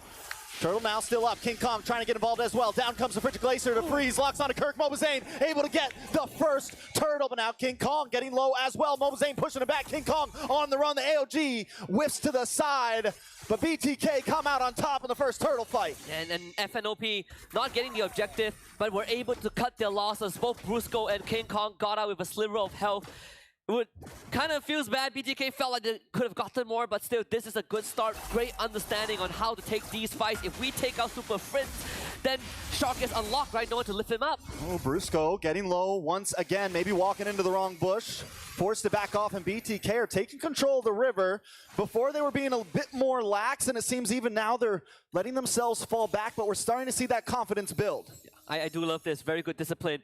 We even talk about the Fried Chicken's special Arlet pick, right? A great setup. That's kind of how they won against S2G. So BTK, good understanding. Fried Chicken might be ganked out bot, but the jump on him. Fried Chicken low, trying to maybe get away, gets the final slash, able to get under the tower. Gets the kill out of King Kong. A nice trade for the side of BTK. They had to brace my heel at the end, actually keeping him alive. Topside, Zia. Oh, Zia able to flicker. The Sandstorm, the kill. Zia goes down. It's a bloodbath right now. 2-2 and gold still nil. Actually in an even state, and Mobazane able to get a hit because King Kong went down to try and take out Fried Chicken. So Mobazane a lot more comfortable with this minor lead that he's gotten. Half a minute more until the turtle comes up. BTK is all about that mid control, right? We clear up mid first, we free up Shark, and if Fried Chicken can join the turtle fight, rinse and repeat. Flicker is coming back up for the Arlet. If you can catch Super Frizz and blow him up one more time, BTK can get a hit. Yeah, Fried Chicken's got to be careful on that boss side. I mean, all of BTK, I feel like both teams are focusing so hard right now onto these off lanes. We're seeing the attacks in the gold. We're seeing the attacks on the EXP, but BTK, on the other hand, keeping it a little bit more mid-focused here. They want to go for these neutral objectives. They want to make sure they're ready for this next turtle. Eventually, BTK will have to start thinking about how to deal with the lane up, but right now, turtle fight. Hoon taking a little bit of damage. Fried Chicken gonna get involved. A lot of damage on Brusco. Brusco goes down. Mobazane able to get the kill. Kirk in the backside with the Earth Shatter. Hoon might just be in trouble, but he still doesn't go down with just a pixel of health. He finally falls back, gets the thing, but Mobazane does get the kill onto Kirk. It's 2 down for the side of Fnatic Onic PH and BTK with all 5. 2 more kills, and 1 went over to Mobazane. So Mobazane is now 2-0, gets the second turtle, continuing to try and accelerate the game phase. But at the end of the day, Fnatic Onic Philippines didn't really lose much. They lost an objective, they dropped a couple of members, but no sizable lead for BTK. Oh, Mobazane's getting aggressive now, pushing back onto Super Prince. Shark, Zia up in the top side. If they can clear that tower as soon as possible, you can start getting Zia involved into these fights as well. King Kong doesn't let anything slow him down, man. He is all over the map. The confidence from Fnatic Onic, even with being behind in kills, the gold deficit has not escaped them. Even with losing 2 turtles, Fnatic Onic is still so much in this game. Absolutely. At one point before the second turtle, Mobazane was ahead in experience. King Kong not only caught up, but exceeded that, right? King Kong is now ahead in XP because he did take a bottom wave after 5 minutes, so the penalty on the jungler restriction has been lifted as well. So Fnatic Onic Philippines really maximizing whatever resources that they can get for King Kong, because they know once this game goes late, Fried Chicken though, A little bit of damage on to Kirk there. Frigid Glacier does come down, does not connect onto anybody. And I love what you said. Fnatic Onic has been sending all 4 members up to the top side of the map, and King Kong has just been getting free farm on his own jungle plus the EXP lane, which has been helping him out a bunch. And now BTK is starting to take a page out of that, send the rest of their team up top, and have Mobazane farm that EXP lane as well. Kelra finally getting the first tower of this match. The only difference is that FNOP moves just moves faster than BTK. With Khalid, with Joy, it's so hard for BTK to keep up. They are trying their best, but sometimes you have to spend an ability or 2. Losing that top tier 1 frees up Kelra to now farm everywhere else across the map. And Zia, he's having a rough time.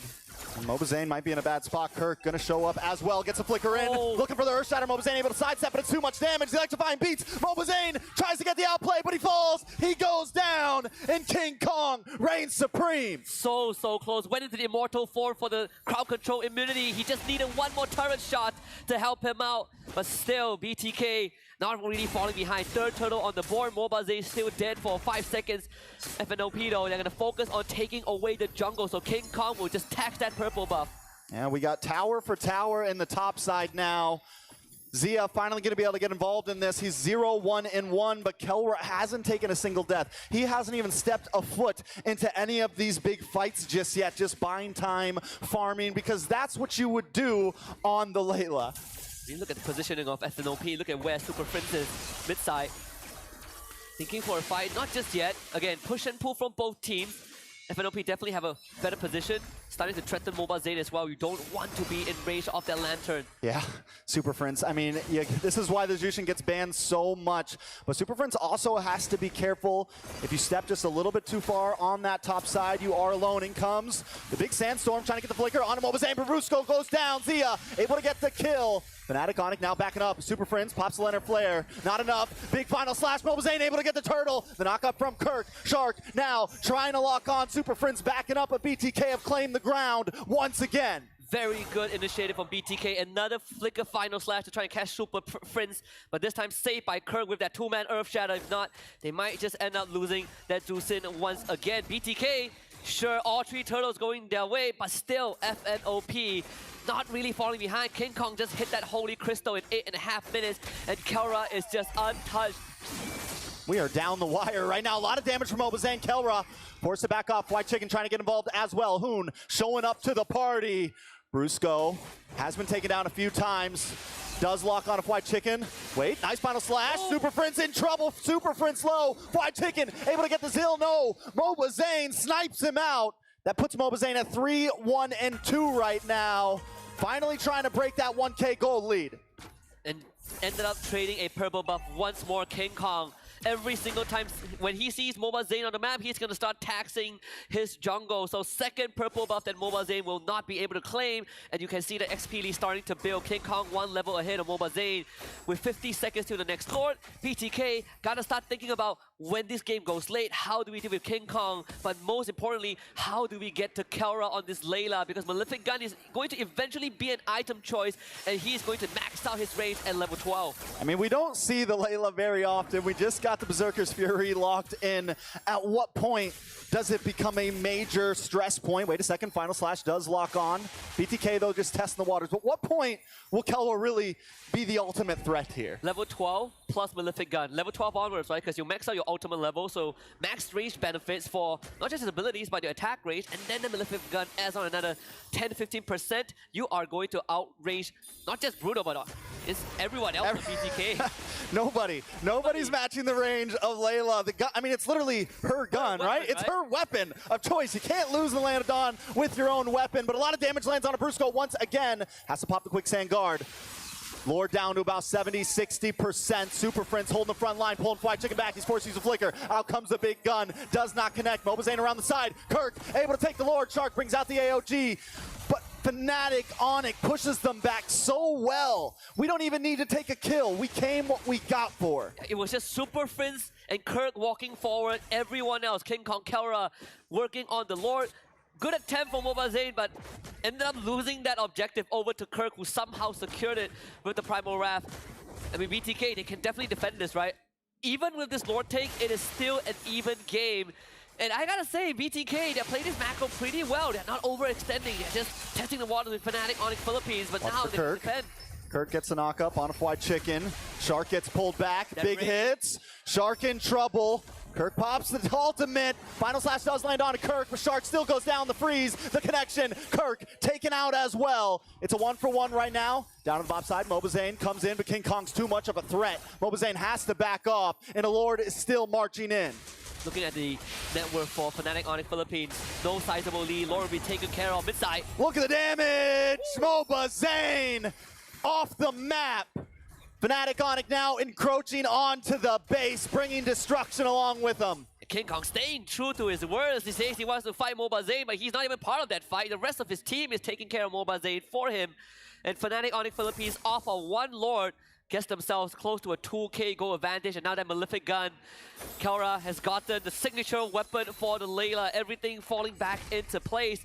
12 minutes into the game, this is where it might get a bit scary for BTK. We've seen a couple of times, they go for that engage, flicker final slash, but not every time converts into a lead for BTK. So you add on the extra range that FNOP has in their arsenal, BTK gotta be a bit more strategic with that approach. You know, Fnatic Onic played this so well in the beginning. They knew that maybe they couldn't take these big fights. Even at that first Lord, they couldn't exactly force a big fight. They knew it might cause them to lose. But as long as they could zone BTK back, and then throughout the whole early game, it was just kind of, they rubber band around the wall. They're doing the ropey dope, right? They're letting BTK kind of waste the energy, not forcing any major fights, keep the goal at a standstill. And once we get online, it is time to push. And now BTK, they're tired out, man. Their arms are down. They can't keep their fist up to block their face, and Fnatic Onic is punching.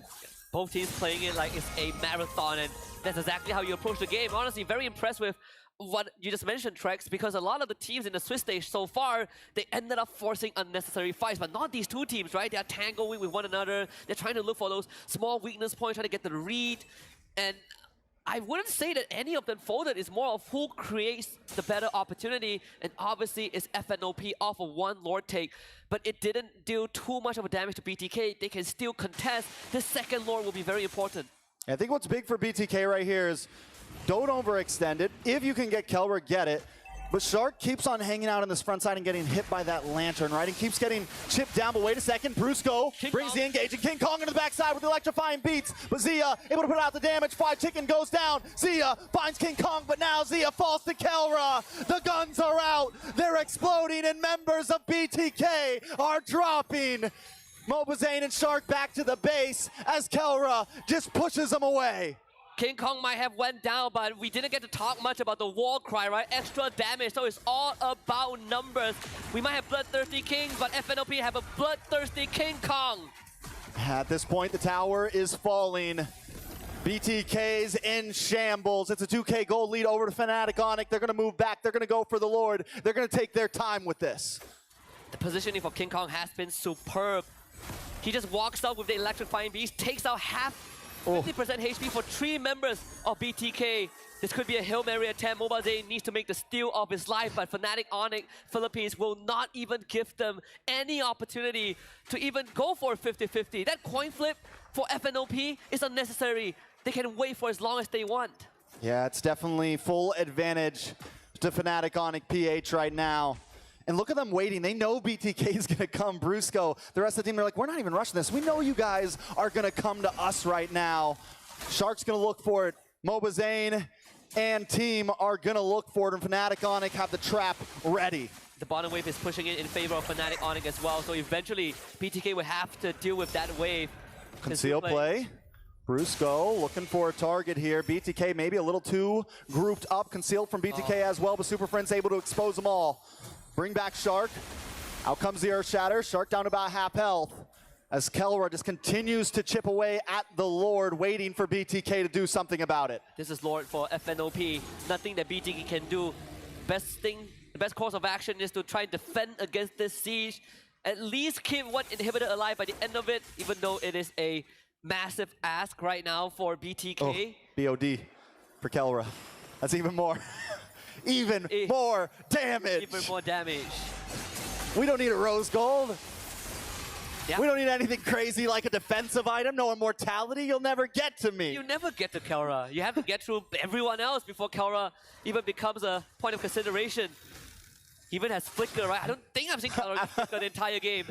All right, BTK now on the defensive as Fnatic Onic break through the front walls. The Kings looking to survive out this game. We're 16 minutes in as Brusco looks for the engage. The damage from Kelra just so much at such a long range right now. And respect Zia's damage as well. So they did accomplish what I hope they could, which is keep at least one inhibitor alive. They lost the bottom one because King Kong was escorting that wave, but if they can clear out this wave, I think BTK will have a good chance. I thought that was Kelra, but it wasn't. He flicked back. That was the first flicker of the game, and a lot of damage on him. Mobazane. AOG comes out, but it's defensive. Fried Chicken in trouble. Forced to go back. Super Friend slow as well. Zia able to get the hit. Will it be enough to turn the tables, though?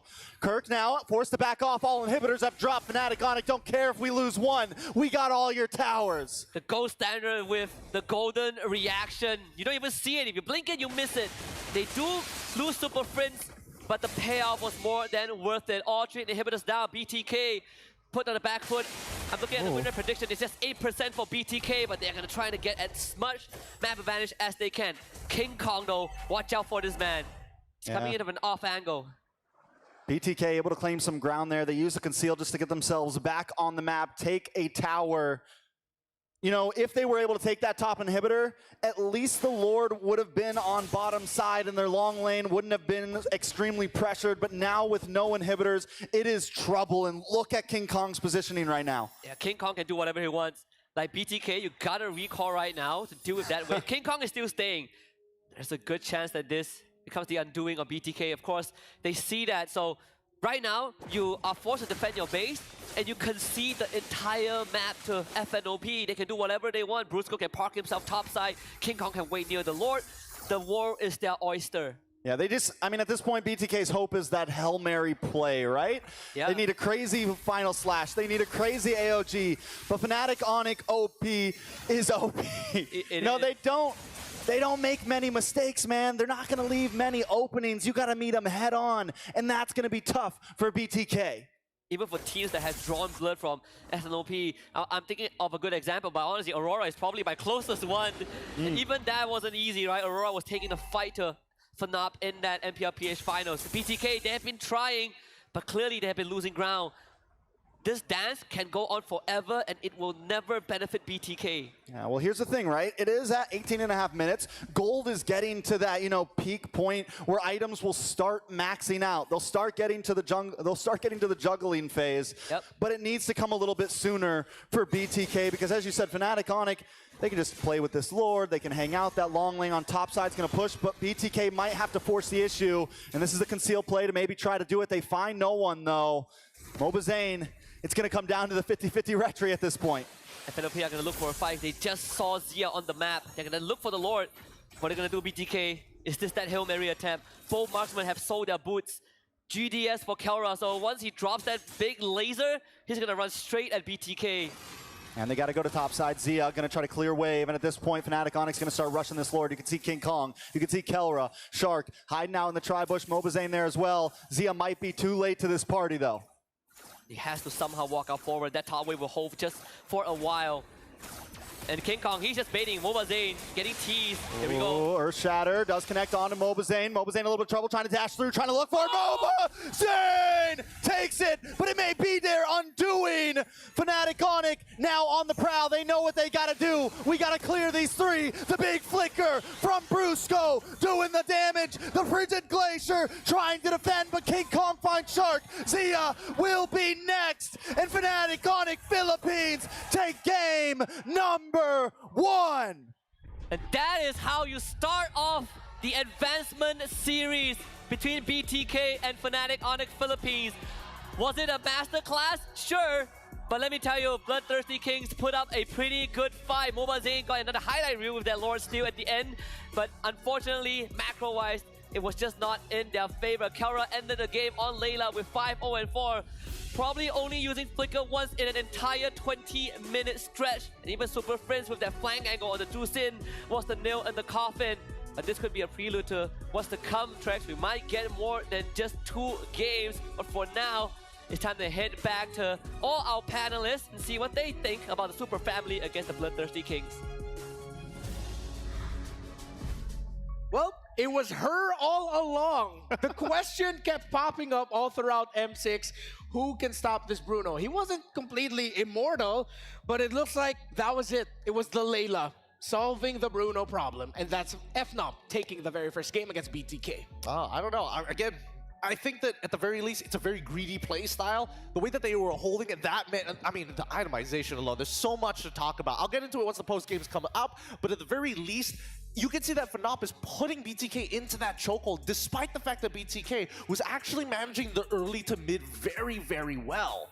Not only that, but Kelra went just total full glass cannon build. Like, I didn't have one defensive item at that point, and I think part of it too is just he knew that he had this advantage against, of course, Zia in the lane, but then throughout the team fight, he really didn't have to put himself in a position. I mean, maybe for a lot of people, this is their first time actually seeing how devastating the range is. I mean, you saw how much range she was able to cover, just Layla alone in the box of, even a Lord, for example. And it's really hard for them to actually move forward against that, because even so, even with that steal that we saw at the very end from Mobazane, you saw how much difficulty they had actually managing from the waves pushing in, but then how do they approach this team fight? Because even if they sent Shark forward, he's most likely going to get just taken out in an instant, even with a Revitalize. Yeah, it was difficult. Like, you could see the BTK were sort of trying to put out fires as it was going, but again, they were solving them relatively well in terms of the skirmish and teamfight areas in classic BTK fashion, quickly going into 4-man, 5-man rotations very fast. It's like a BTK Ube, but they were punishing the overextensions that Fnatic Onic Philippines were making. However, the Layla was left to whittle down the map. First turrets, and then the second.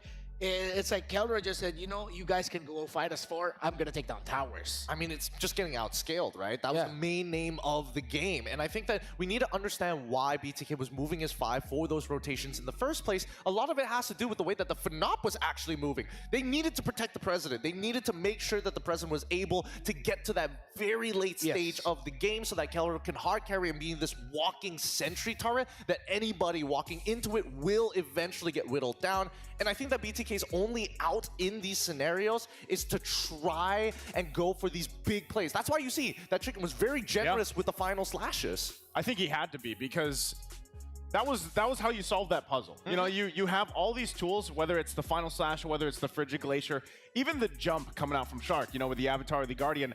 Those were all the tools that they needed to basically go ahead and try to catch Kalra, because they knew, because he was going full glass cannon build, he had pretty much no defensive except for, what, the flicker, I think is literally all he had. Then if you can take Kalra out, then at least you solve a major part of the damage. But then even for King Kong obviously still a threat in terms of the damage profile, but it just felt like you had the tools to the equation, you just weren't able to effectively use them when you needed them. Because in the beginning of the game, they were actually doing pretty good. I would say BTK was holding their own against Fnatic. Yeah, 100%. And you said it best, I think, nice. Fried Chicken is locked in. It was locked in. That Arlott performance was fantastic. The final slashes, again, that was like one of the main tools that they were using to counteract the overextensions or the aggression of Fnatic Onic Philippines, excuse me. But then, as it was going on, Gideon, since you weren't able to follow MPL Philippines and of course, you were handling Malaysia. There's I'm gonna share with you something here that if you could link it to a team that reminds you in Malaysia, you know. So I'm gonna say a thing about FNOP, and you'll just tell me which team in Malaysia reminds you of it. So a team that would make it look like they're overextending, be aggressive, but they're doing that to stop tempo. And actually, even though they're getting kills, the opposing team cannot get major objectives. Which team in Malaysia do you think does that best? You know, the obvious parallel will probably be last season's SRG. Last season's? Last season's. This season's one's a little bit different because of the way that the meta is demanding of different things from each of the players, but especially when we're thinking about like this lineup coming in from a Fnatic Onic, they're playing around Kalra, similar to SRG last season. You play around Innocent, he'll eventually carry you in the game. But let's go into the post-game because there's so much to actually talk about, and for me, it's the item progression that really makes the difference here. All right, as we bring up the stats, currently we are looking at the emblems of each. You actually had a comment about the Master Assassin on Kalra, Gideon. Yes, I mean, I think that, again, Kalra was playing ultra greedy. He knows that he can beat Bruno in lane by completely outranging him. As long as you're able to, you know, proc your passive, get those empowered autos, and get the extra range, Zia will struggle to walk forward. Well, you can rely so much on what Brusco was doing, and I mean, even to a degree, Kirk, you know, with this Edith, and Renmar called this in the draft that Kirk was probably going to pick up one of his signature picks. He loves this Edith.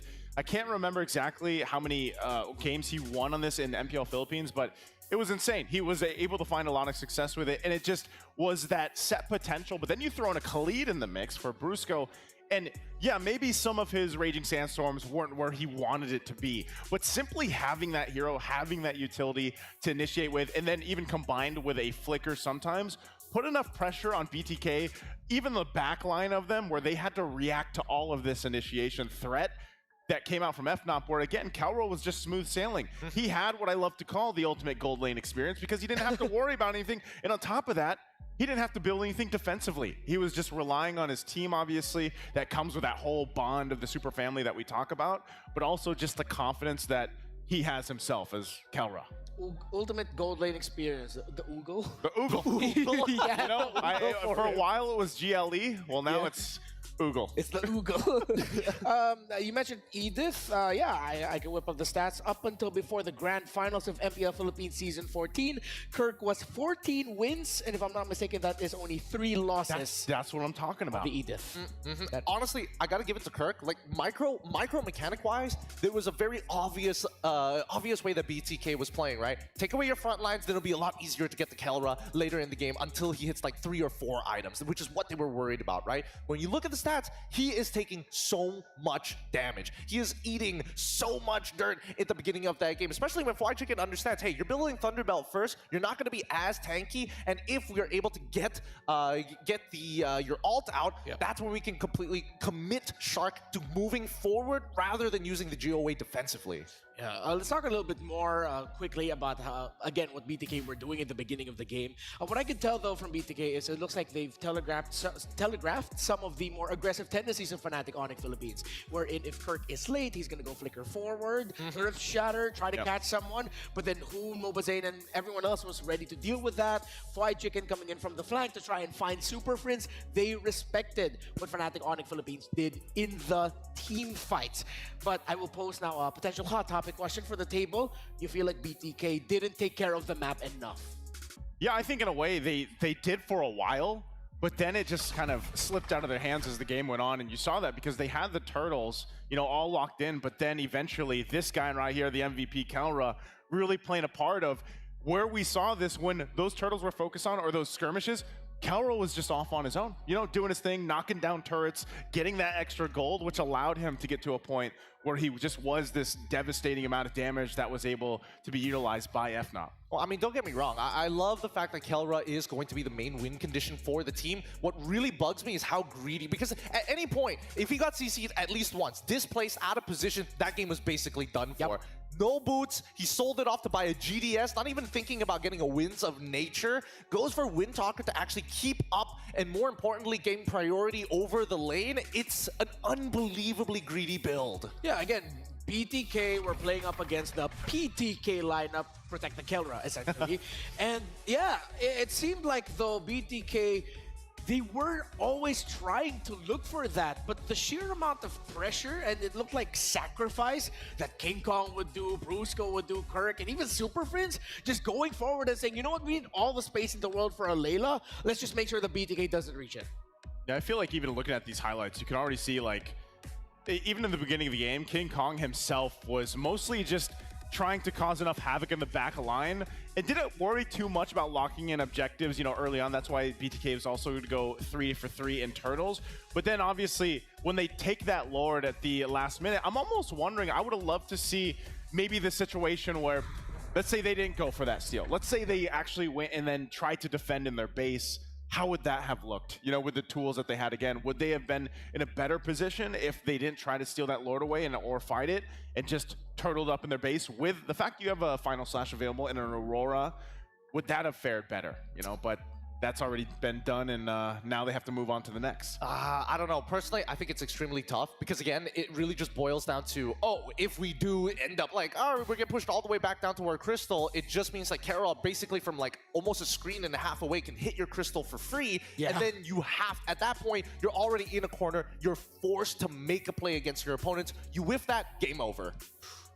And that was game number 1. That was only game number 1. Took 20 minutes for Fnatic Onic Philippines to take down BTK, but it was a slow build-up of just a lot of things going a little bit more right for Fnatic Onic PH, and little by little, the right things that BTK were doing at a good amount of that game was starting to fall away. I heard something. What was that? You smell that? No. Oh, that was it. Oh my goodness. How long have you had that in your coat pocket? It's break time. You know? I'll give you the first one, by the way, because they're almost gone. Where does it keep going? Tracks! I swear. But he's casting. How did he lose that?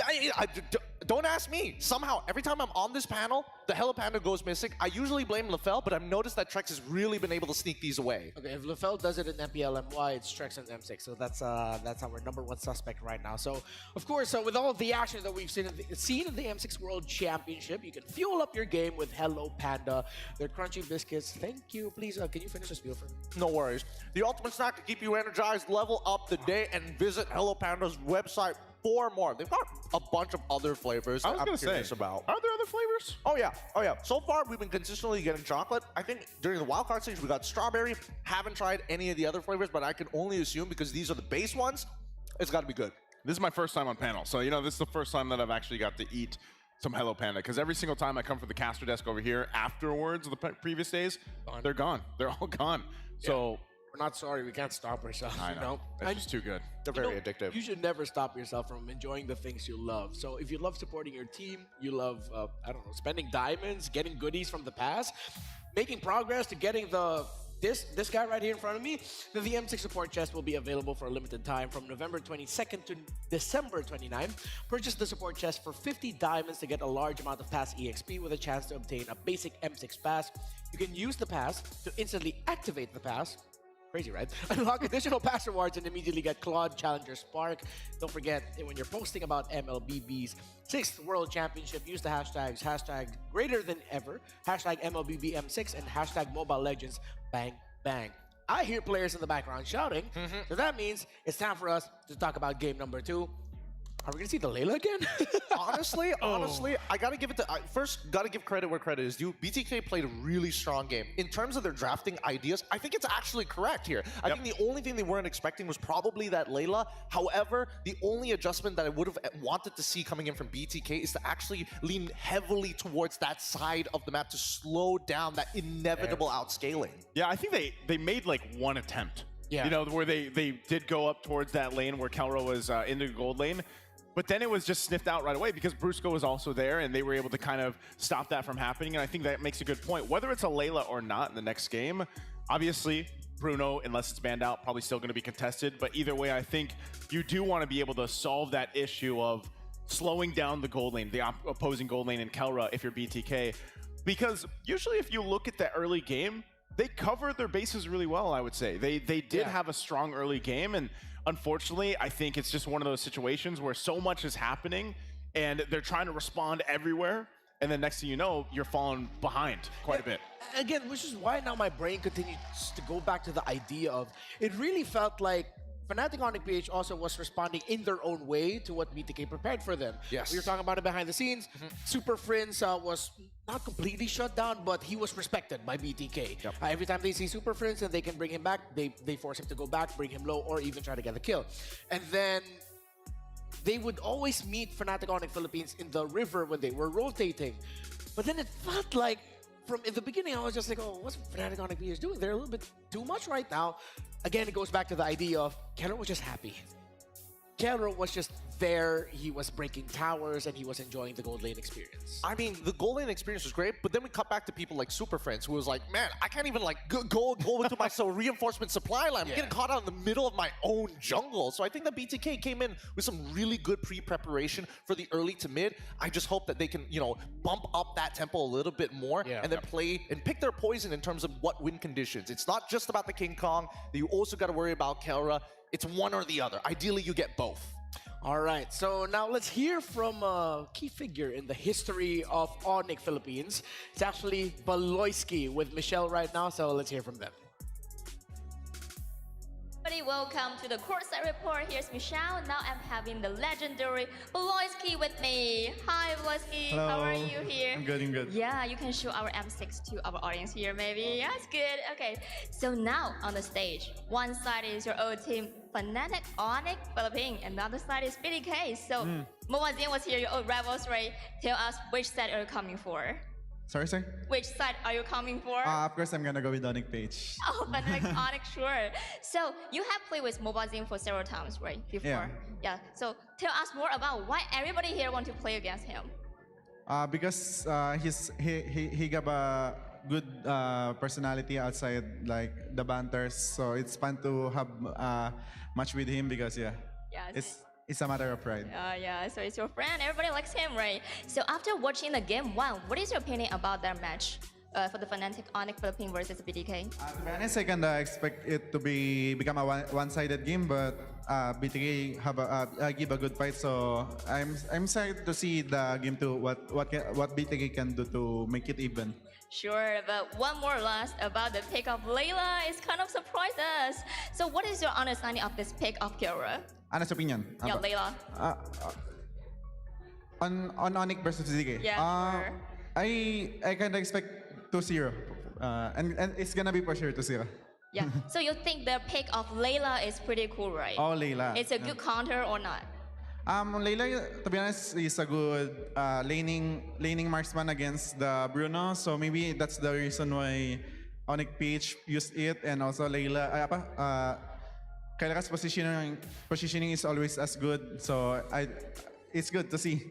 Okay, I have just noticed you want to end the game by 2-0, right? Yeah. Okay, so let's check out what we're gonna find in the game 2. So it's the time to back over to the panel.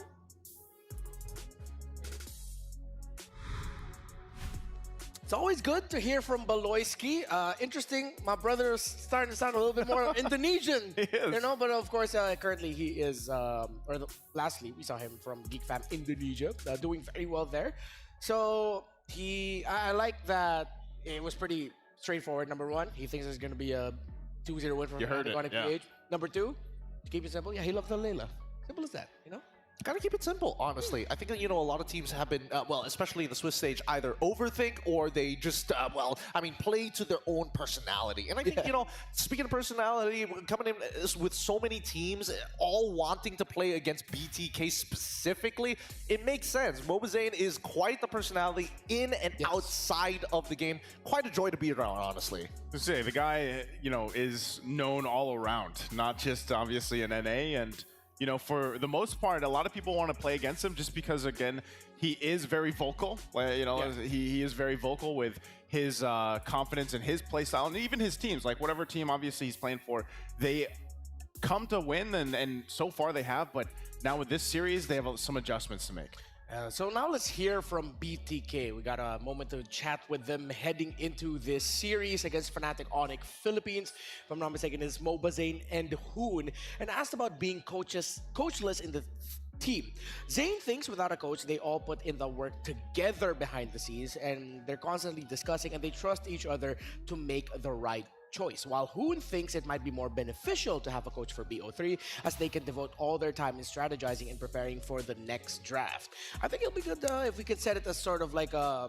Let's look at it from both angles, starting with you first, Gideon. Yeah. With Mobazane's statement that he thinks that even without a coach, even heading into the BO3, that they got what it takes. I think, honestly, there is merit in both of their statements, and technically both are not wrong. I think that, from Mobazane's perspective, based on his quote, there is a bonding experience when you are with your team, breaking down these games, understanding what is the next step, and really discussing mistakes and things that could have been done better. It brings them together, which is probably how the Super Family also does it too. Yeah. For me, I'm more on Hoon's side here as he does come up on screen. I believe, like, even at the highest level, whether it's, esports, traditional sports, you always have this figure on a team or working with the athletes, and part of it obviously is, that's the thing. They're so locked into the game. They're so focused on the game that sometimes, or more often than not, it's actually really beneficial to have someone outside of that to refocus, re-strategize with you, and kind of lead the players. Like, you can still go ahead and obviously trust yourselves and do some of the drafting within the team and everything, but just having that figure on your side in high pressure moments is really beneficial across the board. Whether we're talking, again, esports, traditional sports, it's all part of the plan.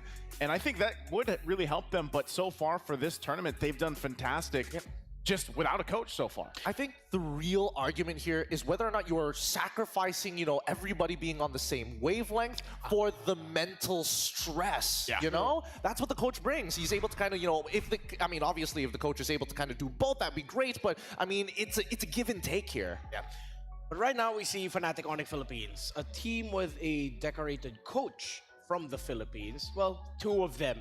We're familiar with Coach Why Not, but the other man standing with a headset is a man we dubbed as half man, half amazing, Yelly Hayes, a former champion, SEA Games gold medalist, and now in the running as well to becoming a world champion potentially. And of course, Coach Why Not already also has M2 World Championship experience alongside, well, his fellow coaching staff member right now in Yelly Hayes as well. So it's interesting that even with a Mobazane and Hoon statement, we see it in the dichotomy between these two teams. We see BTK coachless, of course, and it's the power of friendship and the bros bring it all together. And that's part of the reason why I think so many people enjoy watching BTK or Bloodthirsty games, Bloodthirsty King games in general, because it's almost always in a way, it's like a David and Goliath matchup. It is this kind of, I know people have been calling them an underdog for a while, but they're just this team that serves a certain purpose and a script of their storyline itself. And people love to see that story here against teams like FNOC. So as we head into the draft, we've already gone past the bans. It's BTK taking away the Cho of Brusco. This is interesting. Now, it could be from BTK's position, they've lost to the Layla before because they want to pick up Bruno for themselves on that red side. It might just be a honey trap now for whoever shows these power picks first. And it goes the same way for both like Suyo into the Alpha. There's so many ways that this could go wrong. Gideon, I thought it was Todak, as you mentioned, but no. The last game saw the first time Layla was picked in the M Series history. Oh, I could be wrong about that. I could be thinking about Layla at that point. I honestly thought it was shown prior to this. Yeah, that's what I was thinking. I was kind of surprised because just in my, history, even before I was involved in the casting, I don't remember ever seeing a Layla, but it's great to see. Again, I'm always for those heroes coming through, and you can see this. Here's a hero that is familiar. It's Mobile Friend. Yep, and of course, so one of the main conditions with the Fredrin is make sure you pack it with something like a Bruno. The Suyo experiment, it would be unfair to call it an experiment. The Suyo didn't work out the way it wanted to, but now Fnatic Onic Philippines get 3 comfort picks. Interesting. I like power picks. Yeah, power picks. So this is, of course, King Kong Suyo, which has been fantastic in M6. Super Princess Lo Yi, which was already lauded by his fellow players here in M6. And if this is going into the hands of Kirk, it's an old favorite of his, the Arlot. Before the Edith, it was his Arlot that was popping off in the Philippines. I mean, yes, but at the same time, just look back in the previous Swiss stage rounds, right? BTK have pulled a composition very similar to this, utilizing the Trill, utilizing people who have CC, and then you put fried chicken on that Arlet so that you can get those procs again and again and again, having an overwhelming amount of damage in the early game that you don't really expect. I feel like the Arlot pickup would be fantastic, especially up against how we've seen BTK play so far in the M6 World Championship. At some point, they will just gather together as 4 as 5. But there are a couple of concerns here. I am interested to see whether BTK is going to respect maybe that Layla once more, or when you're looking at Fnop's first 3, is that good enough to be able to peel for her? Part of this, not only the whole Layla question here now, but it's also the Lo Yi, the signature, the beast of a mage player that is across there, and that's Super Prince. And part of this, whether it's Super Prince or not, just this hero alone leaves enough guessing game for teams that are playing against it. You have to go and play against these diversions, and teams like Fnatic Onic Philippines, they played a little bit even differently than what you would expect when you have that capability to traverse around the map that way. Honestly, these bans coming out from Coach Why Not are actually genius. Getting rid of the Vexana is already a really good way to stop the as a means to disengage is great, but also considering the Guinevere thinking that, hey, this Cho easily can be a flex pick for Fried Chicken now that we've stolen away the Arlet. I wonder if Fnatic Onic Philippines are going to show up anything new here, or because they know now they're probably going to be playing into the Aurora of Hoon, maybe even potentially a Valentina. A Terizla. Throwback? Yeah. Hell of a throwback pick. Great initiations from the side of Fnops. This is a little tough, right? Because now Arlet is going to go, most likely, I would assume, into that support sector. And now BTK has a number of options because they have to show their composition fully, and that means that Fnop can actually respond accordingly at the end. Yeah, there's actually a throwback to Fnatic Onic Philippines Season 13 when their roamer was a player that went by the name of Escalera. It is a Arlot Lo Yi combo. Expect devastating flanks. Well, of course, Hoon will end up with a Valentina. And, honestly, I like this glue pick, man. Yeah, the glue pick's great. The Valentina pick as well, because you do have a couple options now that you can actually take here. That could work in favor of BTK, but it can also backfire. That's the problem with the ultimates available to them. And that last pick locked in here, of course, that Beatrix to go ahead and deal with this. So still range, obviously an option, but this is a whole lot of comfort, man, and signature for FNOP. It really is. It's good big combos. I mean, this has been a beautiful draft. All right, let's go on over to Trex and Husky to call the action. Thank you very much to the panel. It's Trexky once more. Potentially our final game in this best of 3 between Fnatic Onic Philippines and Bloodthirsty Kings. We got Kirk getting his hands on that meat tenderizer on the Terizla. Signature picks for Super Friends, Lo Yi, the King Kong with the Suyo, but we also got the MOBA Fred, so signatures on both sides. Let's see if BTK can bring this back as we're about to head into the Land of Dawn. Yeah, I mean, and then the Arlot steal to stick it into their own position, taking away one of Fried Chicken's key picks right here. But BTK does get the Cho, they do get the Fredrin, they do have some power in their house right now. see if this Bruno can have a bigger impact in game number 2. We're gonna head into the land of Dawn for game number 2 between Fnatic Onic Philippines and Bloodthirsty King. BTK blue side, Fnatic Onic Philippines on red. Parallel junglings for both junglers. Yeah, it's gonna definitely make things interesting because both of them will end up on opposite sides of the map here right now. Last game we saw this battle in the mid between Super Friends, Brusco, Shark, and Hoon. It was back and forth, and it was so important on who could get to those off lanes first. This time it does look like BTK are on the opposing side of the river. Yeah, and one of the key points of game 1 was also how fast Fnatic Onic Philippines moves as a team, right? Like the heroes have mobility. Right now, when you want to talk about that speed, the tempo, this draft enables that completely. Suyo, but not just Suyo, the Luo Yi with the Divergent will always give you that macro edge. You can put off-tempo play. I'm pretty sure BTK is familiar with that, as Hoon also plays that Luo Yi. Yeah, I mean, here's the big problem, though, with BTK, right? We know the major issue with the Fredrin right now is the jungle clear. And he's already falling behind now. A little bit of damage on Hoon. Hoon forces to use a flicker a little bit early on. Backs off Shark, now coming in to help out. The snipe does miss from King Kong. But this is going to give Fnatic Onic possibly a little bit of advantage when they move up to the top side of the map here. Yeah, and Hoon is not allowed to recall because he needs to soak up that mid wave. So he's going to be late on timing, right 20 seconds before the first turtle spawns. And Fnatic Onic Philippines is doing a very good job. Brusco forcing Hoon to path to the bot side, and that's how he ended up having to waste that flicker to get away from King Kong. Turtle will spawn it just a little bit. BTK, they need that up level 4 for Fight Chicken.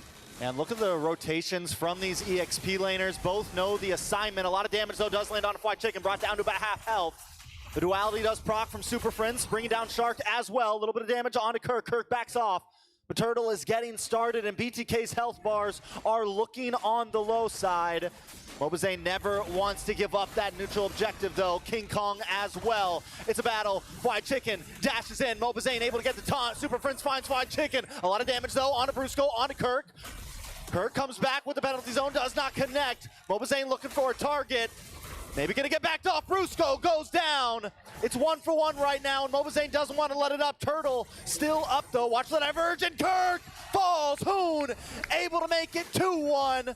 Mobazane is low on health, though. Brings down the Appraisal's Wrath. Super Friends down to about 70%. BTK on the backside. Fried Chicken finally getting back into this fight. And Turtle, this is his first Turtle. Is such an extended fight. Brusco just hit 4, and Fnatic Onic Philippines will concede the objective to BTK. Big taunt from Mobazane, a two-man energy eruption to stall out Fnatic Onic Philippines, and sure, Fnatic got the first blood, but BTK got more than what Fnatic Onic wanted them to get. So now Fnatic Onic, just like last time, yeah, you guys get the turtle, but we're still winning in map pressure. We're still winning in some of our off lanes, and our gold is still up. And look at the final slash! Hoon decimated. Fried Chicken on the run with a split, able to just survive on that one. And watch out for the diversion into the bot lane. Zia might just be in trouble. They're looking for the dive. King Kong comes through, throws a punch, throws a hit, but Zia still up, still okay. No duality procs from Super Friends. Brusco takes some damage from Mobazane. BTK shows up to the party to help. Yeah, good read from Zia, standing in that bush, doesn't see the divergence show up, so he knows that he will be safe and able to sidestep King Kong's Blade Surge with the Immortal Form. And today, this is kind of like game 1, right? Deja vu, both teams really trading blows at the start, but no one really overextending, really coming down to the most minuscule of details. So now, obviously having a bit of that goal lead, but BTK have been winning in early turtles. Yeah, winning in turtles, winning in objectives. But like I said, man, FNOP, they're just on this other level where they're able to keep their gold ahead, the farm, and we talked about farming in the very beginning. Mobazane's always going to lag a little bit behind King Kong. King Kong's a level up right now. I mean, when BTK played Fredrin in the previous games, their big spike was at First Lord. That was where they really thrived. But Fnatic Honest also, last game, the First Lord was their big spike, so both teams know how to play around those big neutral objectives that matter. And I think BTK are starting to understand that a little bit more. Hoon did steal the diversion, right? You want to match that cross-map movement from Fnatic on the Philippines, you now have the tools to do so as well. For BTK, they definitely are not too worried about that spike for now. Just want to buy time for Mobazane to get his restores. Every single time Fnatic makes the move, Mobazane is forced to join. That's why he's been lagging behind. You know, it's second turtle, and it already feels like we've been in this game for at least 10 minutes. The pressure is on. Mobazane is going to get a final slash to the face. Knocked back. And a big flicker with the penalty zone. Locks on to Mobazane. Mobazane too low. Kirk finds the kill. Shark able to get a big kick. Hoon able to find King Kong. Jungle for Jungle. Retri for Retri. White Chicken in the front line. Needs to watch out for Kelra. Shark looking for an angle around the side. Looking for any moment. Looking for space. But Kelra's onto him. Brusco's onto him. So Shark has to back off. Good shit pull from Shark to avoid being stunned up. Both teams have a good idea. Hoon sending himself and Fight Chicken to the back line to take out King Kong to stall out Super Friends. The King Kong ended up getting taken out by Zia because of the kick from Shark. So that means this turtle is going to be stalled out. We only saw 2 turtles in game 1 because it was so dragged out that the Lord decided to just take over his position. We might have that again because both teams are not relenting. Yeah, I mean, literally, forget the lanes. We're moving all 5 of our teammates down to this pit from both sides. A little bit of damage does land on. Big kick onto Kirk. Kirk brought back to the team. Kirk taking some damage. Watch the diversion. Where did he go? Kelra to the backside. Zia able to take out Kirk. King Kong takes the turtle, though. But now, Brusco's in trouble. A double kill for Zia as Fried Chicken zones away King Kong. Mobazane now into the jungle. The duality does proc. Watch for the sniper, but it's not enough to take out White Chicken. Mid-tower drops, and BTK claim back the map. He might have stolen Fight Chicken's Arlet, but that flicker into that slam. Again, hitting the backline. Super Free is forced to use his diversion to disengage at an instant. So at the drop of the pin, Fnatic Onic Philippines knew that they could not continue that fight. That's why they gave out space. And throughout all of that, BTK didn't really amass much of a lead, but at least this time they got that mid-tier 1. So a macro advantage, a minor macro advantage. In fact, for BTK, divergence play also spotted out by Hoon. So that information relayed over to the rest of his teammate. Now Zia gets space up top. Yeah, which is huge, right? Getting that diversion, knowing that it was coming, saves Shark from falling into that bush, saves the rest of the team, and gives a nice idea of what's going on in Fnatic Onic PH's minds. Now, at this point, Fnatic Onic still holding an ever so slight gold lead, but we are back to nil. We are back to game 1.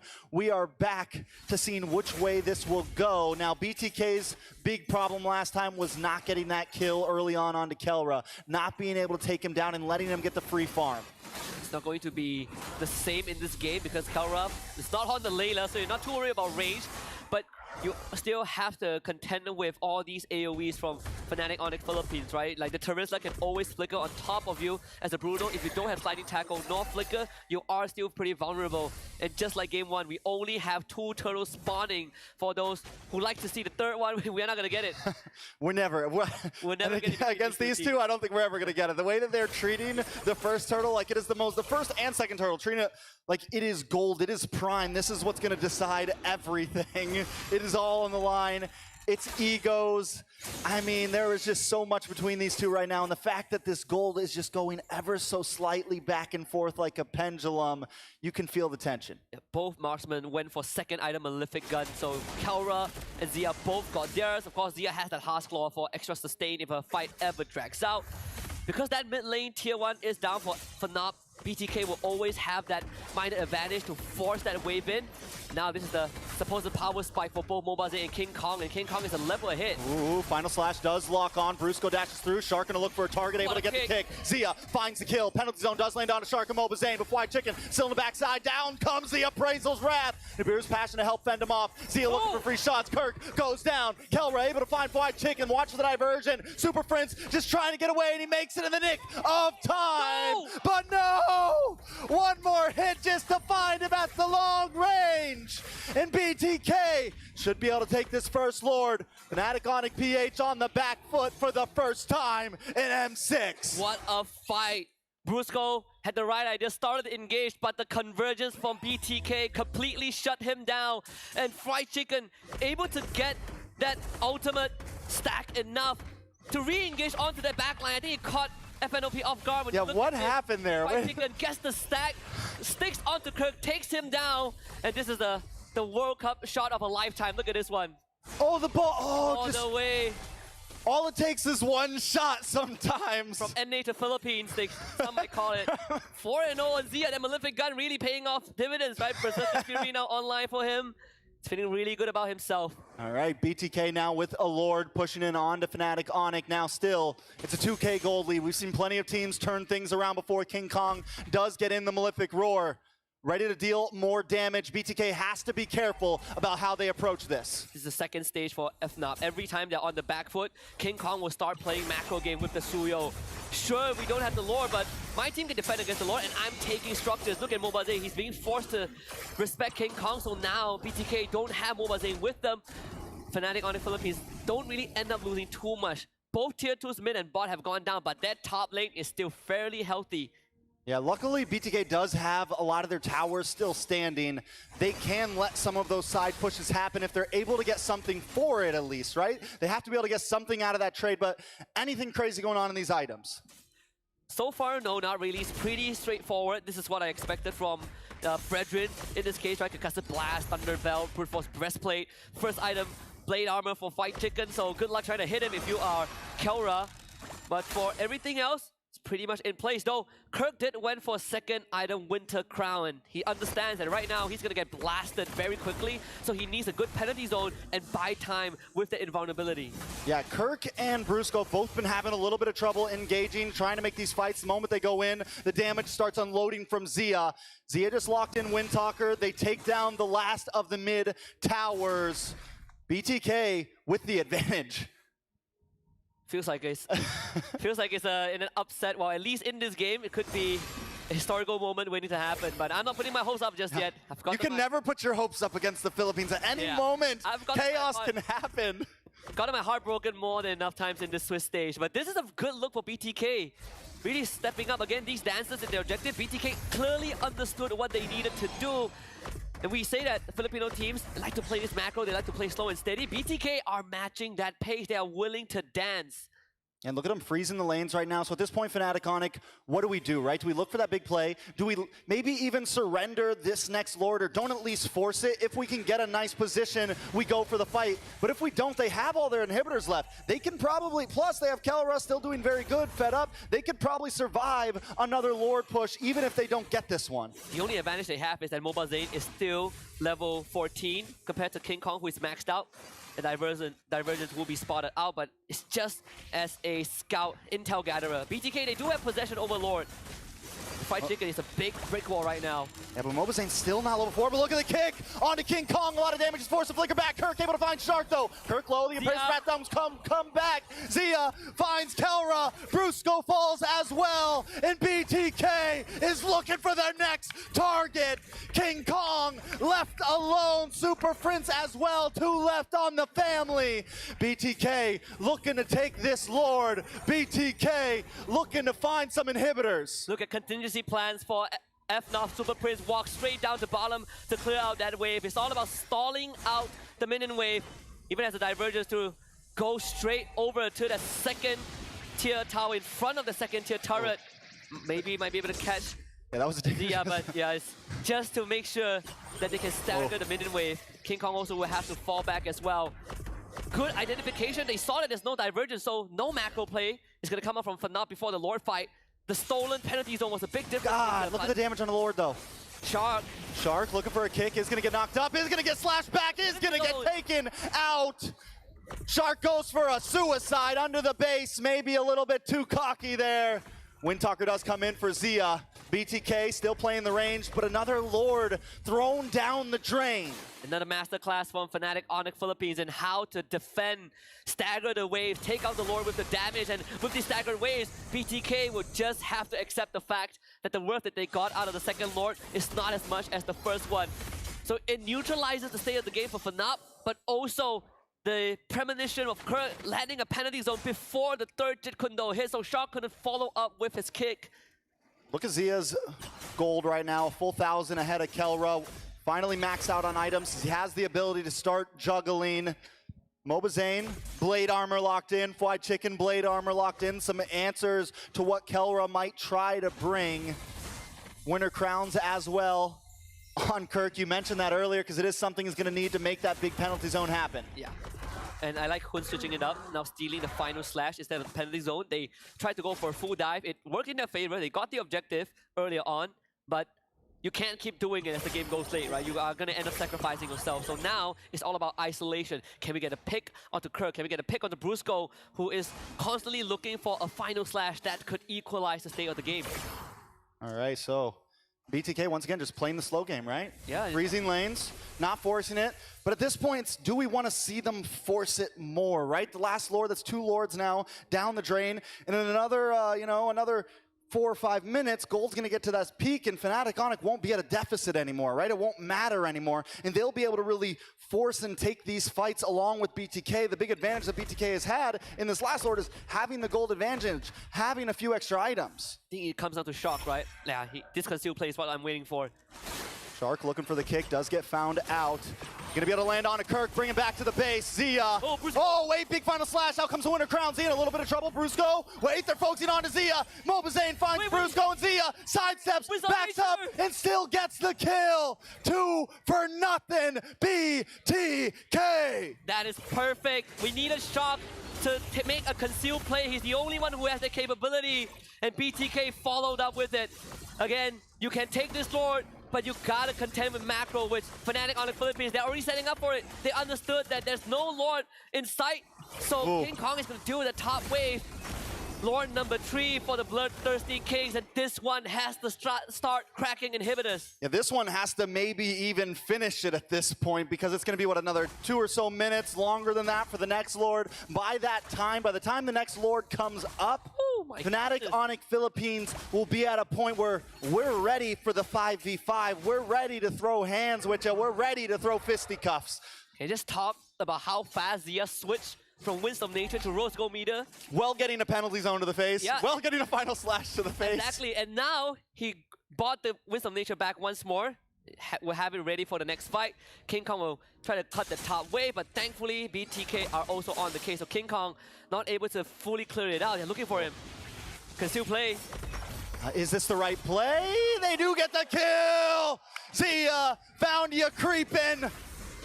Now BTK 5v4, but right now there's only 3 of them at the enemy's base. A big final slash, Hoon brought in, Fried Chicken in trouble as well. They gotta be careful. Kelra gets the kill, stops him, puts out the stiff arm and knocks him down. At least there's one inhibitor. I say for Fnatic Onic Philippines, King Kong sacrifice was sort of worth it, right? No Zia to siege with BTK means that they can only deal minimal structural damage, and that was with the help of the 3rd Lord of the game. So FNOP again, back to a neutral state. But BTK have a solid control over the state of the macro right now, thanks to that fallen inhibitor. Yeah, I mean, that's going to help a lot for sure.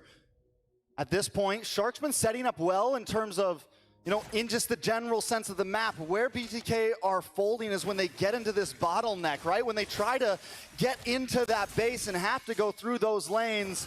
You got Kelra sitting there with a sniper. You got Kelra sitting there with a grenade launcher. You got Kelra sitting there just ready to stop you. And you proc that as well with the duality, the passive from Super Friends. It is a hard wall to crack through.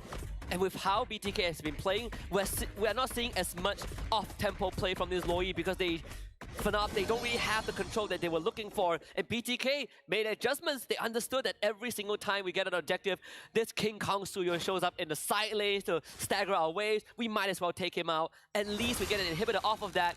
But this is where it gets into murky territories, right? Both teams hitting that critical mass.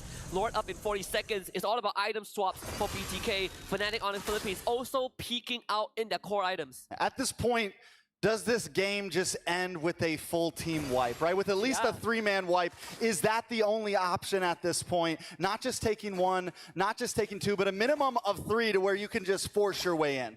It could be the only way, honestly. I think if you're BTK, if you're Shark, you are always looking for that moment. Same as Brusco, but we've seen how BTK respond to being dove by a final slash into a penalty zone. They have had protocols set up to deal with that. And Shark, he is just taking up so much space.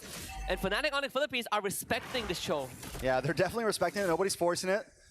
The diversion too, man. He hasn't been able to get a single good diversion off Super Friends because every time he goes to a bush, BTK's ready. They're like, yeah, we knew you were going to go here. Yeah, we're ready for this. Yeah. But Fnatic Onic looking for an angle around the backside. Fried Chicken knows it's there. Final slash on a Fried Chicken. Fried Chicken's tanky boy, though. He's a thick boy. Kirk doesn't seem like it. Brought down to about half health. A lot of damage. Free shots coming from Zia. That's Fried Chicken. Zones him away and takes Brusco for a ride. Back to the homies. Zia finds another kill.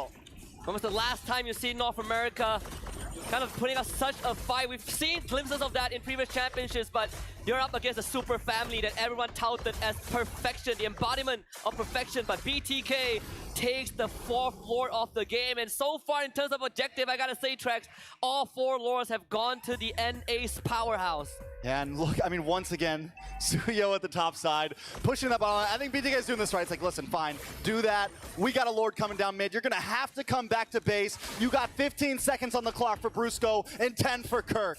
Without Brusco and Kirk, there's no way Fnatic Onic Philippines can get any engaged off, but BTK, is this the end angle? They're going to attempt for it. Oh, Hoon with the penalty zone. They just got to lock the base. Can they do it? Shark able to get it. Zia goes down. A few more hits. BTK tie up the game. Hands up for the bloodthirsty Kings, North America on the map. The hope to qualify for knockouts is still alive. And can you believe it? Against literally the favorites to win the entire championship, and they have tied it up.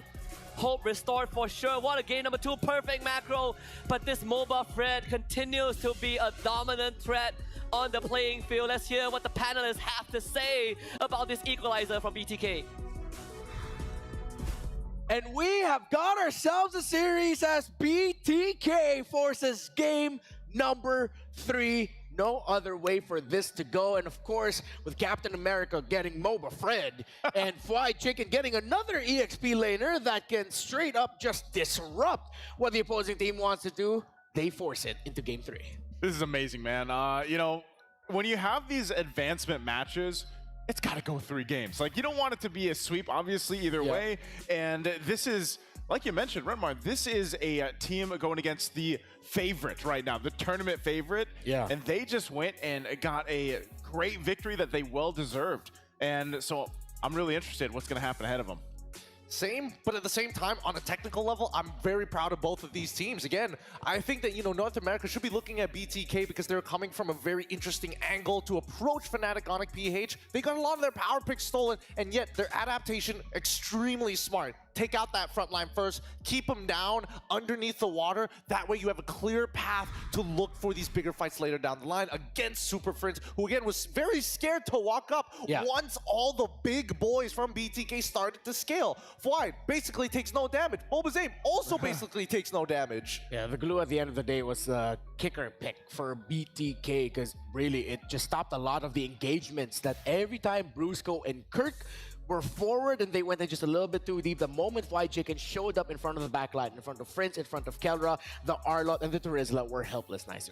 Yeah, I think Flyde and Shark both obviously played a huge part to this victory. This is now back-to-back, you know, 20-plus minute games. I think the previous one just over 20.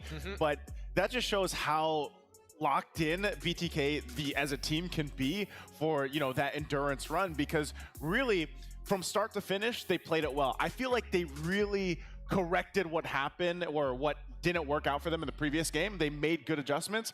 And it's funny because we had that discussion earlier about the whole coaching or not having a coach helped them out. Well, clearly they were able to talk things out in the player room and then adjust quick enough to bring this performance for game 2. They were really on the same wavelength about how to actually approach Fnatic in a lot of these moments, right? Early game brawling was actually super important for BTK, and obviously it could have gone either or, but generally they're overreaching, right? It's not about the neutral objectives anymore. It's really about how do we take away the supply lines from Fnatic so that people like Kelra, as much as he can do well in lane, if Zia just gets just a little bit of help, gets that first initial kill, we can snowball him out of control by being a brick wall that he can hide behind. Yeah, one of the biggest things that Fnatic Onic Philippines needed to do was hold on to that mid lane tower for as long as possible. It fell at around 5 to 6 minutes after questionable positioning around a major objective from FNOB that was punished quickly by BTK. And after they lost a little skirmish where they were forced back, BTK pushed forward, broke the tower in mid that just lost all the room in the map for FNOB. Oh man, look at the amount of damage that Fly Chicken was able to absorb in this game. He was able to absorb so much here, over 176,000 damage, and especially when we're looking at the composition from Fnob's side, like it's not like he didn't eat a couple of shots from Kelra as well. Not only that, but just like Renmar mentioned earlier, the fact that you soak up all that damage, you also stop a lot of the idea from Kirk where he wanted to set things up with the penalty zone. He wanted to look for those angles if he could, but because they stop it and they lock it in, that kind of gets rid of it. And, you know, for our MVP for this match, it's going to be Zia here on the Bruno. He was able to basically have a game that Kelra had previously. Yeah. You know, he didn't have to worry about too much. He was able to work with the space that the team created for him. And even to top that off with what Fly was able to do, Hoon half the time took the penalty zone himself, and then they utilized that tool in their favor to work out for winning those team fights. Yeah, this Bruno was well protected, again, with a very tanky front line, with Fredrin and the glue holding it, no matter even if the Arlot and the Terizla on the side of Fnatic Onic Philippines could reach this Bruno. The question was, can the damage dealers reach the Bruno? And the question for majority of the engagements was no. Honestly, the answer was no. Yeah, the answer was no. But I think, you know, the Bloodthirsty Kings, especially when you're looking at, like, what is the main idea of the composition? Is it truly pick-off? And I would say no. It's actually not about pick-off. It's about chasing down your opponents. Yeah. So it's really, how do you bait the reaction out of them, right? And I think that Fnatic Onic PH, as much as we went into the drafting phase of Brusco stealing away this Arla pick, which would have been a big enabler for the side of the Bloodthirsty Kings, there's a certain level of execution that needed to be done. And unfortunately, the combo with the penalty zone as well as the final slash, it worked a couple of times when Bloodthirsty Kings were out of position, but generally Kelra was not able to land a clean combo overall in this game. And once those ults are done, you can see Mobazame, first item, Thunderbelt, second item, Brute Force, Breastplate. He's running at you. And again, the best strength of this North American team now is that Mayweather-esque playstyle. They love the counter engage and the counter punch. Unfortunate that the boot, or well, the ball followed the low E all the way back. The basic attack already got locked in. And speaking of the Louis Yi, man, I'm actually surprised because this is one of the few games where we see, I guess, Super Friends not have that successful usage of the Louis Yi or the diversions. I mean, really, there wasn't any standout diversions like we've even seen from other teams that really changed the course of some of these team fights and the overall structure of the game. Whereas he was a lot more on a decision of, I got to be defensive with it. It was way more, it was used way more for escaping than it was for trying to throw off, you know, the positioning or anything else of BTK. Yeah, when you have such a tight formation, even coming from the flanks is going to be tricky. So now, if in game number 1, the question of Bruno was answered by the Layla, now Fnatic Onic Philippines for game number 3 have to answer the question of Captain America's pick, that Fredrin, I swear, needs to be respected. It needs to be respected, but I don't think it needs to be banned. I think we need to understand the angle of why exactly did these series of events end up happening for Fnatic Onic in the first place. And a lot of it just came down to when we were brawling for this neutral objective, we ended up losing the most important structure on the map, the mid-tier 1. Because when you're up against a chase composition, you need to fall back into a structure, and especially when you're in that mid lane, plenty of access points to get there. And unfortunately, once that was done, BTK saw that opening. Hey, every single time we play for neutral objectives, we can just chase them down and fight. I think this puts it, the reason why the Fredrin works so well, and, you know, the whole world knows about this because we were stuck in that meta for the longest time, but you just allow Mobazane to just focus on those objectives, tank up what he needs to, but also pay attention to what's happening around them, and that's where they capitalize off that. So, yeah, I think it doesn't need to be banned either. Like, I don't think you go and waste a ban slot on that, but it definitely needs to be answered in a way with how they handle the draft going against a Fredrin if it pops up again. Well, don't forget, inside the game, you have a lot of great goodies you can get with the pass.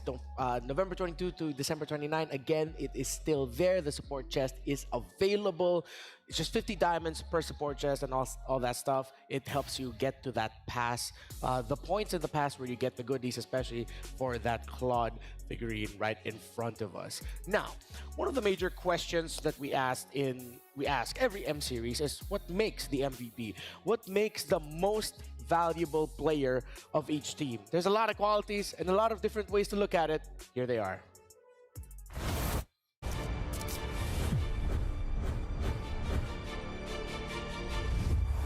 No matter the game or the series, every game has an MVP. But what makes one? Let's look into how an MVP is being selected.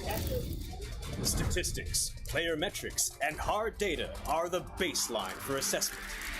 Data points like KDA, damage, kill participation, and hero pool paint a player's performance.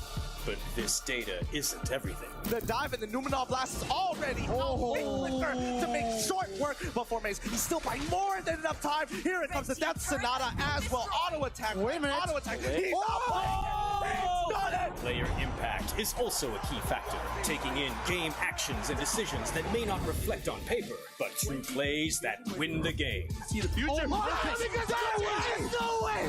Naomi finds a hook out of nothing again! It does not make sense! Even if it's just with a single play. Are they going to initiate? No, the pullback by the implosion is going to be able to find 3, make it 4!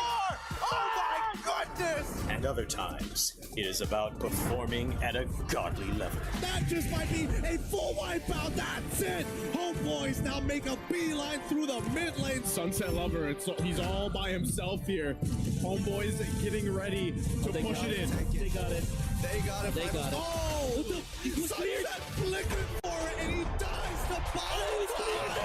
He does it. It takes out TV.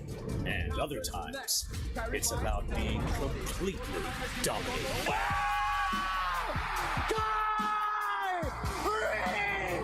Weaving in and out, stinging like a bee. There's a knockup. Down goes Edward. Huge punish from Onic. But the Filipino sniper takes one from the back.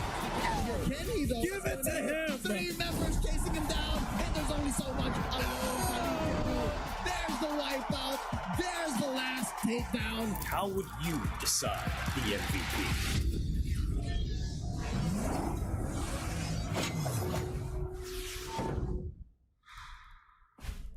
So let's go off onto that question. It was nice looking down memory lane again. Some of the best plays in M series history, and it was nice to be reminded some of them. Or for the first time, that was the first time I actually got to really acknowledge that play that Maze did as that Ruby. So Gideon, what makes an MVP for you? I mean, you know, having casted every one of those games. No, I'm kidding. You were there for a lot of them. I witnessed all of them in person. It's pretty crazy because when you look at it and think about the most valuable player, yes, the statistics are extremely important, but it's what he brings to the table. What changed that game in that singular moment? And obviously, the one that really stands out for me is whether that play turned it around for the whole team. Yeah, because there's amazing, you know, plays that happen time and time again. But that's the point that Gideon just made. Does it turn a team like in their favor or a game in their favor based off that single play? Is it this moment or is it a culmination of moments that happen? And the greatest players that we think about, even with that preview that we got there, that's usually the case, right? Those are those singular moments that turn the tides and bring those teams the success. Now, here we are, game number 3, and an MVP performance from any of the players that we see on our screens right now could be the difference maker in deciding who will move on to the knockout stages to join, potentially, Falcon, NIP Flash, Twisted Minds, CFU, and Team Spirit, as RRQ Hoshi are the only team that you can say 100% have moved on to the knockout stage. BTK's MOBA Zane said, I hope that teams continue to underestimate our strength. And now we find ourselves in the cusp of history potentially repeating itself as BTK might pull off an upset against the Filipino champions, similar to what they did in the M3 World Championship. The Super Fam gets blue side and they ban the Fredrin. Oh, so it was worth the ban in comparison to what me and Gideon both thought here, but that's respect. That's the purest form of it, and we already know, you know, Bloodthirsty Kings, they're on that quest. They're one step closer. They just need that one little thing to do to get there. And then you take out one of the biggest success heroes that they found, the Fredrin, that might be maybe one of the many things that FNOM needs to do. I think another pick that they might even consider at this point is probably also stealing away that Bruno from Zia, make it play something a little bit more volatile. But no, BTK, they're one step ahead. They're like, okay, we're not even going to give them the option of stealing, so let's make the gold lane interesting. Let me help you. Let me help you out. Okay, they take away the Bruno. Funnily enough, that might actually also turn off the idea of Fnatic Onic Philippines having enough damage take down another glue pick coming in from Fried Chicken.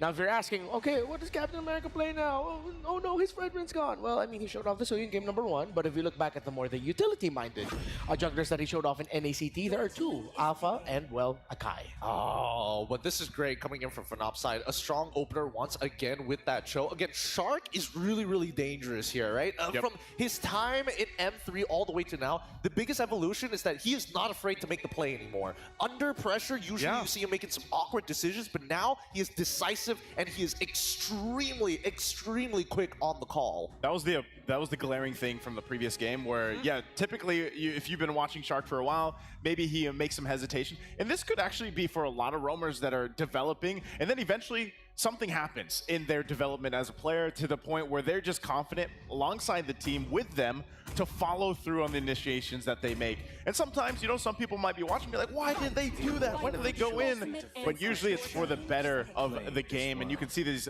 picks come up already. That is the Hilda being locked in here. Of course, the Suyo again. I love it. I love the Hilda pick. Really strong as an EXP laner. A great flex. And now even for not going into that Joy for some late game insurance while still being able to fight around the map. This is going to be interesting. Interesting pick, as the Alpha is still open for Fnatic Onic Philippines to take, but they decided to take the Joy. Could be a little bit greedy, but could also be FNOP signaling that, we're looking at Zia and Hoon to be our main takedown targets. I think they might also want to consider playing the Loyi once again, because if you are going for Joy, Yve is wide open. Yep, they take away one of Hoon's picks. Valentina is still up on the board alongside with his Aurora. If they want to be a little bit more protective, they can go Vexana as well. But let's see which one it is. Ooh, they get the 1-1 first for Zia. Okay, well, we knew that the gold lane was going to be shaken up a little bit here. The 1-1, so knowing Kelro, what are we expecting him to go with? Because some of those bans might still be choking down the gold lane if possible, but what do you want to play into this because of the fact that you have a 1-1 across from you? Well, initially I was hoping that, Bruno was probably going to get led through. Beatrix is probably the next thing that probably comes to mind, considering that they already have a Cho as well as an RWM, so it only makes sense, right? But on the contrary, we've seen a couple of ways of teams to deal specifically against the Wan is Granger. And I'm not sure whether or not, it's a pretty high-risk gold laner, because I don't think anybody has really cracked down on the emblem set as well as the build for Granger to make it work. Yeah, also Granger's been getting hella kills in M6 wildcard, M6 Swiss, but not getting hella wins. Yeah, he's doing hella damage. He would go 16 kills, 2 deaths, 14 assists, L. Looks cool. But it looks cool. You gotta win. It's kind of cursed. Actually, wait, what's its current win rate now that we think about it? We could probably double check that in just a bit here, because as we see Akai, the follow-up ban for the side of Fnop as BTK holds priority, the fact that they're banning out this Khalid begs a couple of questions, right? Are they genuinely worried about, hey, looking for pressure and maybe attacking that backline? Because with the Wan, you need to have a little bit of trust in your gold laners to say, all right, I'm going to take care of one engagement tool, not all the engagement tools. Yeah. Oh, they decided to take away the Claude. I mean, it is a Keldra signature, but I feel like there are better damage options that you can go for, honestly. Unless they want to play Valentina and steal the RWM, and technically IMU, and Claude is the natural answer to the RWM. To be fair, yeah, that could be a possibility. He could play the Harith Your here. team is picking. With that, I mean, another pick that Kevin likes to go, and you could play that into the Zaman Force combination with the real world manipulation. But then is that too much magic damage at this point? Their damage distribution is heavily towards magic side, so at this point, unless you're a bunch of you go for Genius Wand to kind of help out, then I don't see that happening. There's a hella good pick here by BTK. First 4 picks actually really good. Because you take away comfort for Kirk. Now this might actually swerve Kirk to go into the XP lane Cho, and then they get a different pick for the roamer, maybe Brusco signature and the Gatot. But then the problem is, it's not really a backline heavy comp. BTK are looking to play sort of divey. Still, it's going to be the 1-1 staying in the back, but the 1-1 wants to get kind of close to hit those marks. I'm curious to know, does Kirk play Benedetta? If he has, it's been very rarely that he does. Not in the last season, no. Yeah, there's the Gatakacha. Iritho? Team is picking. Yeah, Iritho. Yep. I mean, it's a classic way to deal with the 1-on-1 to beat her in lane. She walks up, roar, arrows, you've lost the trade. Load, no armor, and I'm done. It's shredding. I think this is going to be interesting for BTK because now they have to utilize information and guarantee they land some permanent damage on Fnatic, whether it be in structures or stealing jungle farm. But those are their only two things they can realistically grab. Okay, BTK now goes a little bit more aggressive. They could take it, and honestly, hard to see who'll win this game number 3. Thank you, panelists. The fans of North America and Philippines are clenching their backside holes right now because this is the final game in this best of 3, and only one team will emerge victorious. Is NA going to lock in that slot, or will Fnatic Onic Philippines fulfill that destiny? There's only one way to find out. Trax, how you feeling right now? I'm feeling good. I think everybody in the crowd right now is feeling good. I don't think any of us thought it would go this far. For all you here, Fnatic Onic Philippines, give it up. And if you're here for BTK, show some love. We're jumping into the land of dawn for game number 3 in the faded finals of this Swiss match. Who will take it all? Who will join the Kings of Kings in that knockout stage to place that logo right beside them on that board? Of course, Jungle Star, we got BTK, Mobazane on that purple buff first. So again, parallel jungling, they're both going to end up on where the gold laners are. Heavy poke on that mid side, that's what you got to contend with if you are up against a Yve. But top side as well, this Irithel into 1-1 is going to pose a bit of a problem for Xia, because Kara can just always perform that drive-by, always stretch your armor, outranges you. Xia already used his Inspire.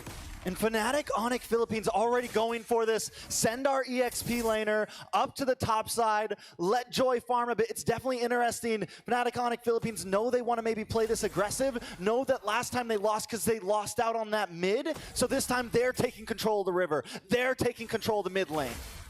And you get the taunt mid side. Hunu is going to take a lot of punishment. You're dealing with a Hilda that likes to move around a lot. Well, Kirkcho solves that problem, right? You get double roamer, essentially, and you can also match the tempo of this Hilda. And a Hilda that doesn't get to move around freely without interference is a Hilda neuter in that early game. And look at the pressure already on to Mobazane. Did he steal that? King Kong just used the retry. It's like, listen, bro, we know what we need to do. We're going to slow you down. We're going to be in your face all game today. He's going to hit 5 first, and you have retry back up in time for the turtle. So nothing much was lost for King Kong, but for Mobazane, you can already feel that pressure, right? This Yve got taught, this show is outpacing BTK's lineup at the start. Edith, I mean, this Edith, Hilda, they all have to just take it in their face early on. Yeah, a little bit of damage on to Kirk there. Hoon and Shark got to try to clear this wave quick to get over to this turtle, but Brusco and Kirk already in position to zone them away as Mobazane tries to get this purple buff. There's no time. King Kong able to take the turtle, but 2 WMs come down. Shark goes down with them. Fly Chicken falls. Super Prince on the aggression as Mobazane is forced to back off with Kirk in his face. Very unfortunate for BTK. They decided to take that fight, which I feel like they should have just let it go because, again, Mobazane was late. Ooh. He's going to go down. Big Way of the Dragon does land on to Mobazane, and Brusco takes the kill. Kirk showing off in the jungle. Didn't take that loss in the second game lightly. And FNOP, this is the biggest goal lead generated by one team in this series thus far, right? At least this early on, below 3 minutes, almost a 2K advantage for Fnatic Onic Philippines, but the worst has yet to come. All lanes are won by the Filipino super family, and BTK are struggling at every single corner. Yeah, the super family feels like a different beast right now coming into this game. The past 2 games, the highest gold lead we saw for about the first 8 minutes was 500 or 600 gold. Yeah. This time, Fnatic Onic Philippines is kicking things into gear. The engine is revving. And Fnatic Onic Philippines are showing BTK why they're the favorites. And look at Kirk. He's going to proxy this wave. And BTK, there's nothing that they can do about Kirk. He's just going to waste time. Kirk able to get the kick, trying to run away, but they should be able to get the kill here. Kirk still surviving, but wasting time. Precious seconds of BTK. If Xia has any spidey senses, is a good time to start considering backing off. Just give out space to Fnatic Onic Philippines, wait for backup. They can't really do much in this situation. Again, FNOP just moves so much faster. King Kong once more taxing that purple buff of Mobile Zane, just like how he did in Game 1 when we had a similar matchup. Yeah, Zia gets his first item locked in. He finally gets that Corrosion Scythe. Gonna help out a bit, but it's still gonna be some time. You know, the Wan already not the most extreme meta hero we've seen. I think Skylar's one of the only ones that have really pulled it off amazingly so far in M6, and it takes some time for it to really pop off. Fnatic Onic know this. That's why they're putting on the pressure. BTK has to try to hang on for this first mid, I mean, maybe even into late game. Not only that, how are you going to unlock all that weakness points for your ultimate, right? All of them are so mobile. Cho is gonna dance around, you know, with his Jit Kundo and Shunpo. You gotta try and contend with the RWM the Super Free's gonna set up. It's tough. Kirk once again hunting for Moba Zane, man. Kirk knows the assignment right now. Here comes the AOG, able to lock on. Hoon able to steal it. RWM does come out. Brusco with an AOG of his own. The damage lands on a Shark. He brings out the primal form. Kelra in a little bit of trouble. Zia going toe-to-toe, but he might get taken down. Zia falls. King Kong gets the kill as Fried Chicken looks for the next target. Mobile Zane able to lock down Brusco. 1-for-1, turtle for turtle. BTK cannot breathe that big sigh of relief just yet, because that was only possible because it was the early game, right? Kara doesn't have his items just yet. Any other situation, he would have blown up Zia in under 3 seconds. So BTK, they got the turtle somehow. Mobile Zane, as always, good on that retreat button. Even getting 2 kills for themselves. King Kong will attack the purple buff again. Can they stop him? King Kong low. Mobile Zane misses. King Kong just gets away. Threads the needle. Able to slide out to safety. And he takes the purple along with him. Even takes the buff after missing his retribution, I believe. Yeah, King Kong used his retreat first and still got it. Bot side, they want to look for a play. AOG comes out, does not lock onto Zia, but it does fend him away. Zia's dancing right now. He's looking for towers. He's looking for space. He's looking for gold because he knows the clock is ticking. And right now, Kelra's clock is ticking much faster. Now, Kelra is accelerating for sure. He's gonna go for, I mean, he went for Hask Claw straight for first item, then only completed his tough boots. It will only get harder from here. Berserker's Fury will be the second item for sure. For Kelra, if he at some point wants to go for Blizzard Gun, I wouldn't be against it for the extra range against such a short-reaching team like BTK.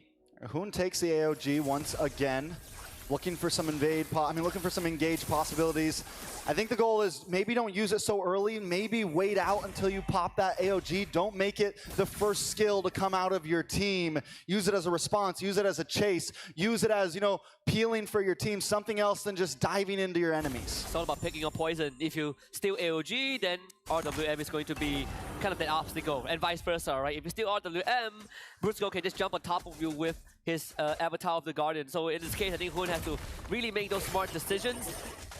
Stalling on this mid wave is the first step. Third turtle now, the point of contention. Oh, Kirk with another kick. Puts Mobile Zane back into his grave. Fried Chicken falls next and Hoon's in trouble. He's looking for the escape, but there's no escape from the Super Family. A triple kill for Kelra. And the advance keeps coming. BTK against the ropes. Phenom are just too fast for BTK to keep up. This was the second time that Phenom makes a move, and BTK tried to fight and they lost. Zia gets a crossbow of Tang, able to find Kirk. More shots fired off. Can he back off? Shark in a little bit of trouble. Kelra gonna go in for the chase with the dive, but does not find another. BTK just slide by. Guess it's the silver lining. Consolation prize getting Kirk. Zia getting the kill is massive. Had to use Inspire for it. They still lost the mid tier 1, but BTK needs to really stabilize this game. King Kong once more steals the purple buff. Wonder if we could get a stat of how many purple buffs King Kong has stolen from Mobile Zane. 2 levels ahead of the Suyo. Mobile Zane forced to go to the top side, and everyone else from BTK now starting to recognize that we need to stick by Zia. He is the president of North America right now, and we need him alive. We need him for that late game. At this point, the amount of buffs that Mobazane has gotten, he's a glorified EXP laner. It's definitely tough for him. Yeah. He can't farm, he can't get his purple, he can't get his orange, and even look at King Kong now on the mini-map. He's going for another one. The damage is outputting. Mobazane just able to get it, but even that's a hard time. It's also a minor switch up from King Kong, this time going for Temporal Rain for the talent instead of their Warcry, so then reduce cooldown for his dashes. Even more mobility given over to the Joy in these team fights, right? At a drop of a hat, King Kong can just decimate this backline, and you don't necessarily have to dive onto Zia. If you can get a Hoon, that is good enough. If you can force Zia out away from the fight, it is already a win condition. And not only that, Kelra can always catch up with that sprint on this Irithel. They got to do something about Kirk, man. Kirk is having a hard time. I mean, Kirk is just making them have a hard time. Shark goes down. King Kong, I saw it coming. I'm watching the mini-map, and Shark's just inching closer and closer to Kirk. Man, and I mean, similar. Right now, the Cho has just been such a strong pick from game 2 to now. It has been a decider. Isolation factor that it provides with the kick. And from the start, I already pointed out that this Edith is going to have a hard time even trying to keep up. Yeah. And now we are seeing Shark just not having a game at all. Oh, a little bit of damage on Mobazane, a lot of damage on Mobazane. Kelra finds another one, 4-0 in 2. King Kong solos the Lord, and Fnatic Onic inch closer to their ticket to the knockouts. I feel like Fnatic has taken off the weights, right? That Rock Lee weights, they've taken it off, and they're now ready to brawl. Yeah. Just moving at supersonic speed, almost 6k goalie with the first Lord. BTK might have to let this go. Yeah, they're gonna have to back off, and look at the kick!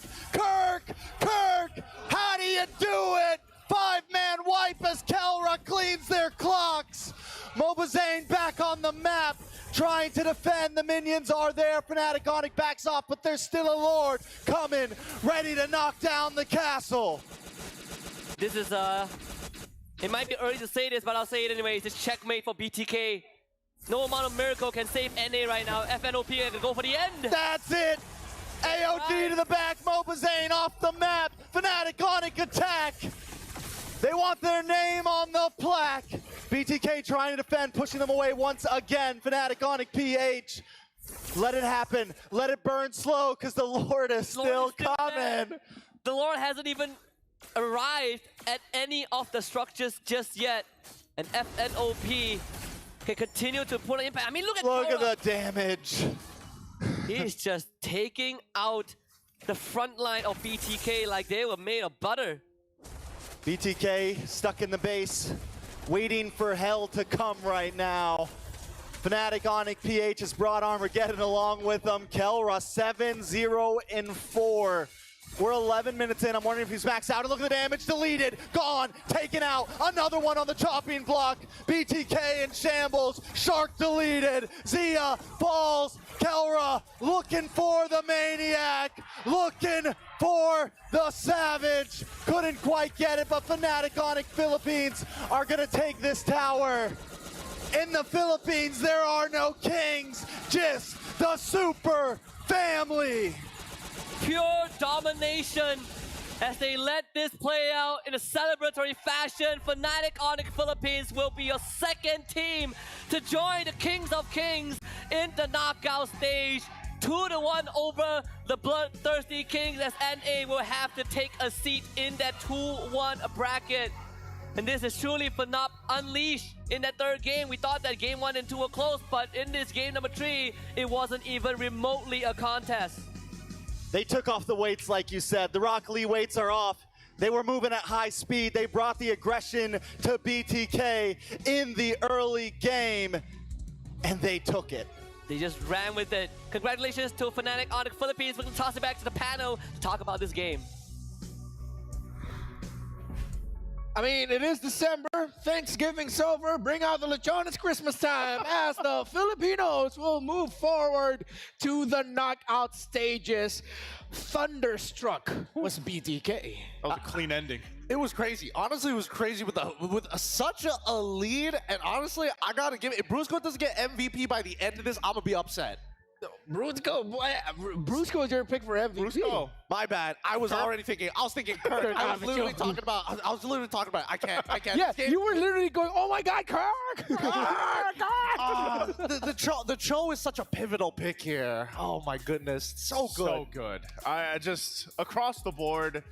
This game 3 was like, I mean, it was under 12 minutes too. Yeah. But just a complete dominating game for FNOP. And realistically, if you've been watching them for a while now, this is I don't even know if I could say this is their peak gameplay. Like, I feel like there's still something in the tank here for them, but it was an absolute just performance from them. And I think peak MLBB obviously in this game 3 for them. But yeah, I think Kirk 100% was deserving of MVP for this game because he did so much on the Cho pick. And the casters mentioned this too, how great this hero alone has been, but in the hands of Kirk like this and how this played out, phenomenal. I don't know about you, Rema, but do you feel like, Fnatic Onic PH felt a little disrespected, and now it's like, okay, we got to put the hammer down. We got to show who's Papa. That's what it felt like. That's what it felt like when we saw RRQ go up against Twisted Minds and they qualified, and that's what it felt like in this game number 3 after BTK was able to test FNOP in the first 2. Thunderstruck again, they were left. Let's go on over to the stage with Rose and members of Fnatic Onic. The second team to officially make it to the knockout stages. Fnatic Onic Philippines taking a 2-1 win against BTK. And right now I have with me King Kong and of course, Coach Why Not. Hello, first of all, congratulations guys. Thank you. Okay, King Kong, let's start with you. You just went through 4 intense days of Swiss stages. How do you feel the competition is like right now in the M6? Sobrang saya. You're happy, but is the competition like intense or you think it's easy? Minsan intense, minsan easy eh. Sometimes intense, sometimes easy. Maybe you can dive deeper into that. When is it intense? When is it easy? MOBA saying intense. Oh, okay. Now, I like that. We'll get to that later. Okay, Coach, Why Not? I'm pretty sure not just us here, not just the casters, but people all over the world were probably wondering, Coach, why Layla? Why Layla? Yeah, maybe you can explain why you guys decided to pick Layla. It's the first time. I think it's a tribute to Malaysia, to the great Chico guys. Right? Chico. And Kelra respects Chico very much. So it's something that he thought about, that it might counter Bruno. And yeah, it was a success. Okay, I like that. I do think it is a good tribute to Chiku guys, and it's nice to see that Kelra actually does respect Chiku guys, and I'm pretty sure he's watching right now. You know what? Hi Chiku, look, you might not be in M6 this time around, but there are players that still look up to you. Thank you very much, Coach. Okay, King Kong, back to MOBA Zane. In a video earlier, there was a video we saw. You said you wanted to meet MOBA Zane. Now that you've met him, what do you think about his performance? Ang lakas niya mag-Predrin, kaso Predrin lang. Oh! Okay, now this one's good. So, as you all know, I just asked, how is MOBA Zane's performance? He said, he's good at Fredrin, but Fredrin only. All right, King Kong. Now, King Kong. You've already met MOBA Zane. What other junglers do you want to meet that you think are good? Because everybody says you're one of the best. RRQ Sutsujin. And? Give me three. 3? Sutsujin. SRG Sekis. Sakais. Last. Vamos. Chibi. Oh. Now, if the matchup does happen, I'm pretty sure this is going to be very, very intense. Okay, Coach, why not? Maybe as a coach, in your opinion, give me at least 3 teams that you think can make it to the knockout stages. I mean, obviously BTK. I mean, the other 2-1 teams gotta respect the Fredrin. They gotta respect the macro of BTK. You know, apart from them, it's really a free-for-all. I mean, the 1-2s, it's very scary. Those are champions. But if I had to choose, definitely SRG and TLID. Oh, okay. Now, you know what? I do agree. BTK did give them a fight just now, and it wasn't an easy fight. We can see BTK was fighting back.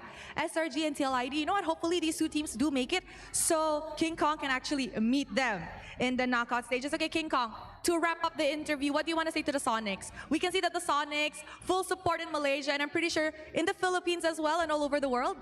Sa mga Sonics na sumusuporta since day one, thank you sa pagsuporta lagi sa amin. Abangan niyo pa kami sa mga susunod pa naming laban. He said to all the Sonics, thank you very much for supporting us. Don't forget to stay tuned to our upcoming matches and just continue supporting them. Thank you very much to Coach Why Not and to King Kong. And with that, let's throw it over to the panel to break down what happened in this game against BTK. Congratulations again to Fnatic Onic Philippines. Thank you, Rose, King Kong, and Coach Why Not. And, well, I like that. I was telling Gideon this. I really like that Coach Why Not still got to play to the crowd a little bit and thanked the one and only Chico guys for that Layla pick as an inspiration. Hey, he's not the only one. King Kong Zor already putting 2 Malaysian junglers on that stage for that top 3 as well to face off. So again, great game so far. And I think this is one of the more technical games overall in the entirety of the Swiss stage, right? I think by far from drafting all the way to the in-game macro and micro. I think that's why, too, you still heard it on stage. You know, there's still the respect there, of course, for BTK, because they are one of the teams that I would say didn't bring FNOP to their limit, but they definitely brought the game and they made it a great series ahead of them. Obviously, game 3, very one-sided, but there's still a lot that BTK, I think, can show us, and hopefully also Mobazane can go ahead and answer that to King Kong. Play more than the Fredrin, because, yeah, his Fredrin's amazing, but what else does he have in the tank? Yeah, they look like that just became a big signal to the rest of the teams in the 2-1 column now. So let's look back at this game and how it ended in less than 12 minutes. Fnatic Onic Philippines just running over BTK. I believe it's a good place to start with Gideon that you were mentioning. Very enthusiastically, the Irithel into the 1-1 pick was just perfect. Yeah, I mean, it's the direct counter to specifically this 1-1, right? Because if you want to go for weakness points, Kelra can outpace you every single time. And, I mean, obviously, 1-1 doesn't really care about move speed and generally focuses more on that attack speed, but Kelra can easily just go in and out of these fights. Wait for your Queen's Call, go back in, rip, let it rip, pull back, rinse and repeat all over again. And it's a very difficult lane for Zio, which is pretty interesting considering that BTK was hoping that he was able to hold on his own, knowing that they saw the Cho, they saw the RWM as well. I think it was really hard for BTK to really focus on something because you have, you know, an Irithel, the sprint, but also a Joy across from you. Like, but where are you gonna look? You know, in a way, it's a different diversion, you know, like this lineup.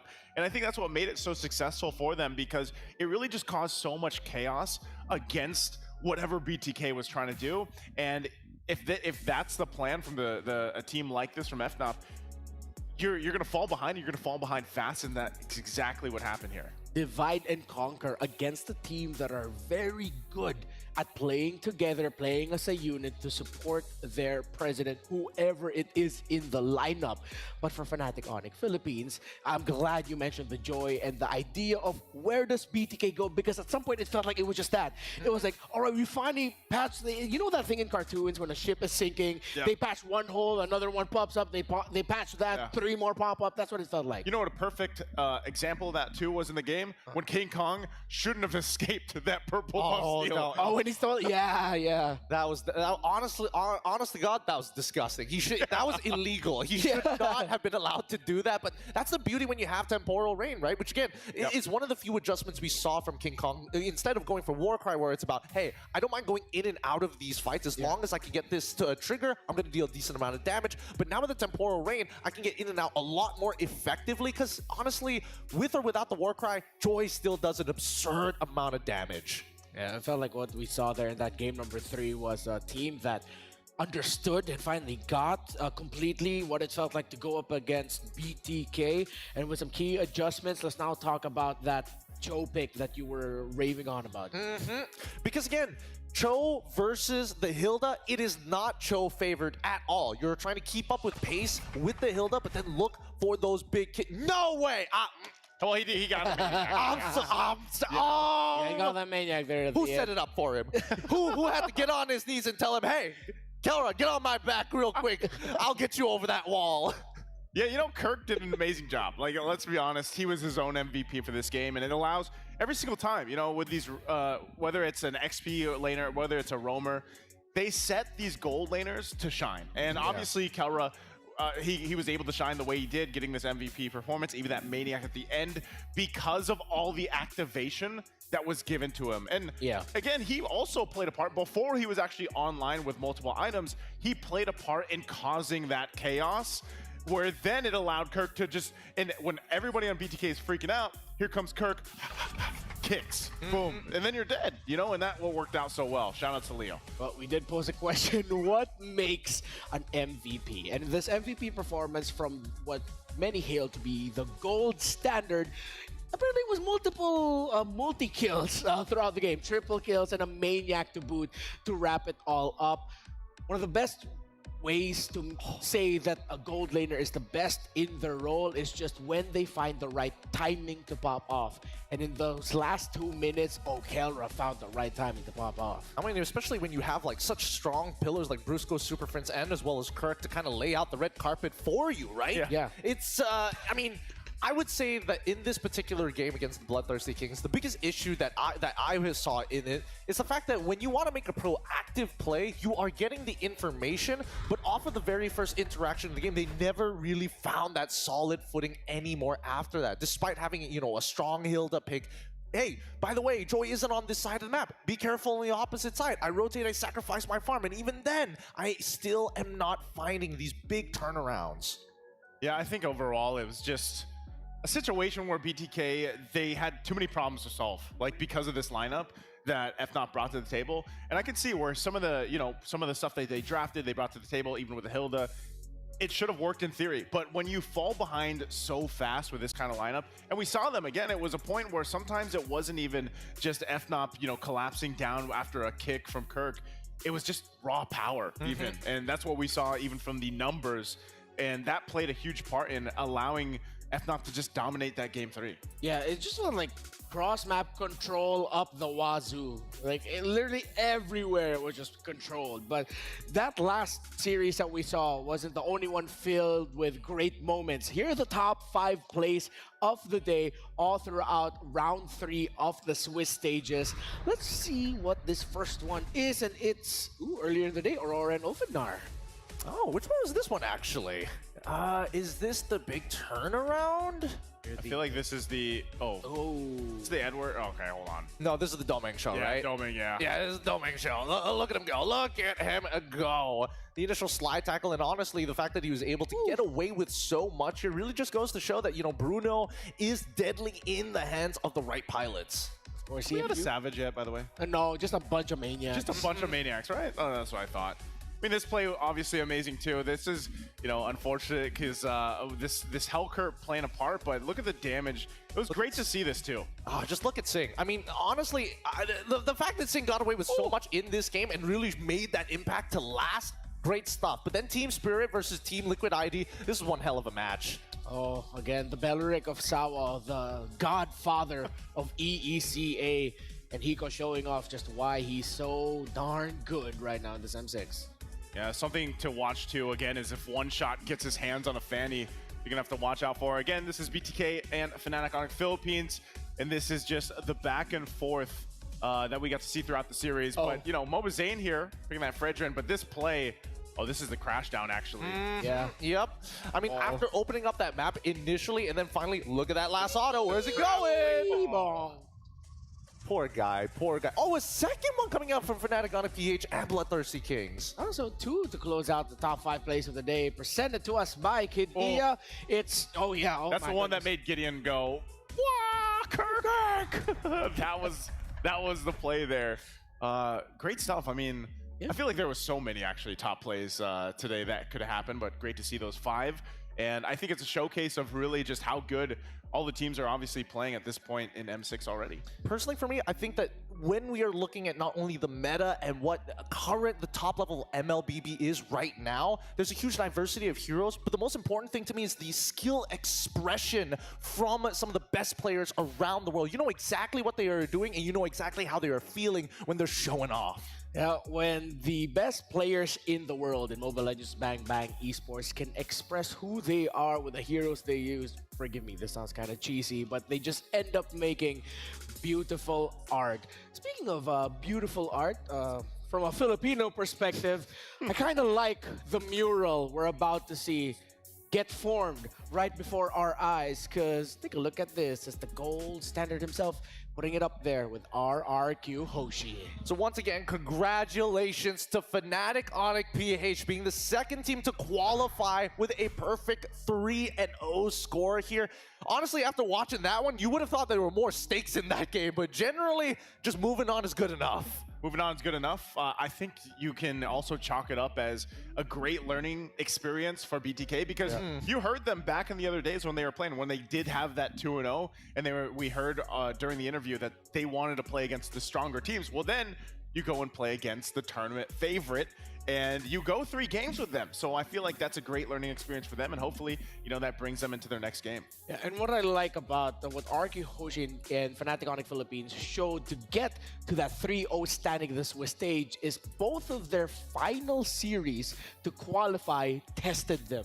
The game 1 that Twisted Minds brought out the chip and that Nolan combo to test RRQ Hoshi, and of course for Fnatic Onic Philippines against BTK, the one that we just saw. The draw is coming up.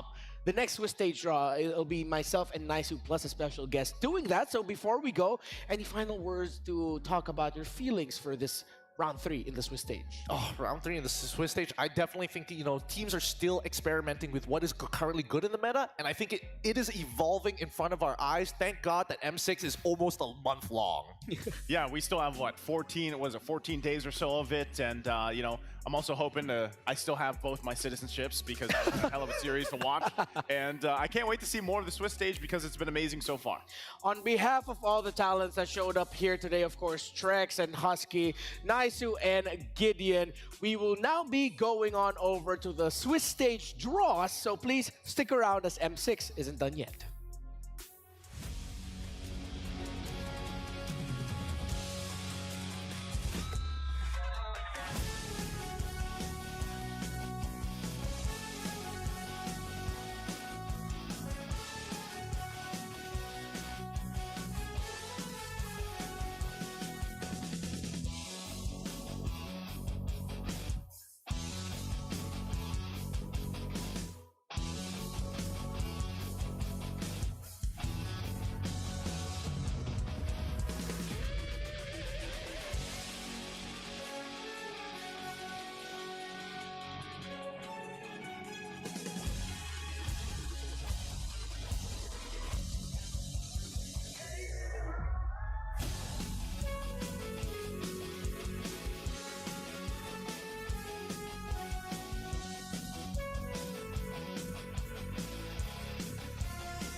for ultimate glory starts now.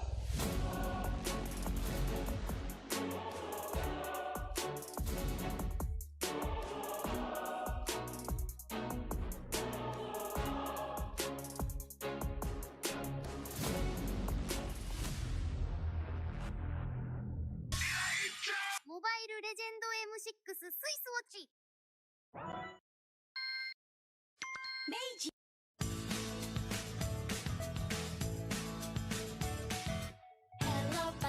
Hello Panda, semua suka biskuitnya.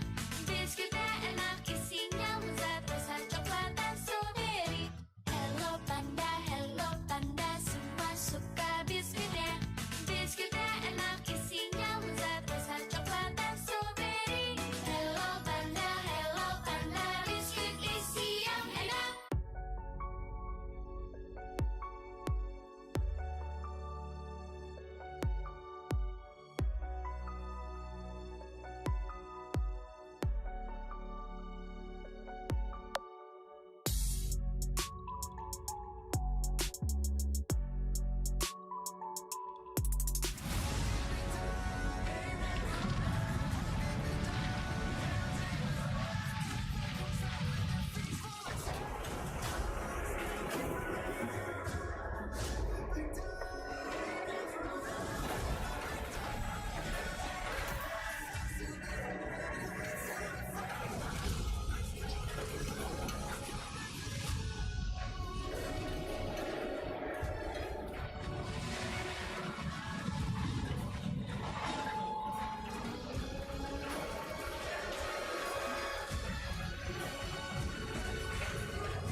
And ladies and gentlemen, welcome to the group draw here. I am Naisu, joined with Renmar.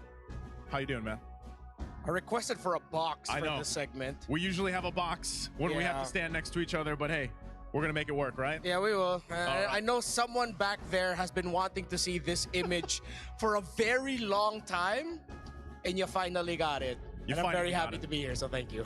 Again, we are going to be getting ready for the draw after a jam-packed, action-packed day concluding with some upsets, I would say. You know, some upsets happened today, but we are excited. And we're going to be joined, actually, today. We aren't doing the draw ourselves, like usual, like the routine here. We're going to have a special guest with us. I think we're ready to go ahead and invite our special guest to join us for the draw here. It's going to be none other than Geek Fam's Boloyski. Hey, round of applause for Boloyski! What's Welcome, up? Boloyski. How are you doing? How are you doing? I'm good. All right. I almost spoke it. I was gonna say. Yeah, I was like, your prediction of 2-0 didn't hit for Fnatic Onic PH, but real quick, how do you feel about the Fnatic Onic win against BTK just now? To be honest, I expect them to win 2-0, but it's a good win anyway. So. Beloy, were you impressed also by BTK's performance here? Did you expect it to be 3 games, in your opinion? In my opinion, no. I kinda underestimate them, but they really have a good team fight. So next time they will face other Stormking, I will not be surprised if they can give a good match or even win. Okay, there we go. I think part of it too is like we heard from King Kong and Coach Why Not, the Fredrin seems to be an answer so far, but we are going to go ahead and get ready for the draw. That's what everybody is waiting for. It is time for that. Just to let you everybody know watching this again, the matches here are going to be correct, but you guys have to wait till we post the scheduling for the matches. So to start things off, Beloy, we are going to start with the 2-1 teams. All right, so every team in here 2-1 currently, and we will go ahead and fill out the bracket. So Beloy, go ahead and it's up to you, man. You know, you get to feel the heat here. Of course, last time we had a draw too. It was great to have Boston Gaming, and now first draw. Yep, first draw for 2-1. It's CFU Gaming, the Sharks of Cambodia. CFU Gaming, first ones to go up there towards the top. Again, an amazing performance earlier today. Yeah. An upset, I would say, for some people, you know? Yeah. And I'll hold it. Can I hold it? I've never held one. You want to? You got Ooh. That's called responsibility. Yeah, that's it. I'm good. I'm good. All right, Baloyski. Again, this will not be the opponent of CFU Gaming. They will go into the left side of the bracket. So not facing CFU will be Falcon Esports. So they're going to be going under CFU Gaming in that side of that bracket. Interesting, man. I mean, both teams being drawn here that did defeat Malaysian teams, you know? Falcon taking that 1-0 against SRG earlier on. So for the next one. Go for it. You know, CFU Gaming and Falcon Esports was a match that would be a favorite match of mine if ever it came up, but no. Oh, wow. Twisted Minds. Remember the team that took one game away from RRQ Hoshi before they made it there via their chip pick? They've been so good so well as well. Twisted Minds doing really good things. Now we get to find out who the opponents are going to be, Boloy. This is where the pressure, you know, it starts to build. First opponent for CFU Gaming. Go ahead and draw. All right. Baloyski, what match are you going to give us? CFU of Cambodia will face off against Team Spirit of ECA. Team Spirit again, after what we saw today. That's going to be an amazing matchup. I mean, both teams up to this point, the story that they have here. Next up against Falcon Esports. You got two teams left to draw this out. Choice is yours, Baloyski. Will they face?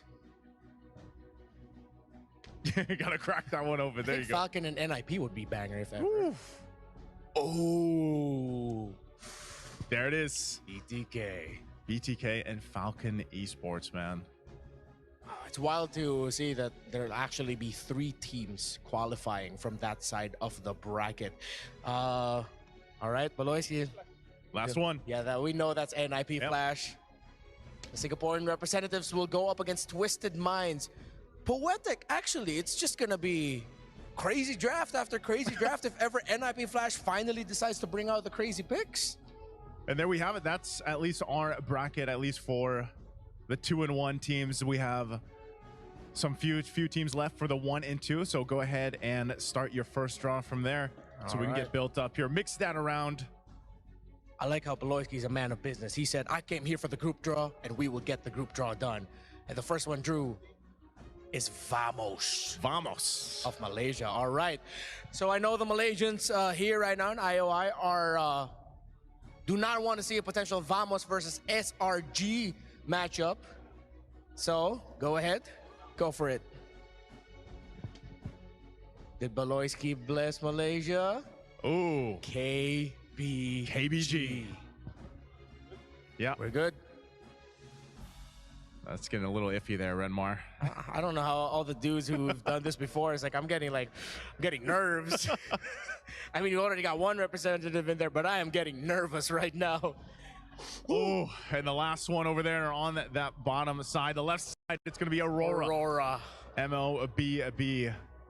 If we end up getting an elimination Aurora versus SRG match, I just don't know how to feel about that. Come on, Big Brain Baloy. Big Brain like Baloy likes to say. This one's up to you. It is. Against Vamos. Who is it going to be? S2G. The team that took SRG down in the very first match will now take on Team Vamos. And KBG. Baloy, take a minute. Take a minute, yeah. Take a breath. Because you got some people waiting for this one against KVG. I have a question for Baloy. Go for it. Do you want to see Aurora versus SRG? Yeah, definitely. Yeah, they need to face each other on a knockout. And let's see if we'll actually get it. Baloyski. KBG opponent. There it is. SRG. You can hear the reaction, of course, for everybody right now. But then that means... And the last opponent for Aurora MLBB is Team Liquid. Team Liquid of ID. The champion of Indonesia will face off against the runner-up of the Philippines. The champions of Malaysia will face off against the champions of China. And the runner-up will face off against the champions of Turkey. How are we feeling? How do you feel, Beloisi, about the draw results right now for this stage, for the next stage of the game? I think I draw play pretty good. They can beat each other, I think, definitely. So you think very competitive are the matches we're going to be seeing.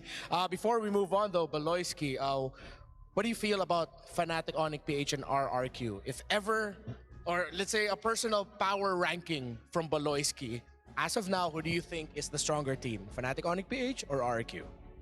I probably Onic PH. They have the aggressive play style on the early game, but meanwhile the RQ have a strong team fight also, and we just need to see. Beloy, I'm curious because you're very familiar with the players from Fnatic Onic Philippines also. What do you think makes them so good? Is it literally just really the super family concept of the synergy that they have? Is that what makes them such a strong team? For me, the reason they're a very strong team is when they're playing aggressive, all of them is having the same mind. They all have the same brain. Even in team fights, they have different targets, and then they really know their job desk, and that's what I like with them. Looking at the upper portion of the bracket right now, with CFU, Team Spirit, and all of that, which matchup there are you looking forward to seeing the most? For me, definitely this one. Like instantly already excited for that one. Yeah, in that one. Let's start there. I want to see the Team Spirit versus CFU because for me, I really like this team. I really want Team Spirit to show what can they do more. I feel that they still have gas tank left on their arsenal. So yep. I'm just excited. It's also special because this is now also best of threes that we have to take in consideration. We've spent so long in best of one territory. Yep. And we know how that can change the course of the games. But now that we're in the best of three, and lastly, Beloy, how about here? These teams right here, which one are you the most excited about to watch unfold? Definitely the Aurora and the Liquid. I was begging for Liquid and SRG because they both have good assassins. I really want to see their matchup, but yeah, sorry for Indonesian. I have you Aurora then. Hey, you know what? That's the nature of the draw, though. Yeah. And it's good that Beloyski did the draw for us, Remar. Yeah, though we didn't touch any of the predictions or the results, but of course, Beloyski, I just want to say thank you for the result that you gave us at the end of this draw. I feel like the next round of Swiss is going to be so good. Thanks, man. Speaking of the next stage of the Swiss stage, we are going to be having a ticket sale for all you guys that do want to catch the action here. Again, there's 14 days left. You can go ahead and grab it. Check out here, because we still have some tickets to be sold, and I think they even let some more out, so you guys can come watch, because so far from all the stages that we've seen up to this point, it's been electrifying, and I know the audience has loved it too. They've been here to support all the teams competing, of course, and now that we're getting to this half of the tournament, it's going to be very crucial to see how things fall into place, right? Yeah, and I think now the schedule is ready. So let's look at the screens to see the matchups for the next day of Swiss stages. It won't be tomorrow. It will be on Tuesday, if I'm not mistaken. December 3rd, I believe it is. December 3rd, Yep. yeah. December 3rd, we're starting off with Twisted and NIP Flash, and then of course Falcon Esports and BTK, and CFU and Team Spirit. So no eliminations yet, but by the next one, we're gonna see which teams are going to be advancing forward. But for the day 6 schedule, that's when we start seeing eliminations. Yeah, that's gonna be a tough one again. The nature of the tournament, teams have to go home. Vamos versus S2G at KBG and SRG, and Aurora and TLID. Just, I don't know, man. Both days, honestly, there's so many good matches to watch. We heard already from Beloyski which ones he's excited about. I'm sure for you guys as well, especially after seeing what unfolded just today alone. Real quick, I just want to go ahead and pick your mind a little bit, Beloyski. What do you think the struggle has been for Malaysian teams? Because, we're here in the home turf of Malaysia, and they've struggled a little bit. We saw an upset even today. What do you think the struggle, like if you could just say one struggle for the Malaysian teams that you're noticing as a pro player? For me, for SRG, I think I honestly think they are still the top team, top contender to win the M series. This one, they just need to learn how to close out game better. But about Vamos, I don't know.